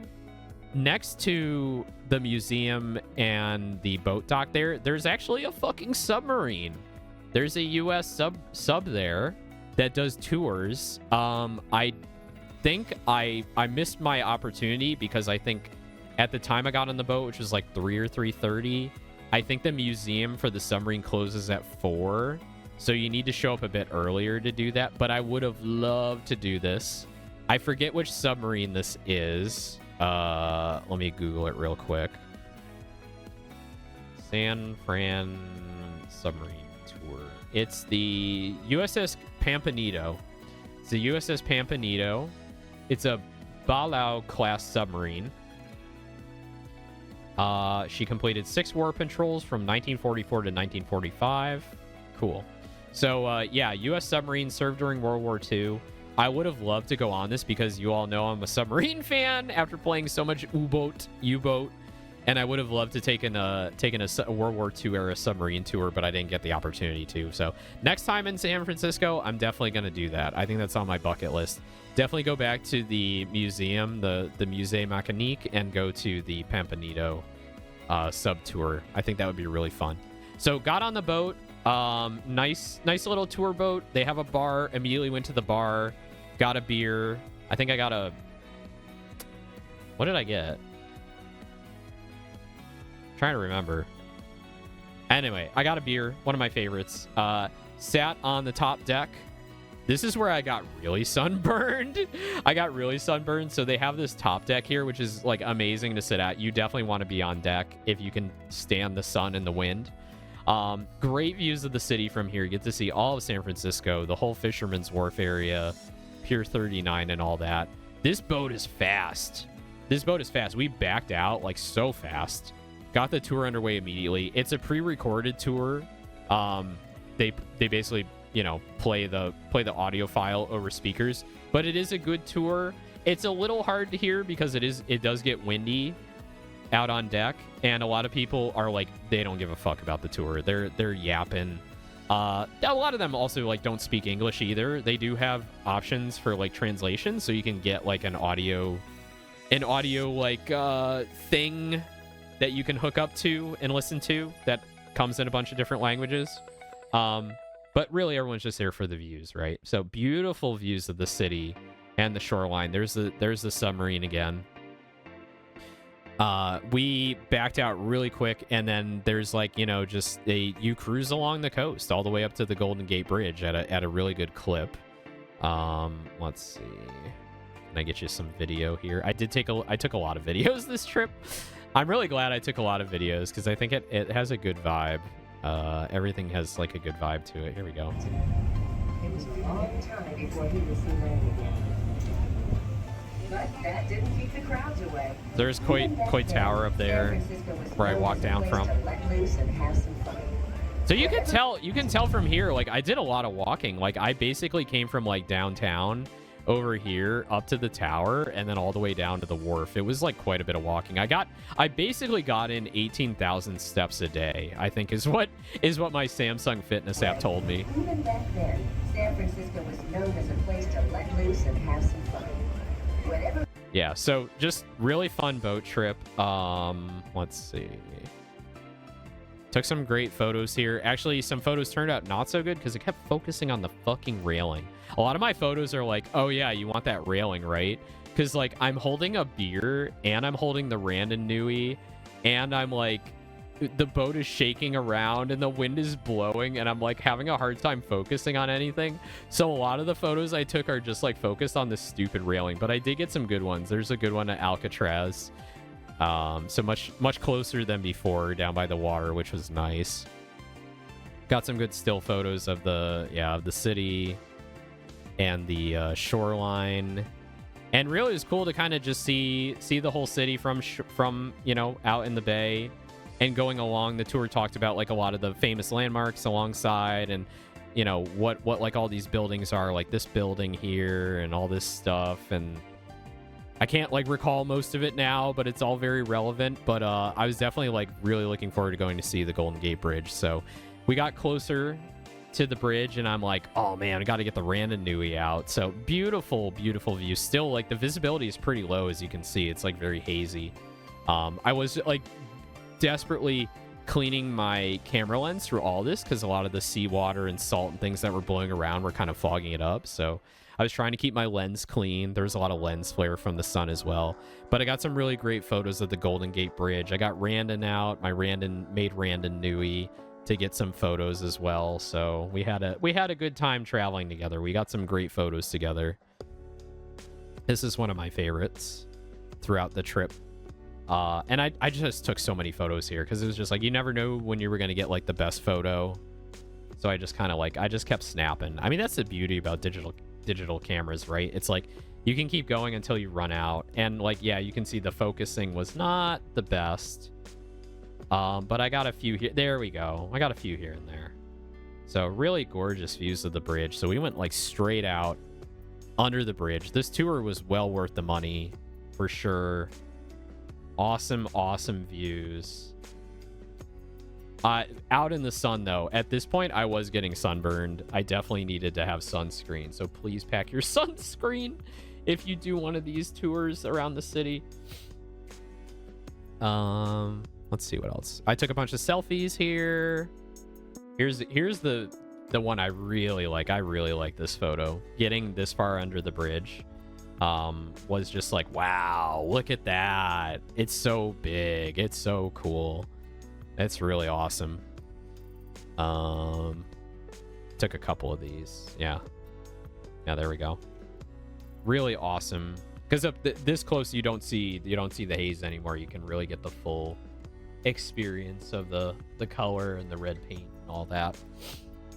Very, very cool.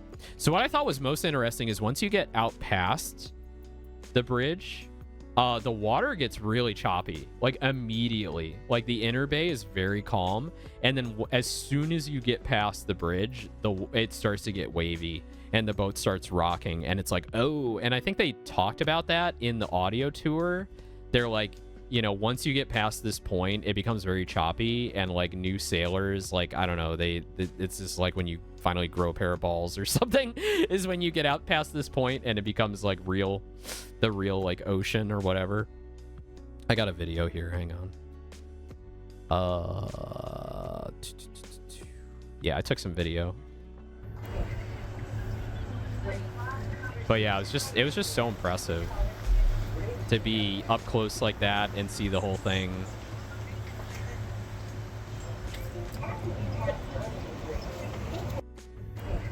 Very cool. So then, like, they go out just past, and then you start heading back toward Alcatraz. So they do a loop, and then you get these great views of the city from here, which is just, I don't know, it's just, I love scenery, I love views, I love looking at cities.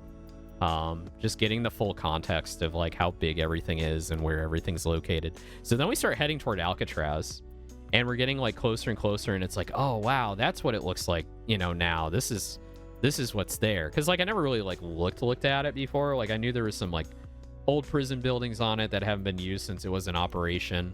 I don't think I ever watched that Nick Cage movie, The Rock, with Nick Cage and Sean Connery, but I should probably watch that at some point. So going in was really cool. We got Randon here. I threatened to throw Randon in Alcatraz if he didn't behave. So that was cool. And then like as you're getting closer, like the boat we were on like actually like speeds up, and it's heading straight into it. Like I started getting scared a little bit, because I was like, wait a minute, we're going like right into the island. Like, are we gonna be able to turn in time? And like it almost feels like right at the last moment they finally turn the boat to go around it. So you get up really close, like within like, I don't know, 60-70 meters, something like that. They take you right up against it, which is really awesome. So you get some awesome views of all the buildings. And there were tourists on there at the time. There was a tour going on, so we saw a few people walking around. You get to see like the Indian land graffiti that's still there. I really like this shot, just like the tip. So this is where the Alcatraz tour docks, and this is like the gift. I think there's a gift shop here and some other stuff, but this is where the tour starts, and then they take you up through the island and walk you around and all that. I didn't get a chance to do it this time, but if I go back, I would do that next time. So like I have a lot of bucket list items for next time. So it's like go on the submarine tour, go on the Alcatraz tour. You know, there's a few other things I want to do, so I definitely have reason to come back another time. I did take another video here. Let's see. Yeah, there we go. Look at how close they take you. This is so cool.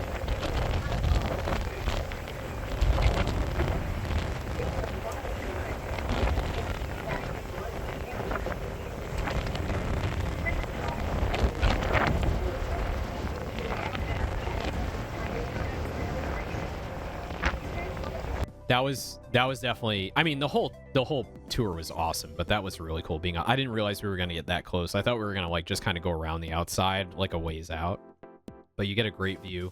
And we saw whales as well.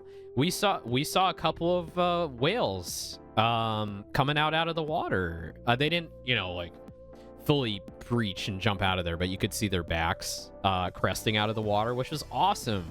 I haven't seen whales in so long, so it was really, really nice to see some whales in the bay too. That was very nice. So perfect boat tour, honestly. 1 hour, grab a beer, take some selfies, and just enjoy it. Like, it's so good. Highly recommended. So there's another photo of Alcatraz. I think I showed that one already, but yeah. And then we got back to land, and I was like, all right, I think I've had enough.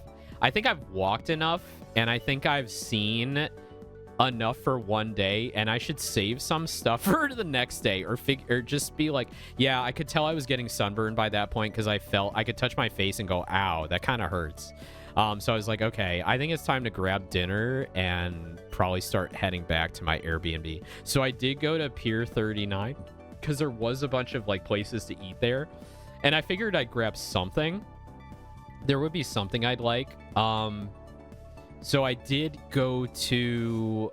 and apparently, like, the big thing here is, like, sourdough. So there's, like, a big, like, sourdough factory. I don't know if you call it a factory, but, like... the thing, it's like the thing down there is like there's a company that's been making sourdough for like 100 years or something, and they have their own like pub bar type thing, eatery, but there's other places there that also do like sourdough type stuff, and I'm like, oh, you know what I want clam chowder in a bread bowl because I'm from New England. I'm from Connecticut. Our big thing is clam chowder, right? And clam chowder in a bread bowl is like that very nostalgic thing for me. It's like you go to the ag fair as a kid, and it's like, what do you eat when you get there? You have clam chowder in a bread bowl. So I got clam chowder in a bread bowl. I got a cocktail. And I got a salad, and it was yummy. And I only ate about like half of it, and I got the rest to go. But I really enjoyed my clam chowder in a bread bowl.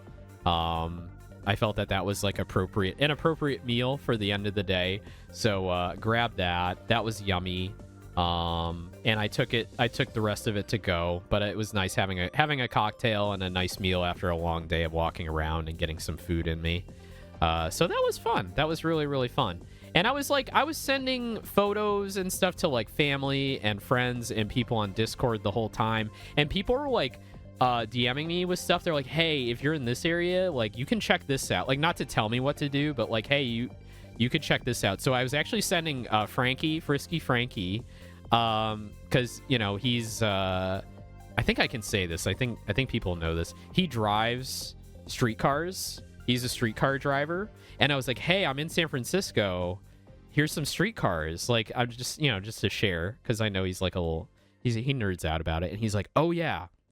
If you're down by the Fisherman's Wharf area, there's an entire line down there that has vintage streetcars that have been restored, and you can still ride them. And I'm like, oh, shit, that's awesome. So it just so happens that leaving Fisherman's Wharf to get back to Pal Station to take a modern streetcar back to my Airbnb, I was on that line with the vintage streetcars. So I actually got to ride one of these, which was really cool. And I guess there's like a variety of cars on this line, and they're all different.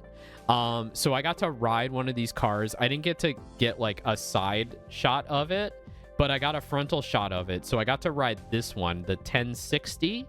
So very, very cool. You know, that old school, like 50s, you know, rounded aluminum shape. So I got to ride on one of these. The inside, you could tell it was redone, but like it felt very cool. You know, just like really neat to ride in like a vintage streetcar on that line, which is really neat. I got to snap a couple photos of the other ones passing by. So here's another one. I think it's the same model, just painted differently. So I saw this one, the 1055, go by. I'd love to go back and ride more of these. I think this would be so much fun to go up and down that line. I think my idea was like ride the line from Fisherman's Wharf down to the ferry terminal and maybe eat something there. But by the end of this day, I was like, I've seen enough. I've done enough. I can go back now. But I snapped some photos like going by this one. So it was just really cool to see these old streetcars. Really, really cool. I also, wait a minute. I have something here. I'm trying to see if I have my reflection in here. I don't think you can see my reflection very well, but no, I can see it. Well, anyway, and at Pier 49, there was like a gift shop that had like a giant Barbie sign, and they had like a rotating tree that had candied apples hanging off of it and a bunch of like Barbie figurines like sitting in the tree, like rotating. It was so weird. It was so weird. Hello, Matthew. Hello. Good to see you. So yeah, that was basically like the end of my day. That was the end of my day for like my first full day in San Francisco, and I got to Pal Station and I rode the streetcars back. And here's some more streetcar porn. Here's some more streetcar porn for you. Hang on. There you go. Just like the underground portions. And it was just cool like how nice and clean the metro system was. Also like the little extending platforms that come out to like bridge the gap are really cool. Also on the streetcars, depending on where you're getting off, the platforms on the inside, like the steps raise and lower. Because there's like accessibility stations where you can roll off in a wheelchair and like, you know, other disabilities, which is really neat. Oh, nice compared to NYC trains. Well, it'll clamp your foot. Yeah, that guy that fell through and it clamped him in place for hours. That was so fucked up. That was years ago. That shit is scary. I'm really careful about gaps in subway systems. Yeah, so that was like the end of day one. Oh my god, I've been going like 4.5 hours and I'm not even through day 2 yet. Day 2 is going to be a lot slimmer. I did less on day 2, but it was still like a lot of fun. So day 2, I wake up. I did not do a morning stream on day 2, but I head back in. I do the same thing. I go down to Pal Station. So basically the video you see here. And then I didn't really have a plan. So I kind of got there and like, what was I trying to do? I need to get sunscreen. Basically, my goal for the day was get sunscreen. Oh yeah, my target was to get to the cable car museum. I want to go to the cable car museum. So the cable car museum is like up again, like near Chinatown, like just off of Chinatown. So I get into Pal Station and then I try and find a drugstore. I try to find like a CVS or something. There's like nothing downtown. I ended up like walking through a mall trying to find something. I ended up going into a mall to try and find like a store that would just had like sunscreen or whatever. And I came up, I didn't spend too much time in there, but I came up like negative. And then I found like an escalator in there. It's like a 5-story mall, an escalator that is twisted. Like it's curved, a curved escalator. I've never seen a curved escalator before, but look at how fucking big tall this mall is. It's crazy. So yeah, I went on the curved escalator in this mall and it was kind of cool. I don't know. I was just like, wow, a curved escalator. That's really weird. I've never seen that before. And then I was kind of down in the Powell Street area, saw some cable cars. So this is like one of the turnaround areas where you can board the cable car. It's $8 to ride a cable car end to end, but I think it's totally worth it for the experience. But if you do board it like at the like rotation end, there will be a lot of people there. You will be waiting in line. I didn't feel like waiting in line for it, but it's like really cool down here. It's like a lot of shopping going on. There's malls and stuff. It's basically where I came out day one, just on like a different street. But I wanted to get up to Chinatown, and it was like I was sunburned from yesterday. I was kind of worried about that, and I didn't want to spend too much time outside. So I said, okay, I'm I'm just gonna ride like one stop in the Muni Metro to get to Chinatown. So I found a station like 1 or 2 streets up, and I went like underground in this like very long steep escalator to get underground to just ride like one stop. Oh, I took a video of this too. Hell yeah. I took a video of this too. There you go. Yeah, this was like a very, very long, slow ride down a very steep escalator to get pretty far underground, which was cool. Just experiencing like different transit methods and stations and things was like just a big part of the adventure. Like I just wanted to try like different parts of the adventure. Lulu, how are you? Thank you so much for the raid. I hope you're doing well. I know we haven't talked lately, but I hope you're doing well. Hello. How is everybody? It's Owen Aeon, your sparkly racing cat. I'm recounting my adventures in San Francisco and the days before San Jose and Off-Kai. So I did an Off-Kai recap a few days ago in my hotel after Off-Kai, but I didn't talk about my San Francisco vacation beforehand. So I spent 2 full days in San Francisco walking around and seeing the sights and doing different things. I just got through day 1 where I did like a boat tour and I ate a bunch of food and I walked around and saw all kinds of stuff and I had a really good time. Hello, Hypermetalix. We played all of Diddy Kong Racing in 3 hours. Let's fucking go. Congrats. How did you do that? How did you do that? You're a better You're a better Diddy Kong racer than I am. Let's fucking go. So yeah, anyway, if you like to stick around, feel free. If you got a raid and run, no worries. This day was much shorter. I didn't do quite as much as the first day. Years of experience. Let's go. Yeah. So I went down in the metro. What station was this? Monkey Car. Union Square Market Street, and I basically rode it like one stop to Chinatown. So I rode one stop to Chinatown, which was a good idea. And then I walked from the Chinatown stop to the Cable Car Museum. So this is the San Francisco Cable Car Museum. It's a very small museum, but it's very fascinating. It's free admission. I did make a small donation to it because I really appreciated it. And you can see the cable car lines running through here. And again, like I said before, you can hear them. You can hear the cables running underneath if you stand at the sidewalk. It's a really unique sound. It's a very unique sound. And here is more cable car. You hear the cables, yeah, because they're going through these channels where they're running over wheels, metal wheels, and it makes like a clinking and clanking sound as it goes through. It's very unique. It's very, very cool. And there's steel cables as well. It's like threaded steel. So let's see. Here's a cable car going by. And look how fast it goes. It's so cool. So I did get to ride one of these, and we're gonna go through that experience really soon. I'll talk about it because this was really like the highlight. I think is really the highlight of my adventure. So I go into the cable car museum, and it's basically one giant room. And what you see is this. So what it is this is the machine shop area. So you're overlooking this machine shop, but what you see over here on the left is these enormous wheels where the cables are being pulled. So all of the cable cars in the city, I think there's like 5 different lines. All of the cables pass through these giant winding tethered machines.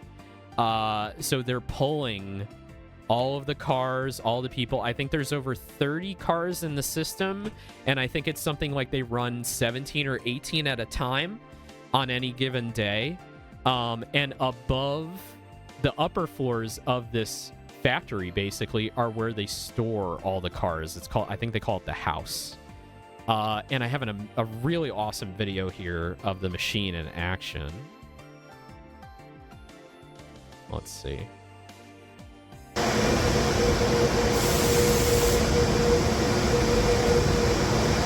And you can tell it's very loud in there, but it's so cool.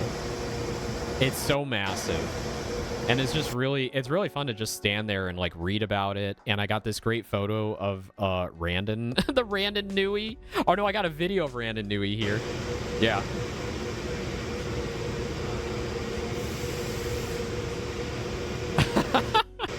And I posted him in the Randon Discord, and people were like, throw him in. It was so funny. It's like a literal cable going back and forth. Yeah, it's running in a giant infinite loop. And yeah, it's bedtime for me, but have a good time. Yeah, have a good night. Have a good night. Thank you so much for the raid. Cast him into the fire. Yeah.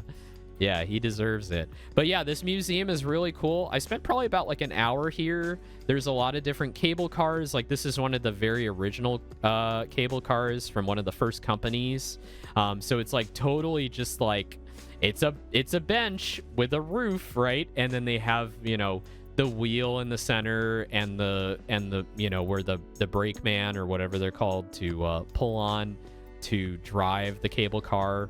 I didn't really know like how these things work, so this museum was very good about like explaining how it works, right? So how it all works.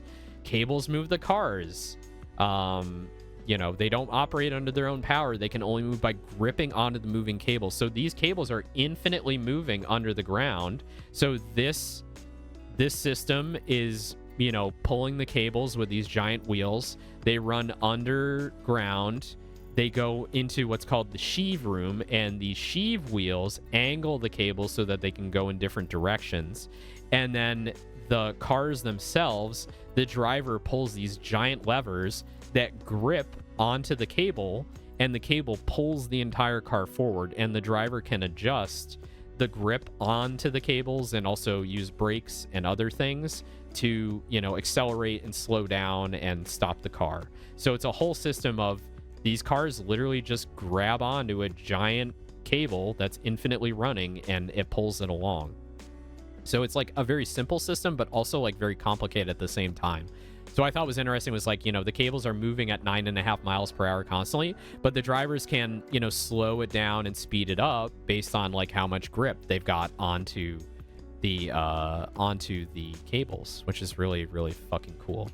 What else do we have here? Just a lot of tools and stuff that they use to like maintain the systems. There's a lot of history about the guy who came up with the system. He like owned a mine, and he was like one of the first people to create like mine carts basically that would deliver, you know, stuff coming out of the mine from the workers. And he realized, oh, I can move people with this. Why don't I like do this in a city? So then, you know, they started building those systems in San Francisco. Here's one of the levers that, you know, they have like on the cars where, you know, the driver pulls the lever, and the system under here, this bit grips onto the cable. So this is actually the literal cable that's running underneath the San Francisco streets, and this is the thing that clamps onto it.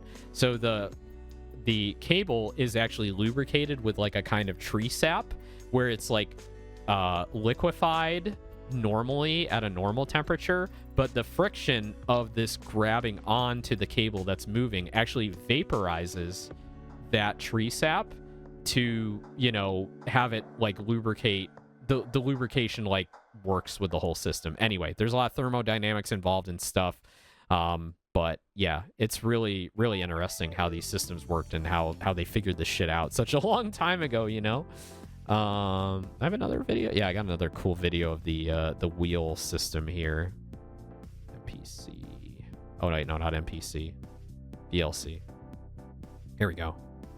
This is cool. Yeah. I mean, these things are massive.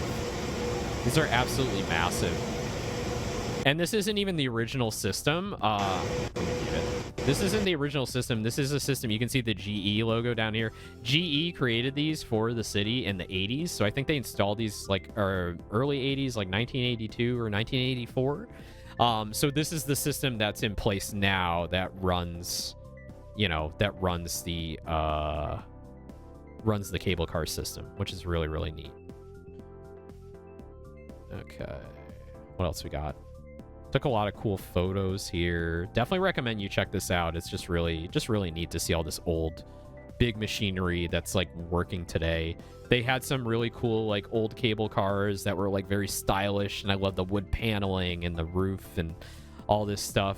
And there were a bunch of different like railways within San Francisco running these. Like I think at one point they had like over 16 or something different railways running all their own cars at different gauges.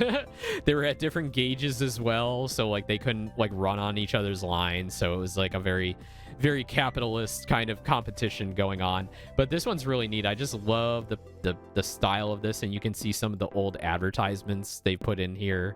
Definitely not the original ones. This has probably been restored, but I love like the glass work here. You can see the frosted glass.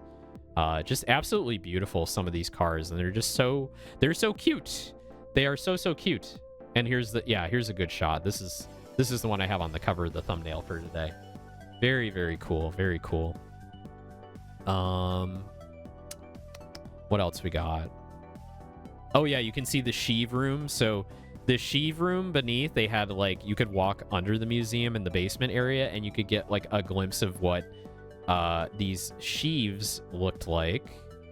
If I bring VLC back. So these are what's kind of able to let the cables like change directions and go, you know, at 90-degree angles in different parts of the streets. So they need to have these like tilted wheels kind of like reorienting the cables so that they can go in different directions and serve different streets within the system, which is really neat. Here's a cable car. I took so many photos and videos of cable cars. They're just so cool. So this is turning right in front of the museum. I don't think there was a stop. There was a stop at the museum. So this one behind this one over here, that's the line I got to ride.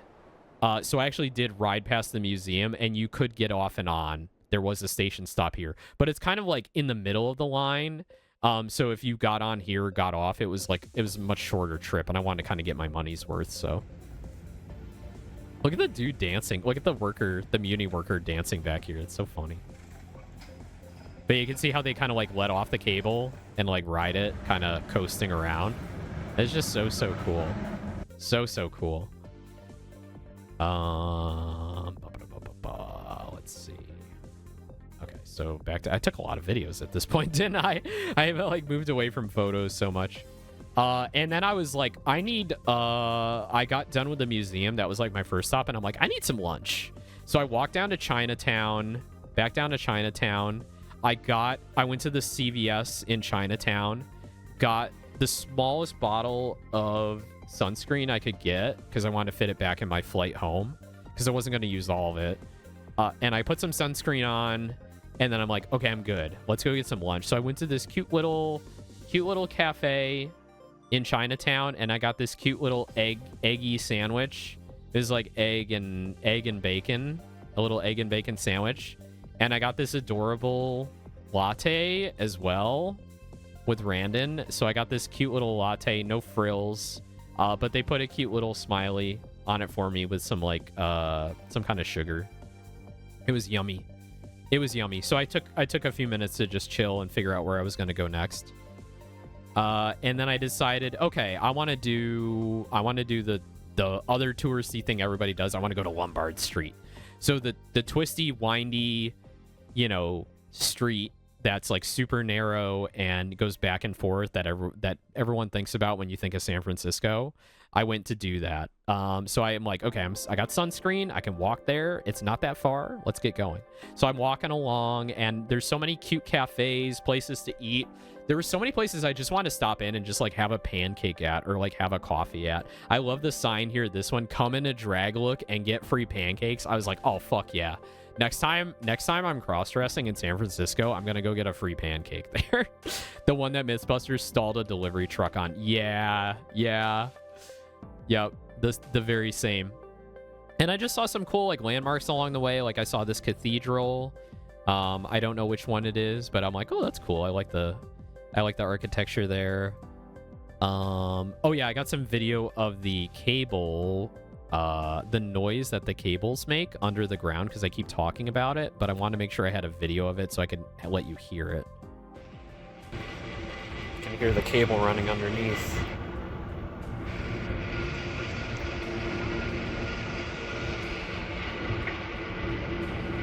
So that's what it sounds like standing next to the cables. It's like, no, no, no, no, no, no, no. Very, very metal sound, very mechanical sound. It was really cool. Really, really, really, really cool. Let's see. Okay. Sorry, I'm like switching between like 5 different programs right here, between like Pure Ref and everything else.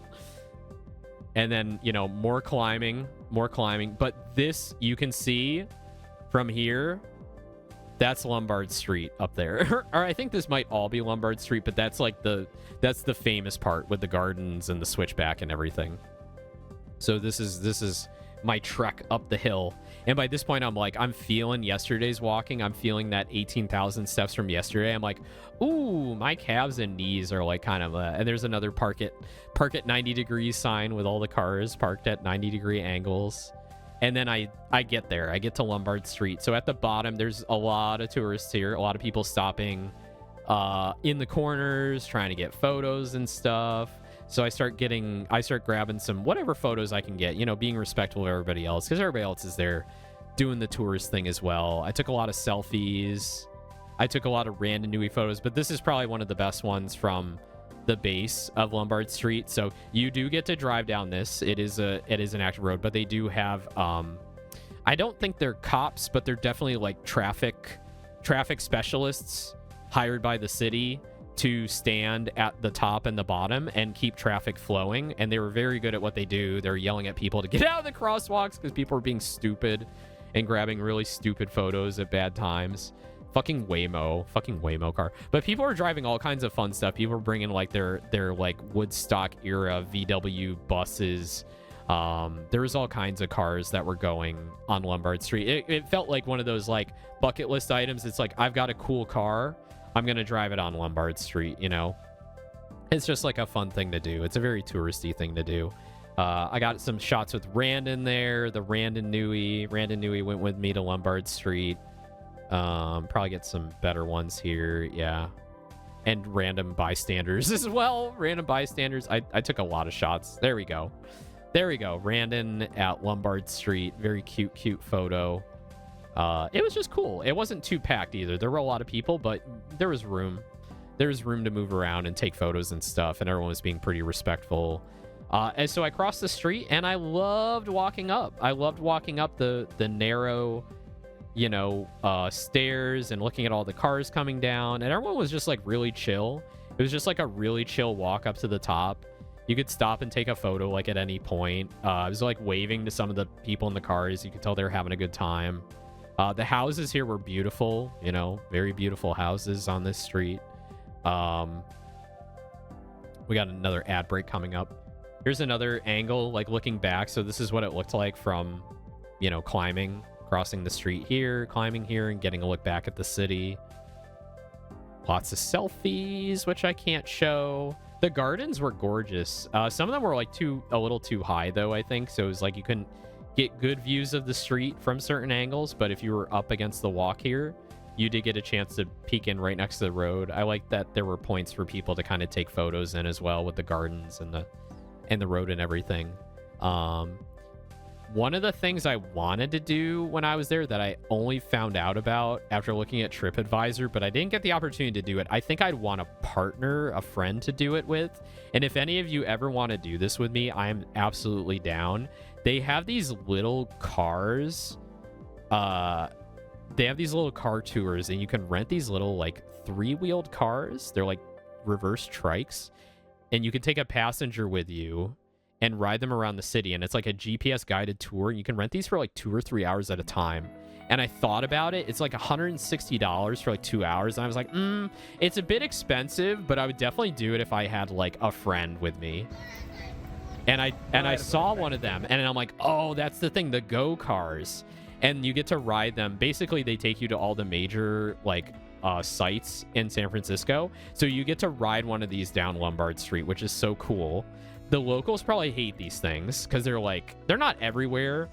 But they are like, you know, they're small and they're probably annoying to watch out for, and a bunch of idiots probably drive them. But I saw this couple riding one, and I waved to them. I was like, oh, I wanted to do that.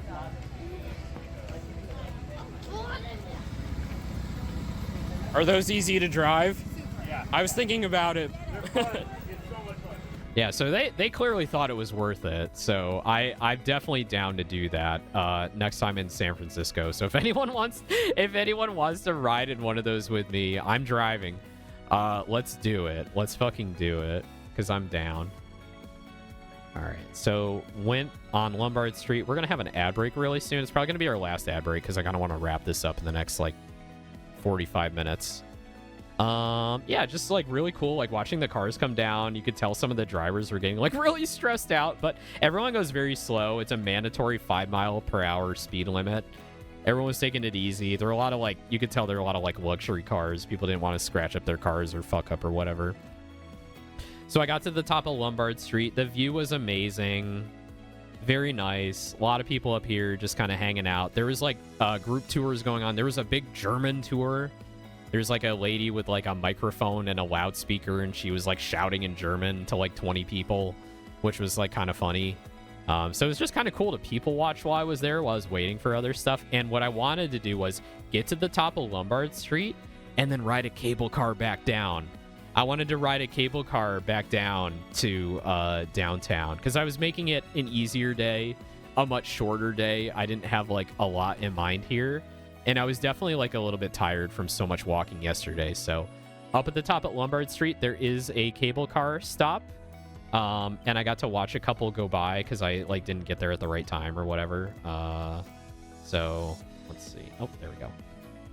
The cable cars are just so beautiful. I really love looking at them. And they still have advertising too. The fucking Nintendo store. I guess the Nintendo just opened a store in San Francisco.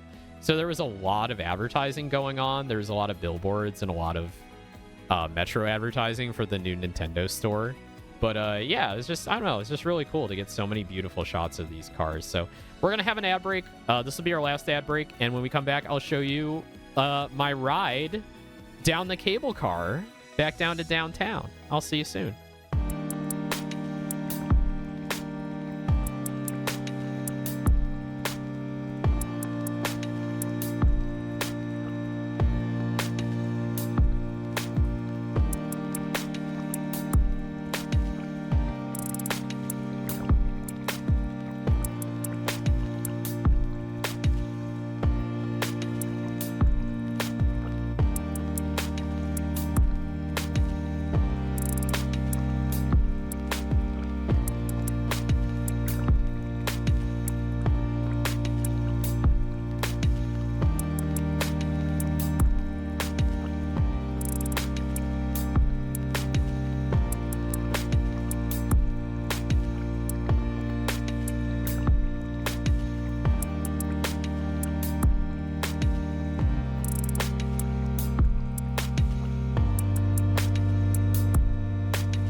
All right, sorry for the extended break. I had to go feed my catto. My catto needed to be fed. So, welcome back. All right, so cable cars. Yeah, so I got to the top of Lombard Street and I hung out at the cable car stop for a few minutes waiting for the next one to come by, and oh my god, this is like the most fun thing ever. It's so fun. I took so many selfies. I gotta make sure I don't dox myself here, so hang on. Okay, that's a selfie, that's a dox. Let's see, is this one dox worthy? No, this one is not dox. I took a bunch of videos here, so you're gonna watch a few videos.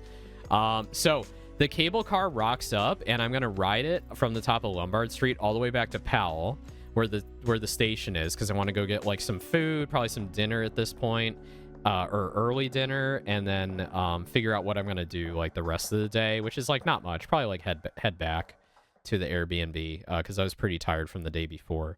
So I got onto the cable car and I'm like, I'm ready. I got my Clipper card. I'm like ready to pay for it. I know it's like $8 or whatever. I'm like, that's fine. That's worth it. So the guy, like, it stops at the stop.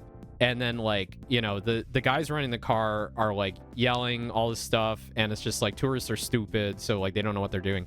And I'm the first one in line. I show like my Clipper card to like one of the attendants like on the car, and he's like, let me see the card. I show it to him. He's like, okay, go stand over there. And he points, or go sit over there, and he points to like the car, and it's just like there's nowhere to sit. And I'm like, wait a minute, but he said sit there. And then the guy that's like driving it is like, just stand there, just hold on. I'm like, oh, I get to ride on the outside of the car.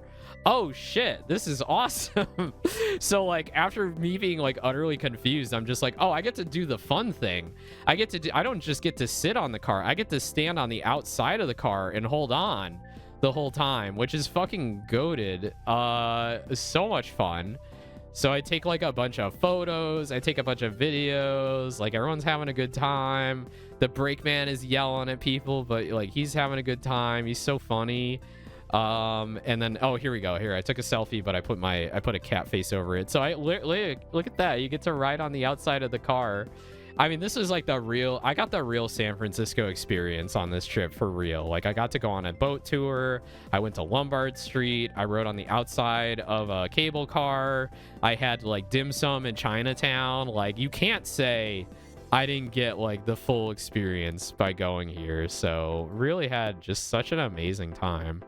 I already lost which video I was gonna show. Hang on. Is it shit, hang on. It's not that one. It's this one. Yeah, it's this one. So this is one where we're going downhill. We're actually going downhill like the majority of the time. I don't think we went uphill at all, but this is so much fun. The little girl was having so much fun too. All the kids really loved it. This guy was fucking awesome. Shout out to the lever man or whatever they call him. He's fucking goated. He was like, you could tell his job's really tough because like you got to be strong to pull that fucking lever. You got to be big. But he was like directing everyone, telling people like, you know, if they need to move in, if we were getting too close to like mirrors and stuff. But you could tell like he was having a good time too. Like he loves his job. It was like really cool. But yeah, you just get to like hold on to the outside and just ride the whole fucking cable car back down to downtown. It's so cool. Oh, got somebody's crotch in there. There were some like funny moments too. Oh, here's a good photo.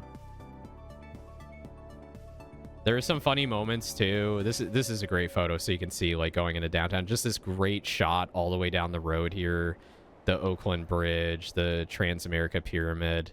People like parking here and going, oh fuck, the cable car's coming was like half the trip down. It was really funny. Let's see. I got a few more good videos here. Let's try this one. Going down. Oh yeah, this guy, yeah.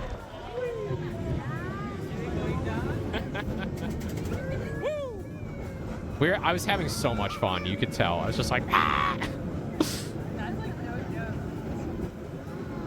The views are just spectacular. I think this is like a must do. This is absolutely a must do if you're in San Francisco. Especially when the weather is nice. If the weather was colder than this, I probably wouldn't. I'd still love it, but I'd probably be like, yeah, my hand was fucking freezing by the time I got off. So you can see there's a station here where we would stop and let people off. What else? I took like a couple more videos that were pretty good.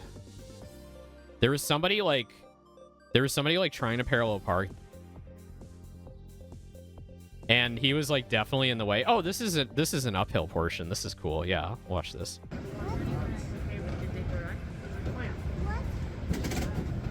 You can hear him like pulling the clamp, like to slow it down, or pulling on the brake.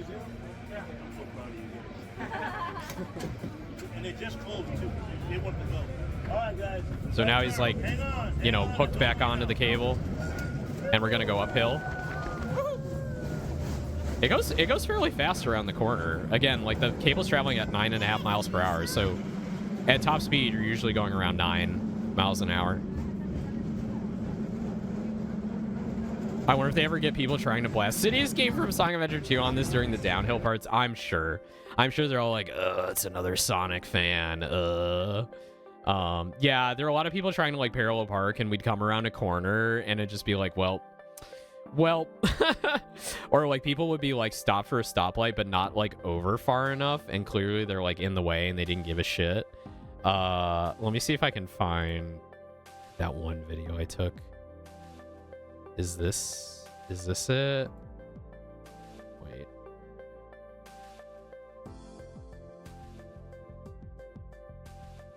Sorry, just give me like 1 sec here. Nope, that's the one I already showed.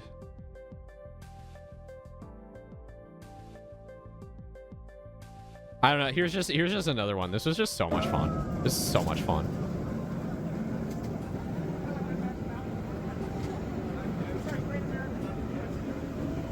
And you really had to like pull yourself into the car when you got close to these the mirrors, people's mirrors.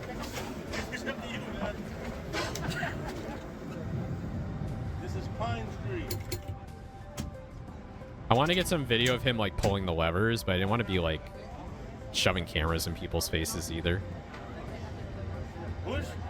Next stop. Before you step down, look back. If you see something coming, don't step in front of it. The dude was awesome. Yeah, there we go. Lever pull. Look at that shit. That shit's crazy.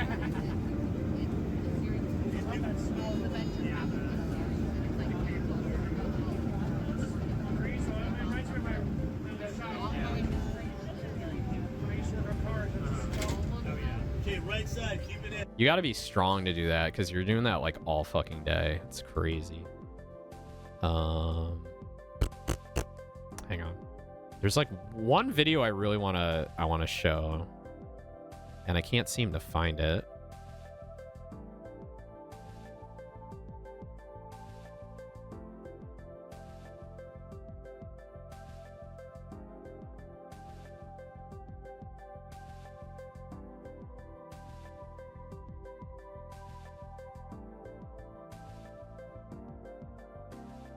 All right, I'm probably not gonna find it. I don't want to take too much longer. So, anyway, really, really fun. Totally worth like. That's like worth everything there. Like being able to ride the cable car, and this is coming back into Powell Street, kind of back where I started the day, down to the turntable at the end. Which is also really neat too. It's like they bring the cars into the turntable, and like two dudes just like turn the thing around by hand, which is like really cool. But this is like the final stop here, where they line them all up. Whopper, Burger King, Whopper Wednesday. Was it Wednesday? No, it was Thursday. This was Thursday. This was Thursday. But yeah, really cool cable car experience. That was the one I rode there. Just, you know, more shots of downtown here. You can see lots of pride flags and stuff, a lot of shopping going on. People were like lined up for like the Victoria's Secret store for some reason. I don't know if they had like a promotion going on or something like that. Whopper with Thursday. Yeah, exactly. More cars, people loading on to start their adventure. This is like this is like the queue to get on the cars. So people are like, you load in over here, but people are lined up like around the turntable. But you can load a lot of people on those cars. The line actually moves pretty fast, so you're not waiting a long time. Oh yeah, here we are here. Yeah, so this is them turning the car around. So it comes in to the turntable, and then they unlock the table, and then they turn it around and push it back towards you know, the way out, which is really neat. I think I took a video. I took a lot of videos. Here you go.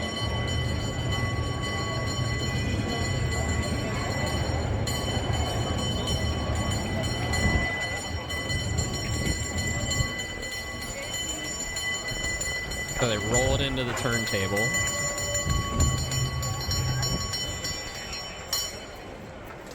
Then they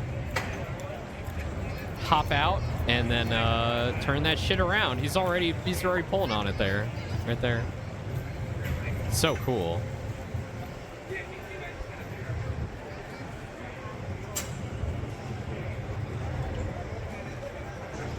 I think I got a different angle here. Yeah, this is it coming out of the turntable. They literally just like push it by hand.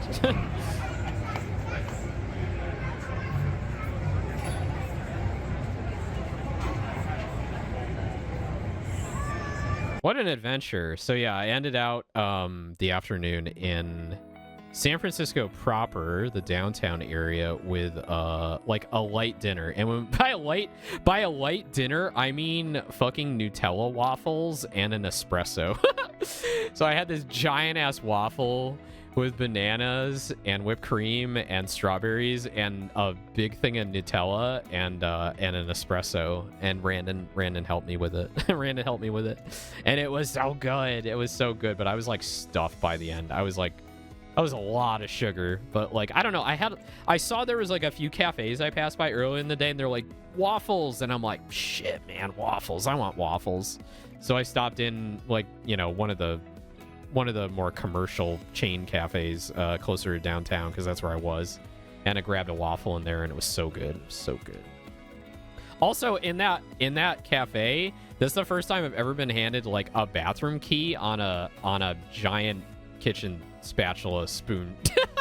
I was like, it was one of those places where it's like, oh, like it looked like it had a keypad on the bathroom. It's like, oh, you need the code to get in. Like a lot of places in New York City do that. Like they'll print the bathroom code on your receipt, so you have to like buy something before you can use the bathroom. This place, you have to ask, and they hand you a key on a fucking giant metal spatula, which was fucking hilarious, honestly. Let's see. So then I had my waffle. I was like, oh god, I need to walk this off. I need to walk off these calories. I'm gonna get fat. So I was like, okay, what do I do next? I want to go back, but I don't really want to go back yet. And I saw like something I wanted to do but didn't know if I was gonna get to was walk through Golden Gate Park. Golden Gate Park is fucking massive. So I know, I forgot about Snipping Tool. So my day two adventure, just to tell you like what we've been talking about here, I'll use lime green. So I rode I rode the streetcar in again to Powell Street, took a subway from here to Chinatown, went to the museum like here. That's the cable car museum. And then I walked to Powell Street, which I think it's like here, something like that. Might be there. I probably have it way off. And then like up Powell Street to ride the cable car, and then rode the car back like that, basically. So that's been the whole day so far, is doing that. And then what I want, oh sorry, I didn't mean to lose that. What I wanted to do was look at Golden Gate Park. So this is Golden Gate Park here. It's absolutely massive. It's huge. So what I did was I then I got on the subway, the streetcar at Powell Street again, rode I forget if it was the same line or a different line, but basically I rode the line up to Haight-Ashbury, because I wanted to see Haight-Ashbury because it's very famous for like, you know, where all the hippies were in the 60s and drug culture and things like that. So I got off like kind of like on the edge. Yeah, actually I kind of got off like here. Why do I keep doing arrows? I got off like here, and then I walked down a little bit through like the main, I think I walked on Haight Street. Yeah, I was on Haight. And I walked about there, and there's a bunch of vintage shops there. There's a bunch of like consignment shops and stuff like that. And as soon, wait, I think I had another video I wanted to show here. Oh, it's just more streetcar porn. Okay. I couldn't stop taking videos of streetcars. I'm sorry. It was just so much fun. As soon as I stepped onto Haight Street, someone offered me LSD. I was like, oh, okay. I literally like turn on to Haight, and then there's like 4 dudes here, and it's like, hey, brother, like, premium LSD, you interested? And I'm just like, no, sorry, man. So that was like my first encounter. So then I just start walking down Haight, and there's like a lot of cool shops here. There's some head shops. Not interested in that, but there's like some cute consignment shops, secondhand clothing. There's like a couple of like, you know, cutesy Japanese like blind box shops as well. I stopped at one of the blind box shops just to see what they had, and it was very cute. But yeah, there's some interesting shopping going on here, but not like a whole lot. You couldn't like spend like a whole afternoon there, but it was cool to walk through the district and just see like what it looks like nowadays. So it's pretty chill vibes. So I walked down Haight, and then I was like, okay, I want to go through... Oh, what the fuck? Hang on. I want to go through Golden Gate Park. So I went to... Yeah, I was here. And then there's this thing here, this part of the park called the Panhandle. So I literally like went up to the middle of the Panhandle and just started walking west through the park.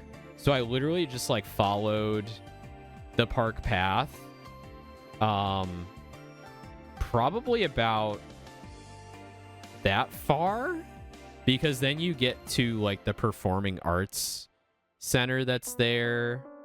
Let me pull up Google Maps. San Francisco map. I took this like zoomed out photo for snipping tool, and it's not showing me like everything I need. Okay, yeah, so there's like, yeah, okay, I see where I went now. Okay, so you went like, delete that. Why can't I delete it? So it goes like this kind of, and then when you get here, there's like the DeYoung Museum. There's a whole plaza there, and like the Performing Arts Center and the Science Center and things like that. So there's like a whole plaza here, and I think there's the Botanical Gardens are over here. The Botanical Gardens were already closed because I think it was after 6 at this point. So I walked from the Panhandle all the way through here, and it's just beautiful. It's like a lot of people were walking. Everyone was like having a good time, enjoying the sunshine. Again, it was like very, very cool, like temperature wise. So I snapped a lot of photos there. So I've got, you know, you can see the sign, the Panhandle. So the Panhandle was just, you know, just a pretty typical like city park type of thing. And this is looking back toward like Haight Street and the Haight-Ashbury district. And yeah, I just started walking. So it's just like very nice biking and walking paths. You know, again, it was like still kind of like hazy. I'd stop in a few places and take photos with the random newie. So I was taking photos of like the different pavilions and the garden areas and stuff like that. So it was really cool. It was just really fun to go see all these little places along the way. There's a lot going on in that park, and we're getting close to like the golden hour too. So the sun was at a good spot for these like really nice lighting opportunities. And yeah, this is like the plaza where like the Science Center is, and the DeYoung Museum, and they have like the amphitheater here where they have performing arts and concerts and things like that. And there's like fountains in this area and lots of little trees and people just hanging out and vibing, and it was just like, it felt like such a vibe. So I got a lot of really nice photos here. Giant fucking palm trees. Just a lot of greenery and green space. That's the thing that's really nice about San Francisco, is just how like green and pretty everything was, and the accessibility of like, you know, park areas and things like that. We got some fountains here. which were really cool to look at. There was this guy, it was so funny. This guy had his dog there, and his dog is trained well enough to just sit and stay while he takes photos of the dog in front of like interesting landmarks. So he got the dog to stay there, and he was taking cute photos in front of the fountain. It was very sweet. And then I pretty much walked a little bit further. I think that's the De Young Museum there. I walked a little bit further, like past this park, and I'm like, at this point, I'm like, I want to do a stream. I want to go see the sunset over the Pacific, because that's a bucket list item for me. I'm like, I need to see the sunset over the Pacific. I'm not going to get the opportunity if I don't do it tonight. So I was like looking at the clock, and I'm like, okay, it's like 2 hours, 1.5 hours till sunset.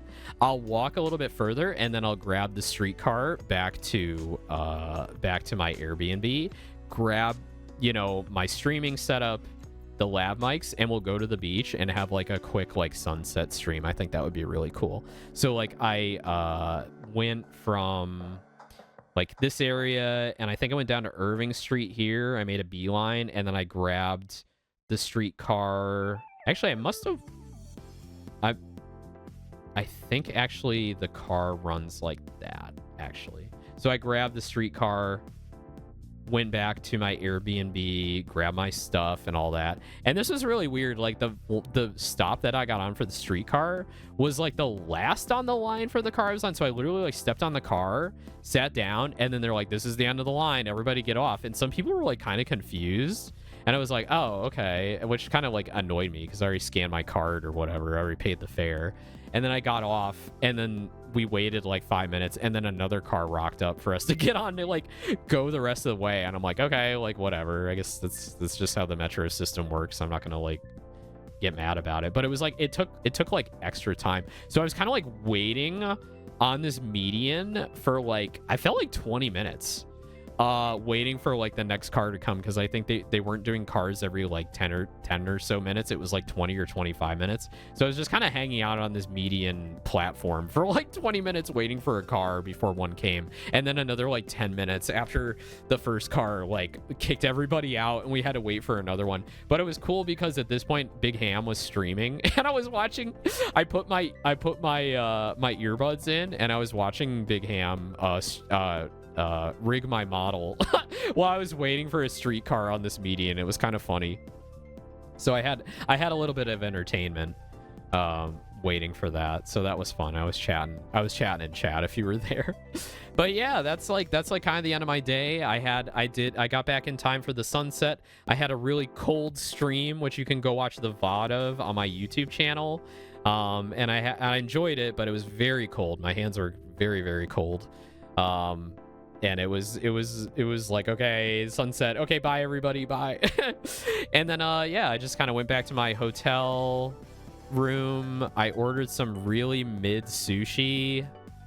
It was not good, honestly. It was really not good. I did not like San Francisco sushi at all. It really kind of sucked. Sorry. They make everything California style. They put cucumber and avocado and everything, no matter what. So it's like, if you just want straight like salmon or spicy tuna, you're fucked. They're always going to put cucumber and avocado in it. I don't know why. Because it's cheaper. They don't have to put as much fish in it, and they sell it for the same price as they do on the East Coast. But on the East Coast, we can get like maki rolls that are like, oh, it's just salmon, or it's just tuna, or it's just yellowtail. But it seems like in California you can't get that, so fuck you. But yeah, it was cool. Like, I did some laundry, got packed for off-kai, and then yeah, went to bed. And then the next day it was time to go to off-kai. Friday morning, I had my fit ready here. I was wearing my Gura shirt with my bag and my Hololive jacket and all that, and I was ready. Got my things together. Got on the streetcar back downtown because I was going to transfer to Caltrain, to a BART train that would go across into Oakland and then down south to San Jose. I was really excited for this trip. I was really looking forward to it. I thought it'd be a lot of fun, and it was a lot of fun until I got on this thing, And then on the way down, I started to not feel so good. I was feeling really bad, actually. And the reason for this was a few different things. Number one, I kept looking at my phone, which was mistake number one. Number two, I ride on trains a lot, and a lot of them are pretty smooth, and I don't get motion sick on them. So I was kind of under the assumption like this would be the same. Bad mistake. So I was looking at my phone. The glass of the windows I was looking out of was like kind of warped. So I was getting this like really weird like fisheye perspective that was kind of messing with my head. And then on top of that, the driver of the train is constantly hitting the brake. And it was like stop, go, stop. And it was like constantly like braking and going. And that made me feel so ill. And I'm like, all right, it's not that long a ride. I can hold it. It'll be fine. I'll get off and I'll just like lay down once I get to my hotel, take a few minutes. No, probably about 15 minutes before the end of the trip, like 3 stops before San Jose. Thankfully, I keep a couple of nylon shopping bags with me, the ones that you can fold up like really tiny.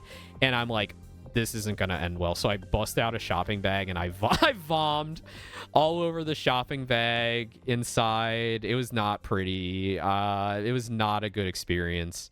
So I kind of had my first like motion sickness adventure in years. I should have taken a Dramamine before I got on the train. I've never been on a train and felt ill before. This is the first time. So yeah, I got off finally at San Jose.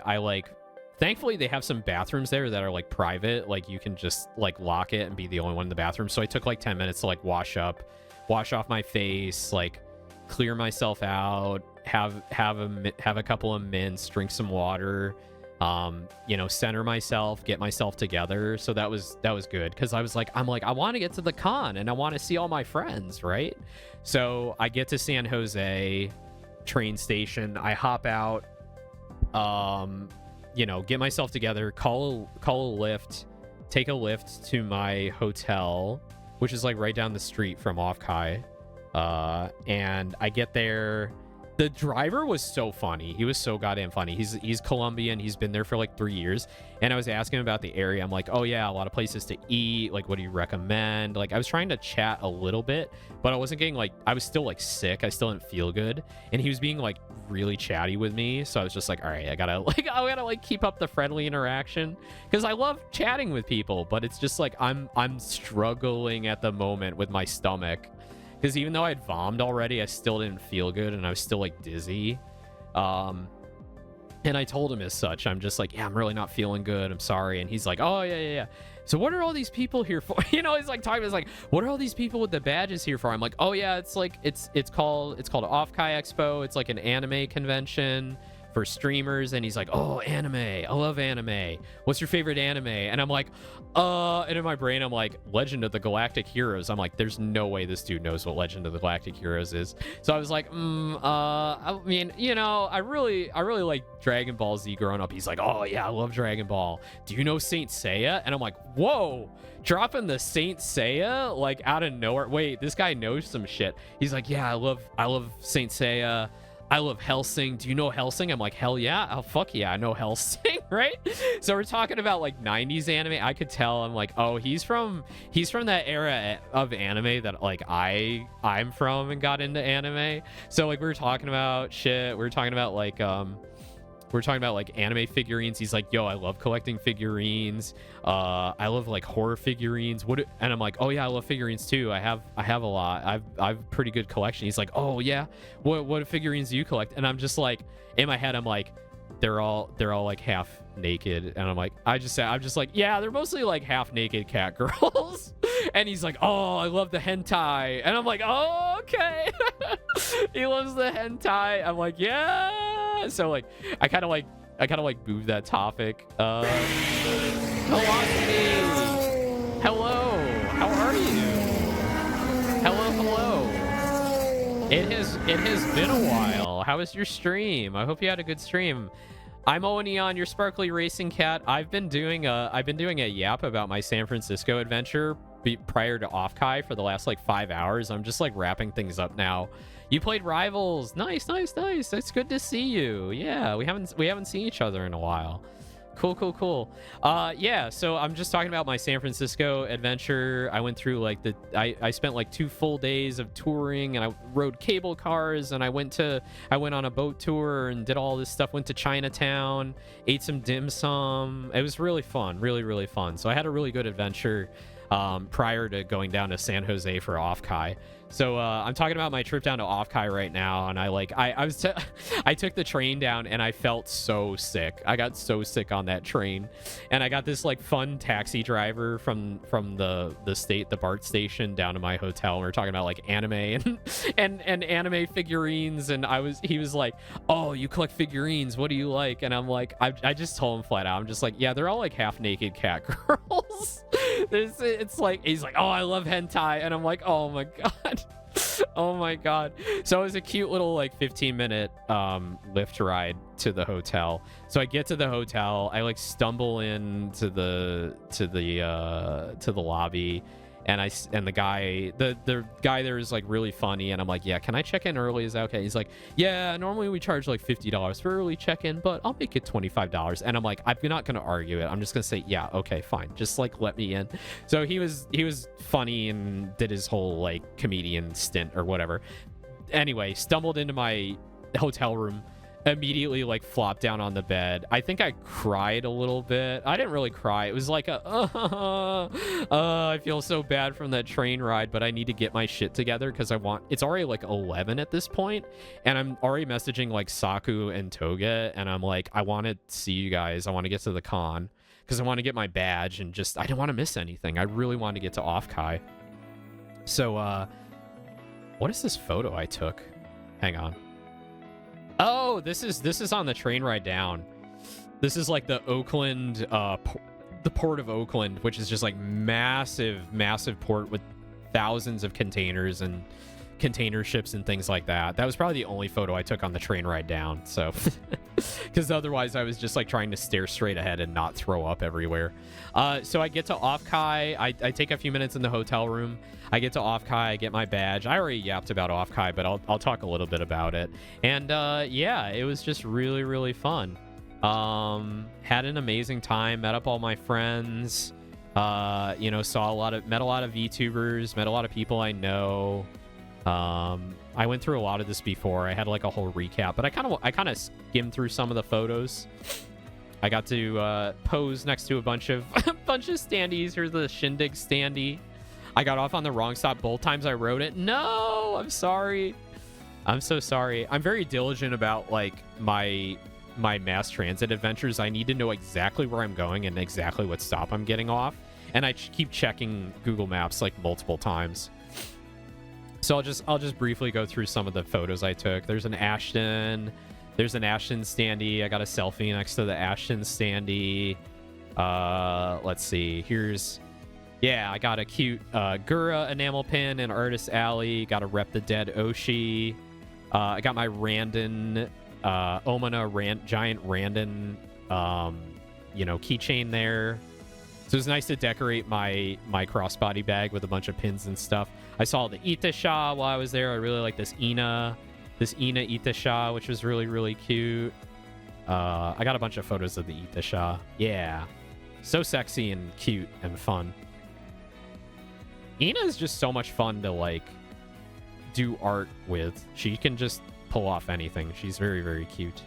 I love this one. This one was so good. And then there was like a mint Pinto. I saw the mint Pinto there. That one was sick. Got a bunch of selfies with Saku. Can't show those. I met Momichi, a Battle cosplayer, and they had a Commander Connor trapped inside this cute little bag. Some more standees. I got 2 of Nimi and 2 of Mint in different poses. I love the fucking Nimi here with the bald, but she's holding like her hair in her hand back there. This is very cute. And then they had a board game area that I pulled Binka and Beans into for a little bit of a chat before dinner on Saturday night. We went to the board game area because my favorite thing to do at cons is go to the board game library and play board games with my friends. I used to do that at PAX East like every year. And it's fun to find like new board games and stuff. But we just grabbed a very simple one. It was King Domino, because I know that like it's such an easy game. You can teach it to people in like 5 minutes, and you don't have to think too hard. You can just yap over it. And I saw so many standees. I found the Bodega Rat standee. I got a selfie with Bodega. I met Bodega later in the con on Sunday. Cake Jumper was there. She was doing meet and greets, but I didn't have a ticket. And I found her standee, but I didn't see her at the show. I'm sure she was walking around at some point. Let's see. Is there... Yeah, just the bag started getting like more and more decorated. This was like... I was posting like a daily fit for people that wanted to find me, because there were a couple of people that were like looking for me. Like Mama at Cookie Box was looking for me. She said it was so helpful that I was posting like daily fits so that she could find me. More Itasha in Artist Alley. I posted a bunch of photos of those. I found from one artist in Artist Alley these old man Yowie stickers, and I bought some of these for friends. So I picked out a few friends that I knew would appreciate these. So there are people that didn't get to go to Off-Kai, so I wanted to make sure they got something, because I know they wanted to go. There was a really good Gura fan artist there that had these fan books that did not ship in time for Off-Kai, and I really want to buy these. I need to pre-order these. Oh my god, everyone's raiding in right at the end of my stream. Hello, Reska. Hello, Lit. Oh my god. I've been streaming for... Oh my god. Oh my god! I've been streaming for almost 6 hours now. I've been talking about my San Francisco adventure before Off-Kai, and now I'm doing like a very, very quick Off-Kai recap. But hello, everybody. I'm Owen Aeon, your sparkly racing cat. I'm gonna end stream within the next 10 to 15 minutes. I'm just going back through Off-Kai again, because I did do a recap. Oh no, my shoes! That Sunday night, which you can find on my YouTube channel. My YouTube has the VOD of the recap. But I'm just doing like a little like touch on the things that I didn't get to show during the recap. But yeah, I hope you all had good streams. If you got a raid and run, no worries. Thank you so much for the raids. Double Rainbow, let's go. Wendy, hello. Hello, Peppa. Thank you for the follow. I broke 500 follows the other day. I'm super happy about that.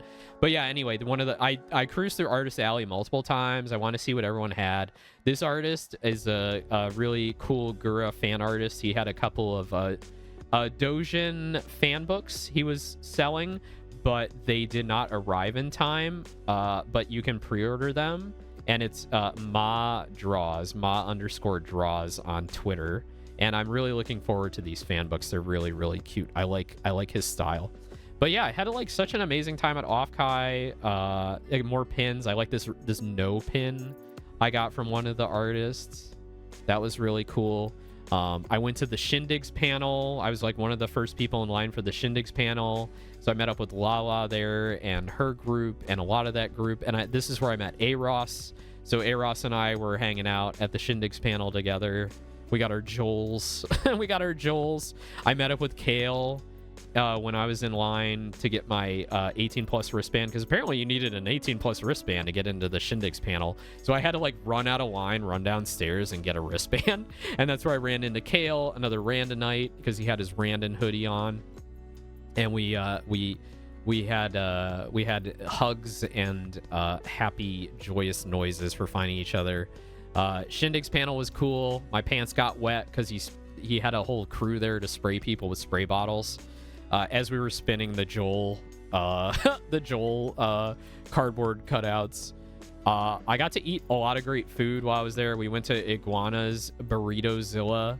We got big ass, fat ass burritos there on Friday night. I went there with Toga and Kale and some of Kale's friends. Oh, and I had wet pants. Yeah, because it got sprayed with water. So we went and got burritos for dinner. That was yummy.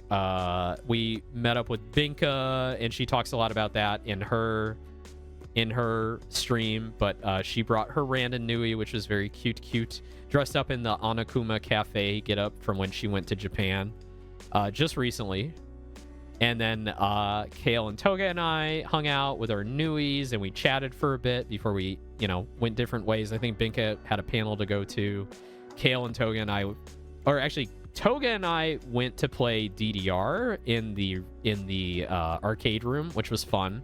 I got in a few games of DDR, and then we went up to the fourth floor, the party floor, which is very packed on Friday night. It was not enjoyable, but we grabbed a couple of drinks while we were there. I stopped by the Dead Oshi table, the graduation table, to pay my respects to all my graduated girls. But yeah, this sheet was like full by Friday night. This was absolutely full. There was like very little space to write anything else, and I didn't feel like I needed to write anything, but I'm glad they had that there. Oh, I got a selfie with Bodega's standee, which was fun. Oops. I had to kneel down to take the selfie. She's so short. The rat is very short. And then we went up to the fourth floor, and Kale had his City of Detroit Randon flag with him, so he busted that out. That was really funny. And then there was another party across the way from that. It was one of the Irium parties that were like sponsored by Irium, and they had basically every room had themed drinks around a certain group of VTubers or certain VTubers. So Irium had these drinks in their room. So in the green room, the 420 room, the Randon Orc Grog was literally just Coors with food coloring. I had to pass. I'm not drinking Coors. Like, I'm getting free cocktails. I'm not getting Coors. Like, fuck that. But Kale got it because he's number one Randonite. He's hardcore. That's his Oshi. I get it, right? So he got the Coors with the green food coloring like it was St. Patrick's Day. I got Nimmy's drink, which was tasty. I can't remember what was in it, but it was tasty. It was basically the best thing on the menu. And then we went across the hall to the Irium party. So the good thing about the parties across the hall, they all had balconies. So they were all outside. So you could go into the room, grab a drink at the bar, and then go out to the balcony, and you could hang out in fresh air. So that's basically what we did that night. Was we went... Sorry, I gotta sneeze. We grabbed our green room drinks, knocked them back, and then got better drinks at the Irium party. So I think I got this one, the Wakey Wakey. So it's whiskey, Japanese whiskey, bitters, green tea, and ginger beer, and that one was really good. The worst thing on this menu is Hazumi's Lion Pilk is Pepsi and milk. It's literally Pilk. You could order Hazumi's drink, which was Pilk. I'm sure there's probably something else on here that's pretty good. Ooh, catnip brush. Tequila, mezcal, lemon juice, vanilla, pineapple juice. So I'll tell you that some of these parties, the alcohol was flowing very well. They had bartenders who were like inexperienced and definitely were like, you get a full cup of whatever you ordered. And then there were like more corporate sponsored parties where they actually had like bartenders that were like, they're telling them like, no, you have to give like small amounts, like half ounces of everything. This was one of those bars. So like I got the Wakey Wakey, but I wasn't even buzzed. By the end of it, I had the Nimmy drink and I had the Wakey Wakey, and I didn't even feel it. So it was a little bit of a bust on Friday night. Yeah, Pilk is disgusting. But shout out to Hazumi for having the courage to have that drink. Anyway, here's my badge. Isn't this cute? They definitely made...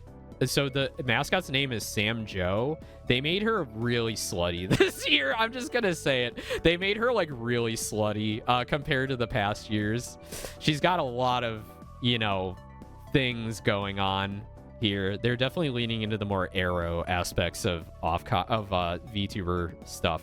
But anyway, I really like that you could get your VTuber name and you could get a little catchphrase under it. Some people didn't realize that you didn't need to put your real names, because a lot of conventions you have to put your full real name on the badge, but Offkai is good in that you can put whatever you want.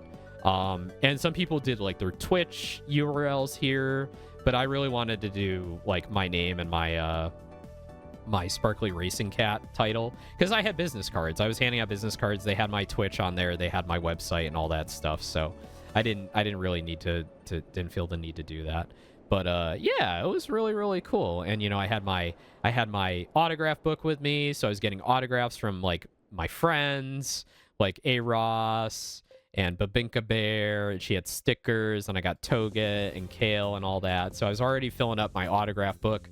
I got my tickets to the Maid Cafe on Sunday because Big Ham told me a few months ago, hey, if you're going to Off-Kai, definitely do the Maid Cafe because like it's worth it. It's a fun experience and you're probably gonna meet cool people there. And she was absolutely right. We went to the Maid Cafe on Sunday and I got 2 tickets, but I didn't know who I was gonna take, so I just reached out to Lala and I'm like, hey, do you want to come with me? Because we had met up in New York City the year prior to have fun going to the Hololive concert, and I knew this was something she might appreciate. And she had a good time. I was really glad I took her. I did get to meet some cool people at that table. There's a bunch of VTubers that sat with us that we got sat with that were like, we didn't get a lot of time to chat because they kind of like rush you through it because it's a very timed event and they need to do like, okay, we're taking you to you get your like drink and your cake. Okay, now we're taking you to the merch table. Okay, now you're taking photos for your chickie. Okay, now you know we're gonna like do this and that, and it was just like one thing after another, and you barely had any time to like talk to the people around you. But everyone there like was professional. Everyone was like really well dressed too and had business cards, so I got to meet like a lot of really cute and cool VTubers that I'm kind of showing up in streams with, and they're like, you know, kind of checking me out as well. So it was really worth it to go to the Maid Cafe. And I got so many nice business cards from everybody, and this is just like a glimpse at what I got. This was like day one. I got, you know, some of my friends. So I got to meet Prod, who's you know, part of Lala's group, and a lot of people from Lala's group like Fofi and Tumichi, and Lala, of course. And I met Hazumi as well. Hazumi was walking around in her full getup, and I got to say, you know, thank you to her for being inspiring. Kale, Aros gave me one of his big stickers that he got from Omona, the very special stickers. So I have this giant Aros sticker that I got to find out what I got to do with. Kale had some ribbons here. He had this Orbi ribbon that you just lost the game. When I met up with Saku, like early on in the show, she gave me a present from Seishun, which was very, very sweet. So I got some Holo Taco nail polish, which I think I'm going to put on tonight. And a very sweet message, and these Kopiko coffee candies, which kept me going throughout the weekend. I probably had about 4 or 5 of those. So that was very, very sweet. And what else? San Jose was like really beautiful downtown. The weather was beautiful. Everyone was like so amazed. It was only like 70, 72 degrees. Sunny. The trees were blooming. Really loved all the foliage and stuff. You see a lot more cacti and things down here, which were neat. A lot of good places to eat. Amazing coffee shops. Shout out to Nirvana Soul. Nirvana Soul was like the place to be for us like all weekend. We would go there like most mornings. I ran into people there. So Sunday morning we all went to Nirvana Soul. It was like, well, I actually went there myself. I went there, and then when I got in line for coffee, somebody walked in. I talked about this before. Somebody walked in with a Girl DM bag, and I was like, oh shit, Girl DM. I love the mayonnaise bag. It's the Omona mayonnaise bag. And then she looks at me like kind of confused as to why I'm saying that, and she's like, dude, I'm Big Ham. And then she puts her hand out, and I had met Big Ham a couple of times like the day before. But like she had the mask on then, and she didn't have the mask on now, and I just didn't recognize her, and I'm like, oh shit. So like we hung out for a little bit, had coffee together. Saku shows up, so we hung out at Nirvana Soul, and then Big Ham had to leave, so I said goodbye, and then like the rest of the gang shows up. So Toga's partner, and Kale all show up. So we hung out at Nirvana Soul for like a good 20 minutes or so that day, on the last day. Or no, sorry, more than that. It was like an hour and a half or something, just chatting and yapping. This is the upstairs in Nirvana Soul. So very, very cool coffee shop. They have delicious quiches and croissants and pastries and stuff, and the coffee is very good. Very solid coffee. Black woman owned company. It's just a vibe. It's just so good. So I was there like every day getting coffee. It was great. And we actually saw, when we were leaving Nirvana Soul and we were heading to the con, Lando and Connor were crossing the street toward us, and Lando had this shit-eating grin on his face, but Connor was like absolutely fucking dead, and he had his sunglasses on, his head was tilted down, and they had these nondescript like coffees they were holding, and we were like, oh, we were just coming from coffee, did you get some? And Lando was like, yeah, but this shit sucks. And I was about to be like, do you want to go to Nirvana's Soul and get some good coffee?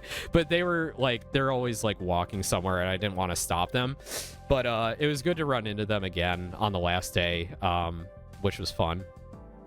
But yeah, they were very cool. We ran into them multiple times. I know I'm skipping around here. It's just because like I did so much that weekend. I already went through the recap and everything. I'll just flash some photos up on screen. Here's like a selfie I got with the Big Ham standee. Let's see. Here's Jake Creates with the telepresence robot that he built. That was very fun to hang out with Jake and talk about the robot. And that whole group with Lala and Prod and Jake and Tumichi, they're all really cool people. I was having a bit of, not a hangover really, but just like a headache this day. And I was sitting on the steps, which were like such a vibe, honestly. Sitting on the wood steps in the entryway to the San Jose Convention Center was like such a vibe to just sit there, hang out with your friends and people watch and just take a moment to breathe.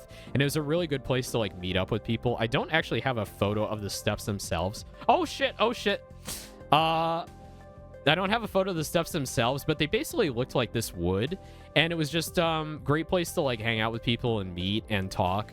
And I had someone in that group like bringing me ibuprofen because I was like, does anyone have ibuprofen? I really need some. And one of those cool people showed up within like 2 minutes to bring me some pills. And that was really, really nice. So thank you so much for that. What else did I not show on the other stream? Got to stop by the BART booth in the industry panel with Doobie. So they have a Doobie and the BART mascot Mira are collabing for the new station in San Jose. So I got the stamp. I got a stamp for me, and I got a stamp for my friend Kuro. So I need to send that to Kuro soon. I got a really, really cute Doobie and Mira stamp. I love it. It's so cute. It's a really nice stamp too. Very, very nice. Thankfully, I didn't have to do it myself. The person at the booth did it for me. So, and then I got more signatures. So there's Commander Connor here. I got Big Ham. She did a little doodle for me, and I got her beer sticker. And then I got Professor Lando with the A+. So I got a Lando, Connor, and Big Ham all on the same page, which I thought was very special. Yeah, we just had like a really good time. Went out to dinner with Binka and Beans. That was good. Got some delicious salmon. Got to see Hammy at the meet and greet Saturday night, which was so much fun. Got to meet Sear and Opfi, and George was there. And we hung out on this balcony all Saturday night, just drinking and having a good time. Binka and Toga and everybody. That was really fun. Saturday night was probably the most fun I've had in a long time. Just hanging out on this balcony. The party floor was much better on Saturday. I'm going to snooze this ad because I want to wrap it up. Party floor was much better on Saturday night, especially in this room. It was the rodent room, room 411. So it was like rodent themed VTubers like Hammy, who's a hamster. She's not a rodent, she's a hamster, but you get it. And I drank her drink. I had like 5 Hammy Sunrises, so it was like tequila sunrise. So I had like 5 of those, 5 of these. Yeah, 5 of those. It was great. The bar was awesome. The dude was just like spilling shit everywhere. It was so gross. There was just so much liquor like all over the place. Here are the drinks. So the Hampter Sunrise, tequila, orange juice, and grenadine. So good. I just kept drinking those all night because I was like, oh, the first one's good. I'm just going to stick with that. And I loved it. The Linked Realities drink menu. Yeah. Yeah, that was good. There was like other stuff going on around. There was like a whole like community stage in the first floor of the Marriott that had like DJs playing and VTubers, and there was a lot of dancing and stuff going on. I think Big Ham and her group was here probably about the same time I was. I just stopped in very briefly. I was very drunk by this point.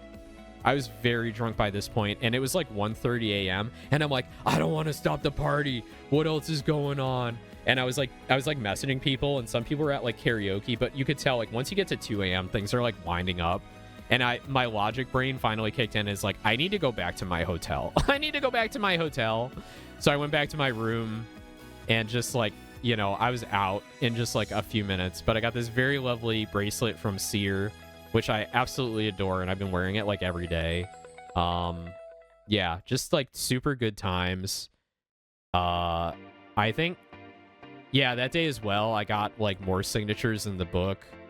I ran into Tippa when I ran into Big Ham for the second time, and I did the Gao Gao and then Yan Yan, and she wrote this big long cute message in my book, and that was just so sweet. And I got, yep, Sear and Oopfie and Mom at Cookie Box and George to all sign my autograph book, and that was just the best. I'm so glad I brought the autograph book with me. It was just so much fun. And then on Sunday it was like not a whole lot, but like, you know, had coffee with everybody.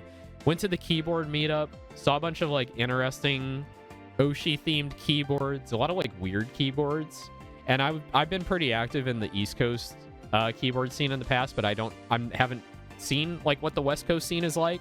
So it's very interesting to go to like a VTuber con and see like what people brought for keyboards, and like all the Oshi themed keyboards. Here's a Rin Penrose keyboard, which is very cute. But yeah, that was all very cool. And yeah, just like had a good time. I was kind of exhausted by this point. Went to the Maid Cafe, and after the Maid Cafe, I was just like, God, what else are we gonna do?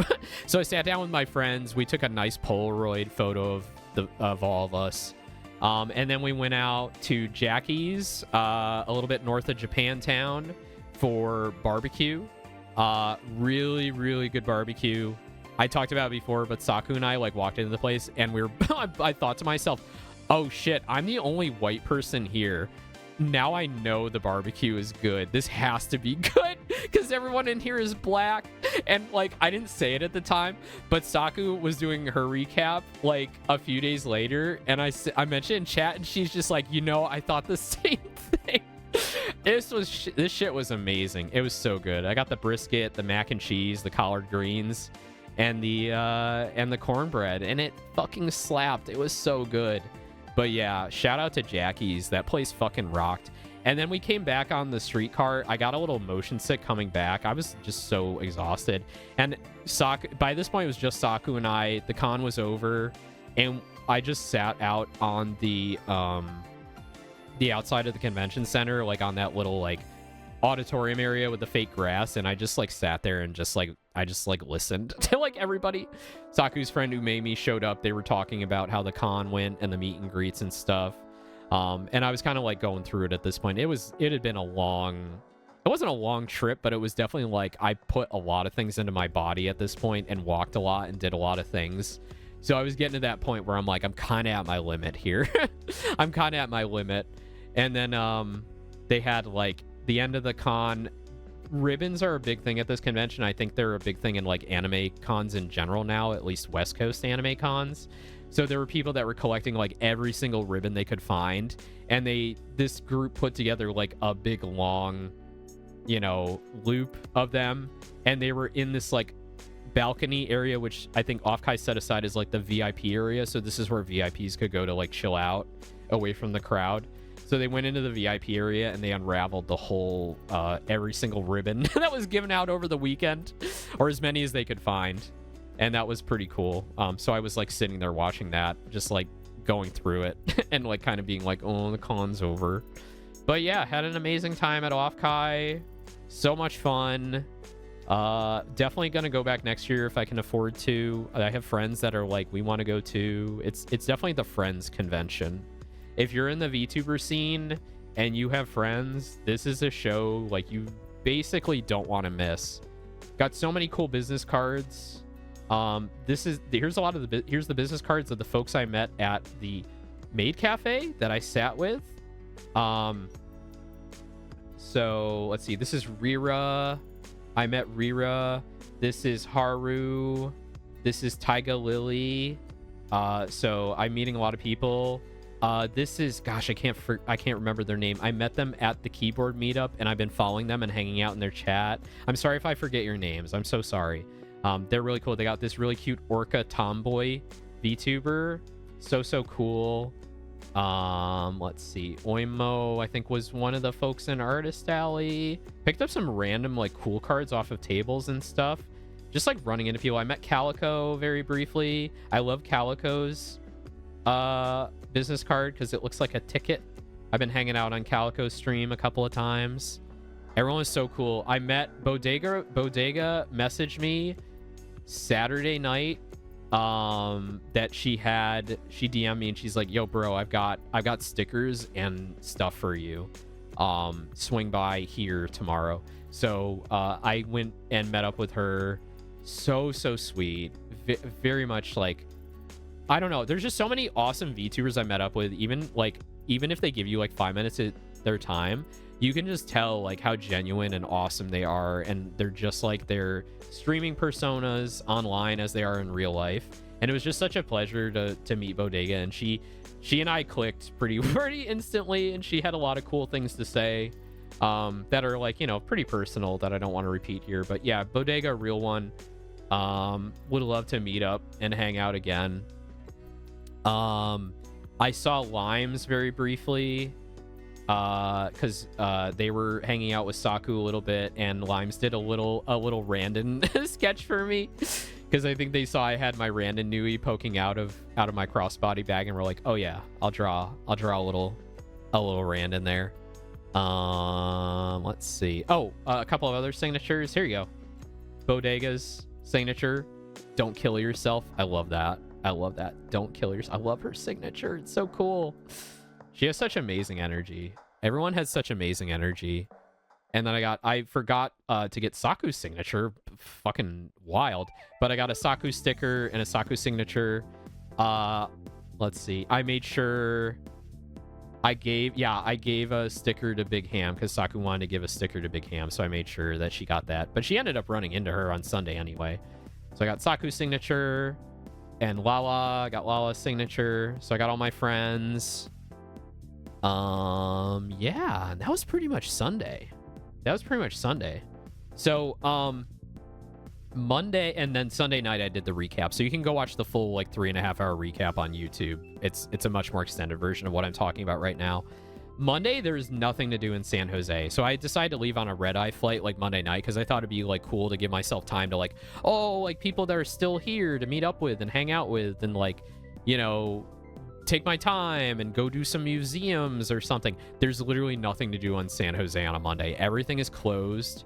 The only things that are open are like food and like offices because everybody's working, right? So from what I've heard from locals, it's definitely a bedroom town. Outside of like conventions and things rolling through and bands and stuff, it's definitely like a bedroom town. It's definitely a bit sleepy, but the food is amazing. The new food is amazing. Again, like Nirvana Soul, fucking delicious. The sweet potato pie, I wanted to try this. I wanted to try all of these things. I wanted the cinnamon roll, but I never got to it. I was getting like quiche and croissant.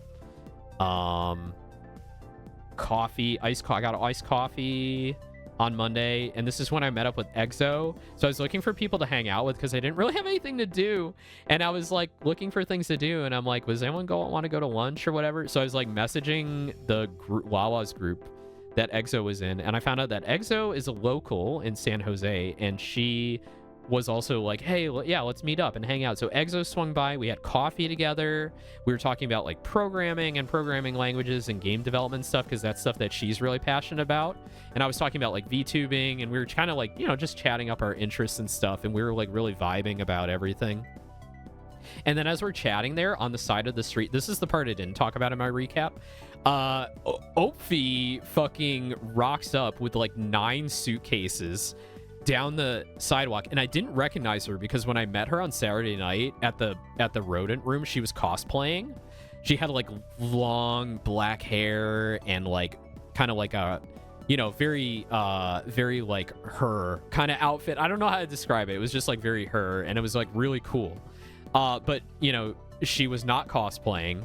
And then this lady is walking down the fucking sidewalk with like 9 suitcases, and she's like, "Is that Owen Aeon?" And I'm like, "Who the fuck are I didn't say who the fuck are you?" I'm like, "Oh yeah, it is." And then she's like, "It's Ophi." I'm like, "Oh shit." So Ophi rocks up, and we're like, "Oh, we're gonna get some food. Do you want to come with?" And she's like, "Yo, let's go to Sofa Market and get lunch." So we went to Sofa Market, and I hadn't been here all weekend. Apparently, this is like the place to get a lot of like, you know, easy food, because it's basically a food court, but it's a nice food court, and there's a lot of options. So there's like a lot of Vietnamese stuff there. I got like this fat ass like banh mi that like I hesitate to call it banh mi, but I got this like amazing sandwich, and it was like, holy fuck, like I was good, lots of protein. I ate about half of this, and then I ate like another half later when I was hanging out with Exo. So it was really fun to hang out with Ophi and talk about like, I don't know, like everything, like her friends, my friends, the con scene, like how much fun we had over the weekend, what we're gonna do next. Talked about like plans for the future. Like I want to go to Japan for like a trip. I want to go to the Midwest, do a Midwest tour, see all my Midwest friends. Hang out with like Ophi and like Hammy and like all my other VTuber friends out there, and just like do stuff. So we were talking a lot about that stuff over lunch, and just had a really good time. But she had a flight to catch, so she had to leave. And then Exo was so kind, and I was like, "What do you want to do?" And we're like, "I don't know." And it's like, "Oh, why don't we just go like hang out at like your place? Like you got a place here." So Exo took me back to her place, and we hung out and just kind of vibed, and we played like this game called Scout, which is this really cool card game. That's like the rules are a little different from anything I've ever played before, but I really enjoyed it, and she taught me how to play it. And I was kind of struggling through it because it was at the end of a long weekend where my brain was really fried, but I appreciated her patience in letting me kind of fumble through it. And I want to buy this. I'm definitely going to pick this up. This is definitely something I want in my collection. Very, very fun game. I would definitely play this again. It's hard for me to kind of describe, but it's like a numbers game. I don't really know I can't really relate it to anything. I want to say, nah, it's not really blackjack. It's really its own thing. It's really its own thing, but it's a very, very well thought out card game that has a lot of strategy and logic to it, and it looks like it would be really fun with a bunch of different friends. So I want to play it again. Hi, I'm back. I got so many people into Scout at Offkai. Yeah, it's so good. It's a trick-taking game with funny hand management things. Yeah. So I really enjoyed that. I'm going to pick up a copy for myself. That was really fun. So Exo and I hung out, and I got to just chill and be quiet and hang out, and we watched some streams and work on some stuff. And then I had to go. So I took a lift back to my hotel to grab my bags, because I left my bags there. And then I walked to the train station while listening to Big Ham's recap. We had tea and watched Prod. Yes, we did. I had jasmine tea, if I remember right. And we watched Prod, and you had some stuff going on in the background. And then I walked by Adobe HQ on the way back, and I flipped them off just like George. And I was listening to Big Ham's recap, which is fun. And I'm sorry, we are going to have an ad break. I've snoozed 3 times already. I really do want to talk about like my trip back. It's going to be another like 15 minutes. So if you could just like survive through the ad break, I do appreciate that. And then I'm really going to wrap up stream, because I've been talking for 6.5 hours now, but I'm having so much fun. But yeah, Adobe HQ is fucking massive. It is absolutely massive. I walked underneath of it, and it's like a whole bunch of buildings. The campus is like really built up. Did not know they were in San Jose. So I think I walked past the main entrance probably after everyone had already left. There were a few like workers kind of milling about outside. They looked exactly like I would expect Adobe employees to look like, whatever that means. Just like random tech artist people. Yeah, so I mean, it's a beautiful set of buildings, but fuck Adobe, right? And then let's see, I get to the train station. So I walk to the train station to take Caltrain back up to San Francisco Airport, SFO. Pretty nice station. There's a lot going on there. I didn't get lost, but I was a little worried I was going to be on the right track. And using the tap on system with Clipper was a little confusing, but I managed to do it. So we got an ad break. We'll be right back, and we'll really wrap this up as soon as we come back. So I'll see you soon.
All right. Thank you so much for waiting. I probably shouldn't have snoozed ads so many times if I was just gonna eat an ad anyway. So anyway, thank you for vibing through that.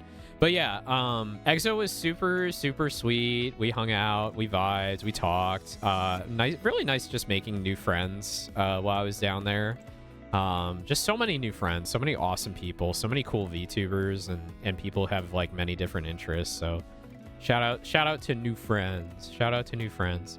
Actually, a couple more photos I wanted to show that I kind of skipped over that I don't think I mentioned before from Offkai. All right, so this was Kale's Eat-A Bag. Kale's herb Eat-A Bag. Isn't this shit? This shit is awesome. Look at this. This is so good. This is so good. I'm just noticing now it's the same. It's the same button 6 times. But yeah, Kale's a big fan of Elizabeth Rose. Wait, it's Elizabeth Rose. Is it Pen Flame? Wait, Blood Flame. Rose Blood Flame. That's it. Yeah. So really liked Kale's swag. It was really good. Really good. Oh yeah, my fit on Saturday. I liked my fit on Saturday. Rocking the Fauna Hollow Meat shirt and the Uniqlo linen long sleeve shirt rolled up, hot. And the tan slacks. I'm a tan slacks kind of guy. I don't know. I like this fit. It's very me. Oh yeah, just like the other stuff that went on when we showed up to the Holostars meet. There was the Vesper cosplayer. We ran into the Randon cosplayer and Artist Alley as well. That's where I met Luna as well. I got to see my friend Luna. Let's see. The Big Nose Bug panel with Nilbog and Gob and Lala was fun. Binka talked about that a lot. I got this awesome Nimi tapir pin. That was the other enamel pin I got. I got some really nice enamel pins while I was there. Yeah, I think that's all I missed. That's all I missed from Offkai. All right. So yeah, got a train back up to San Francisco, and I stopped. It's weird because like the train doesn't go right to the airport. It stops at a station that's just before the airport, but then you can transfer to another train and take that to the airport directly. But I saw prior that one thing I wanted to do while I was on the West Coast was go to In-N-Out, because I've hear tales of In-N-Out and I want to try it. Not that like my expectations are very high, but like I feel like, okay, it's my time. It's my time to try it. I can finally try In-N-Out. So I'm riding the train up to the airport. I'm watching Big Ham's recap, and I'm actually chatting in chat there. It was really fun to listen to on the ride up. And I get off near the airport. I need to go to a drugstore again, pick up more motion sickness pills. And then I walk down to In-N-Out. So I walk down this like kind of bougie neighborhood with a lot of luxury apartments. The cops are there because some dudes were fighting, and I walked like through that. And then I go to the In-N-Out, and oh my God, it's like bustling. There's so many people in there. But, fast service, I got my order in and I had my food within under 5 minutes. And, yeah, I'd say absolutely the food is worth it for the price. I got a number 2, which was like a double. So I got a double, so double cheeseburger, the shoestring fries. It did not go animal style. I wanted to try their normal ass fries without anything crazy. And just ketchup and salt, and it was delicious. I loved it. So I think for $12 for a burger meal, with a what did I get? I got a fountain drink too. I think it was their iced tea or something, or lemonade, something like that, pink lemonade maybe. Yeah, for a drink, fries, and a burger, a double burger for $12, fucking good. I really loved the burger. It was tasty as fuck. But that place was packed, and there were kids like coughing and being gross everywhere and like dropping like food everywhere. And I felt so bad for the staff because there was like a couple of them rolling around with like mops and brooms and stuff. And I could tell it was just like they were at the end of their rope because it was right at dinner time too. But yeah, I love In-N-Out. It's not the best burger I've ever had, but for $12, it was very, very good. I think overall, my favorite burger is still Shake Shack. I think Shake Shack is still my GOAT. I'll get Five Guys if I want to spend a bunch of money, but if I just want a really good burger, I will go Shake Shack. So I think in terms of tiers, everything's kind of in a league of its own. If you want like my favorite burger in general is Shake Shack. My number 2, probably Five Guys if I want to spend a lot of money, and I think that's probably tied with In-N-Out for if I don't want to spend a lot of money, I would go with In-N-Out. Every In-N-Out is always packed all day, every day. Okay, good to know. So there's no good time to go to In-N-Out, but like it moved quickly. Like, you know, the food was fast. They had a lot of staff. I was pleased. It was a good experience. Yeah, it was just a little gross because there's just so many people there. And then yeah, I caught another lift to the airport because it's only like less than 5 minutes north, and I just really just wanted to get there. So got to the airport. San Francisco airport is very chill. It's not a super busy airport. Getting through security was very easy. I have pre-check, so I'm glad I've gotten a couple of pre-check experiences under my belt, so now I know how it's going to go every time, and it's a very smooth experience. Yeah, so I just kind of like, I think it was like 2.5 hours before my flight, and Hammy was doing her Gundam night, so I was in I was watching Gundam in Hammy's Discord, like waiting for my flight. At this point I was just chilling. They have very nice lounging chairs in front of the windows in the terminal, so I was just chilling there watching planes take off. I got my laptop set up. They have a lot of tables to set your laptop up and charge your phone and things and get stuff done. I have my Sear bracelet there, just kind of hanging out. So then I watched Gundam. I watched Gundam on Hammy's Discord while I was waiting. So we got 3 episodes in, which was fun. I got to hang out and chat with everybody.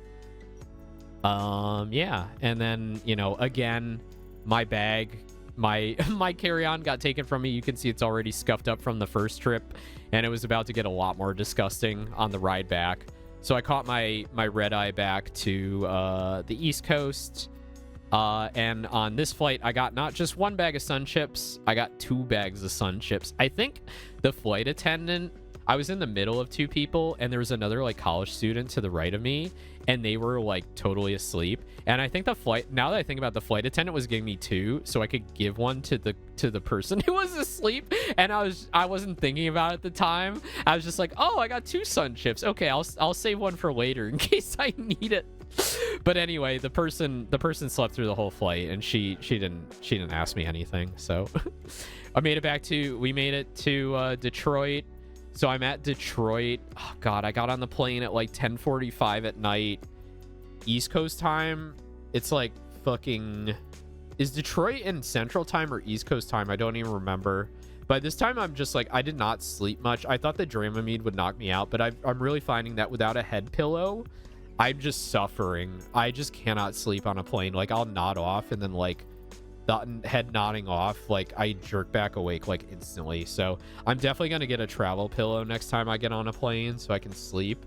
So yeah, I got on at like 10:43, and we were definitely landing like after sunrise in Detroit, and I was like in a fugue state at this point. But yeah, I got to Detroit. I grabbed a little bit of breakfast. I found my plane. I don't think that's the flight I was on. Maybe it was. I don't remember. It was a whatchamacallit, a regional jet. It's like the rows are like 2 seats and 2 seats. Holds about like 80 people. It was like a Bombardier CRJ 900 or something like that. But yeah, Detroit was easy to get through. I went through the tunnel. With the flashing lights. Seeing this at like 6 a.m. was like, I'm so out of it at this point. But like, you have the travel adrenaline to kind of get you through things, just enough to get you to your next plane. So like, I stopped in at like a breakfast place and grabbed a yogurt, and I scarfed down a yogurt before the next flight, and then it was just like, oh god, I was dying. I tried to get some sleep on the next flight, but it was only like an hour. It was like an hour plane ride, So I like barely nodded off. Yeah. And then, you know, got in, got my bags, grabbed a lift home, and basically just like collapsed. Collapsed onto the ground. So anyway, that is my adventure. That was San Francisco and Off-Kai. And I'm going to have to edit this VOD because I doxed myself a couple of times. But, you know, it is what it is. So thank you all for hanging out. Thank you. Thank you. Bay Area mentioned, let's go. Yeah, I had a good time. I had a really good time. I can't wait to go back next year. It's definitely not an area I'd want to live in because of how expensive everything is and just like so far away from like family and the people I know. But I really enjoyed visiting. I had a blast in San Francisco. San Jose is such a good foodie town. I can't wait to go back. I'm definitely going to do everything in my power to get to Off-Kai next year. So I hope to see you there. If you can go, it's well worth the trip. Well worth the trip. Sorry, I'm just like closing windows here. He sent himself to Detroit. I did unintentionally sent myself to Detroit. But yeah, anyway, thank you all for hanging out with me today. It's been wow, this is one of the longest yapping streams I've ever done. 6.5 hours. Let's go. We're gonna raid out, but before we raid out, reminder, tonight on the Discord, we're gonna start watching the Uma Musume anime. We're going to start watching Uma Musume Season 1, Episode 1. We're probably going to get 3 or 4 episodes in. There's an event in there, which you can click to remind yourself when it goes live. So I'll be doing that at 11 p.m. tonight Eastern, 8 p.m. Pacific. Hope you all enjoy your 4th of July weekend. If you got the day off, I hope it was a good one. I hope you enjoy the fireworks. Stay safe. Don't get too drunk. I got some cider I'm gonna drink after this. I'm gonna make some dinner, grab some cider. Actually, maybe I'll order out. I don't know if any restaurants are open today. I'll see what's on DoorDash, but maybe I'll treat myself. But yeah, happy 4th of July, everybody. Have a good rest of your night. I hope to see you on Discord. And let's go raid. Let's raid. You know who I got raided into on another raid stream? You know who's streaming right now? Wolfie. Let's go raid Wolfie. I'm actually not following Wolfie. But we'll go check him out. And I'll give him a follow. He's doing some indie dev programming right now. I guess he's working on a fishing game. All right, everybody. I'll see you later. Thank you so much. Bye. Bye. Bye. Bye. Bye. Bye. Bye. Bye. Bye. Warp speed, Mr. Zulu.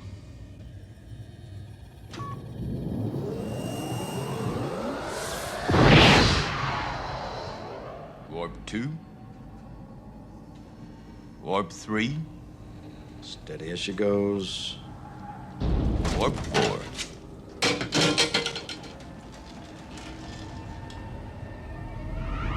Warp 5. Warp 6. Warp 7. Warp 8. Sir, heat shields at maximum. Warp 9. 9.2! 9.3! We need breakaway speed. 9.5! 9.6! 9.7!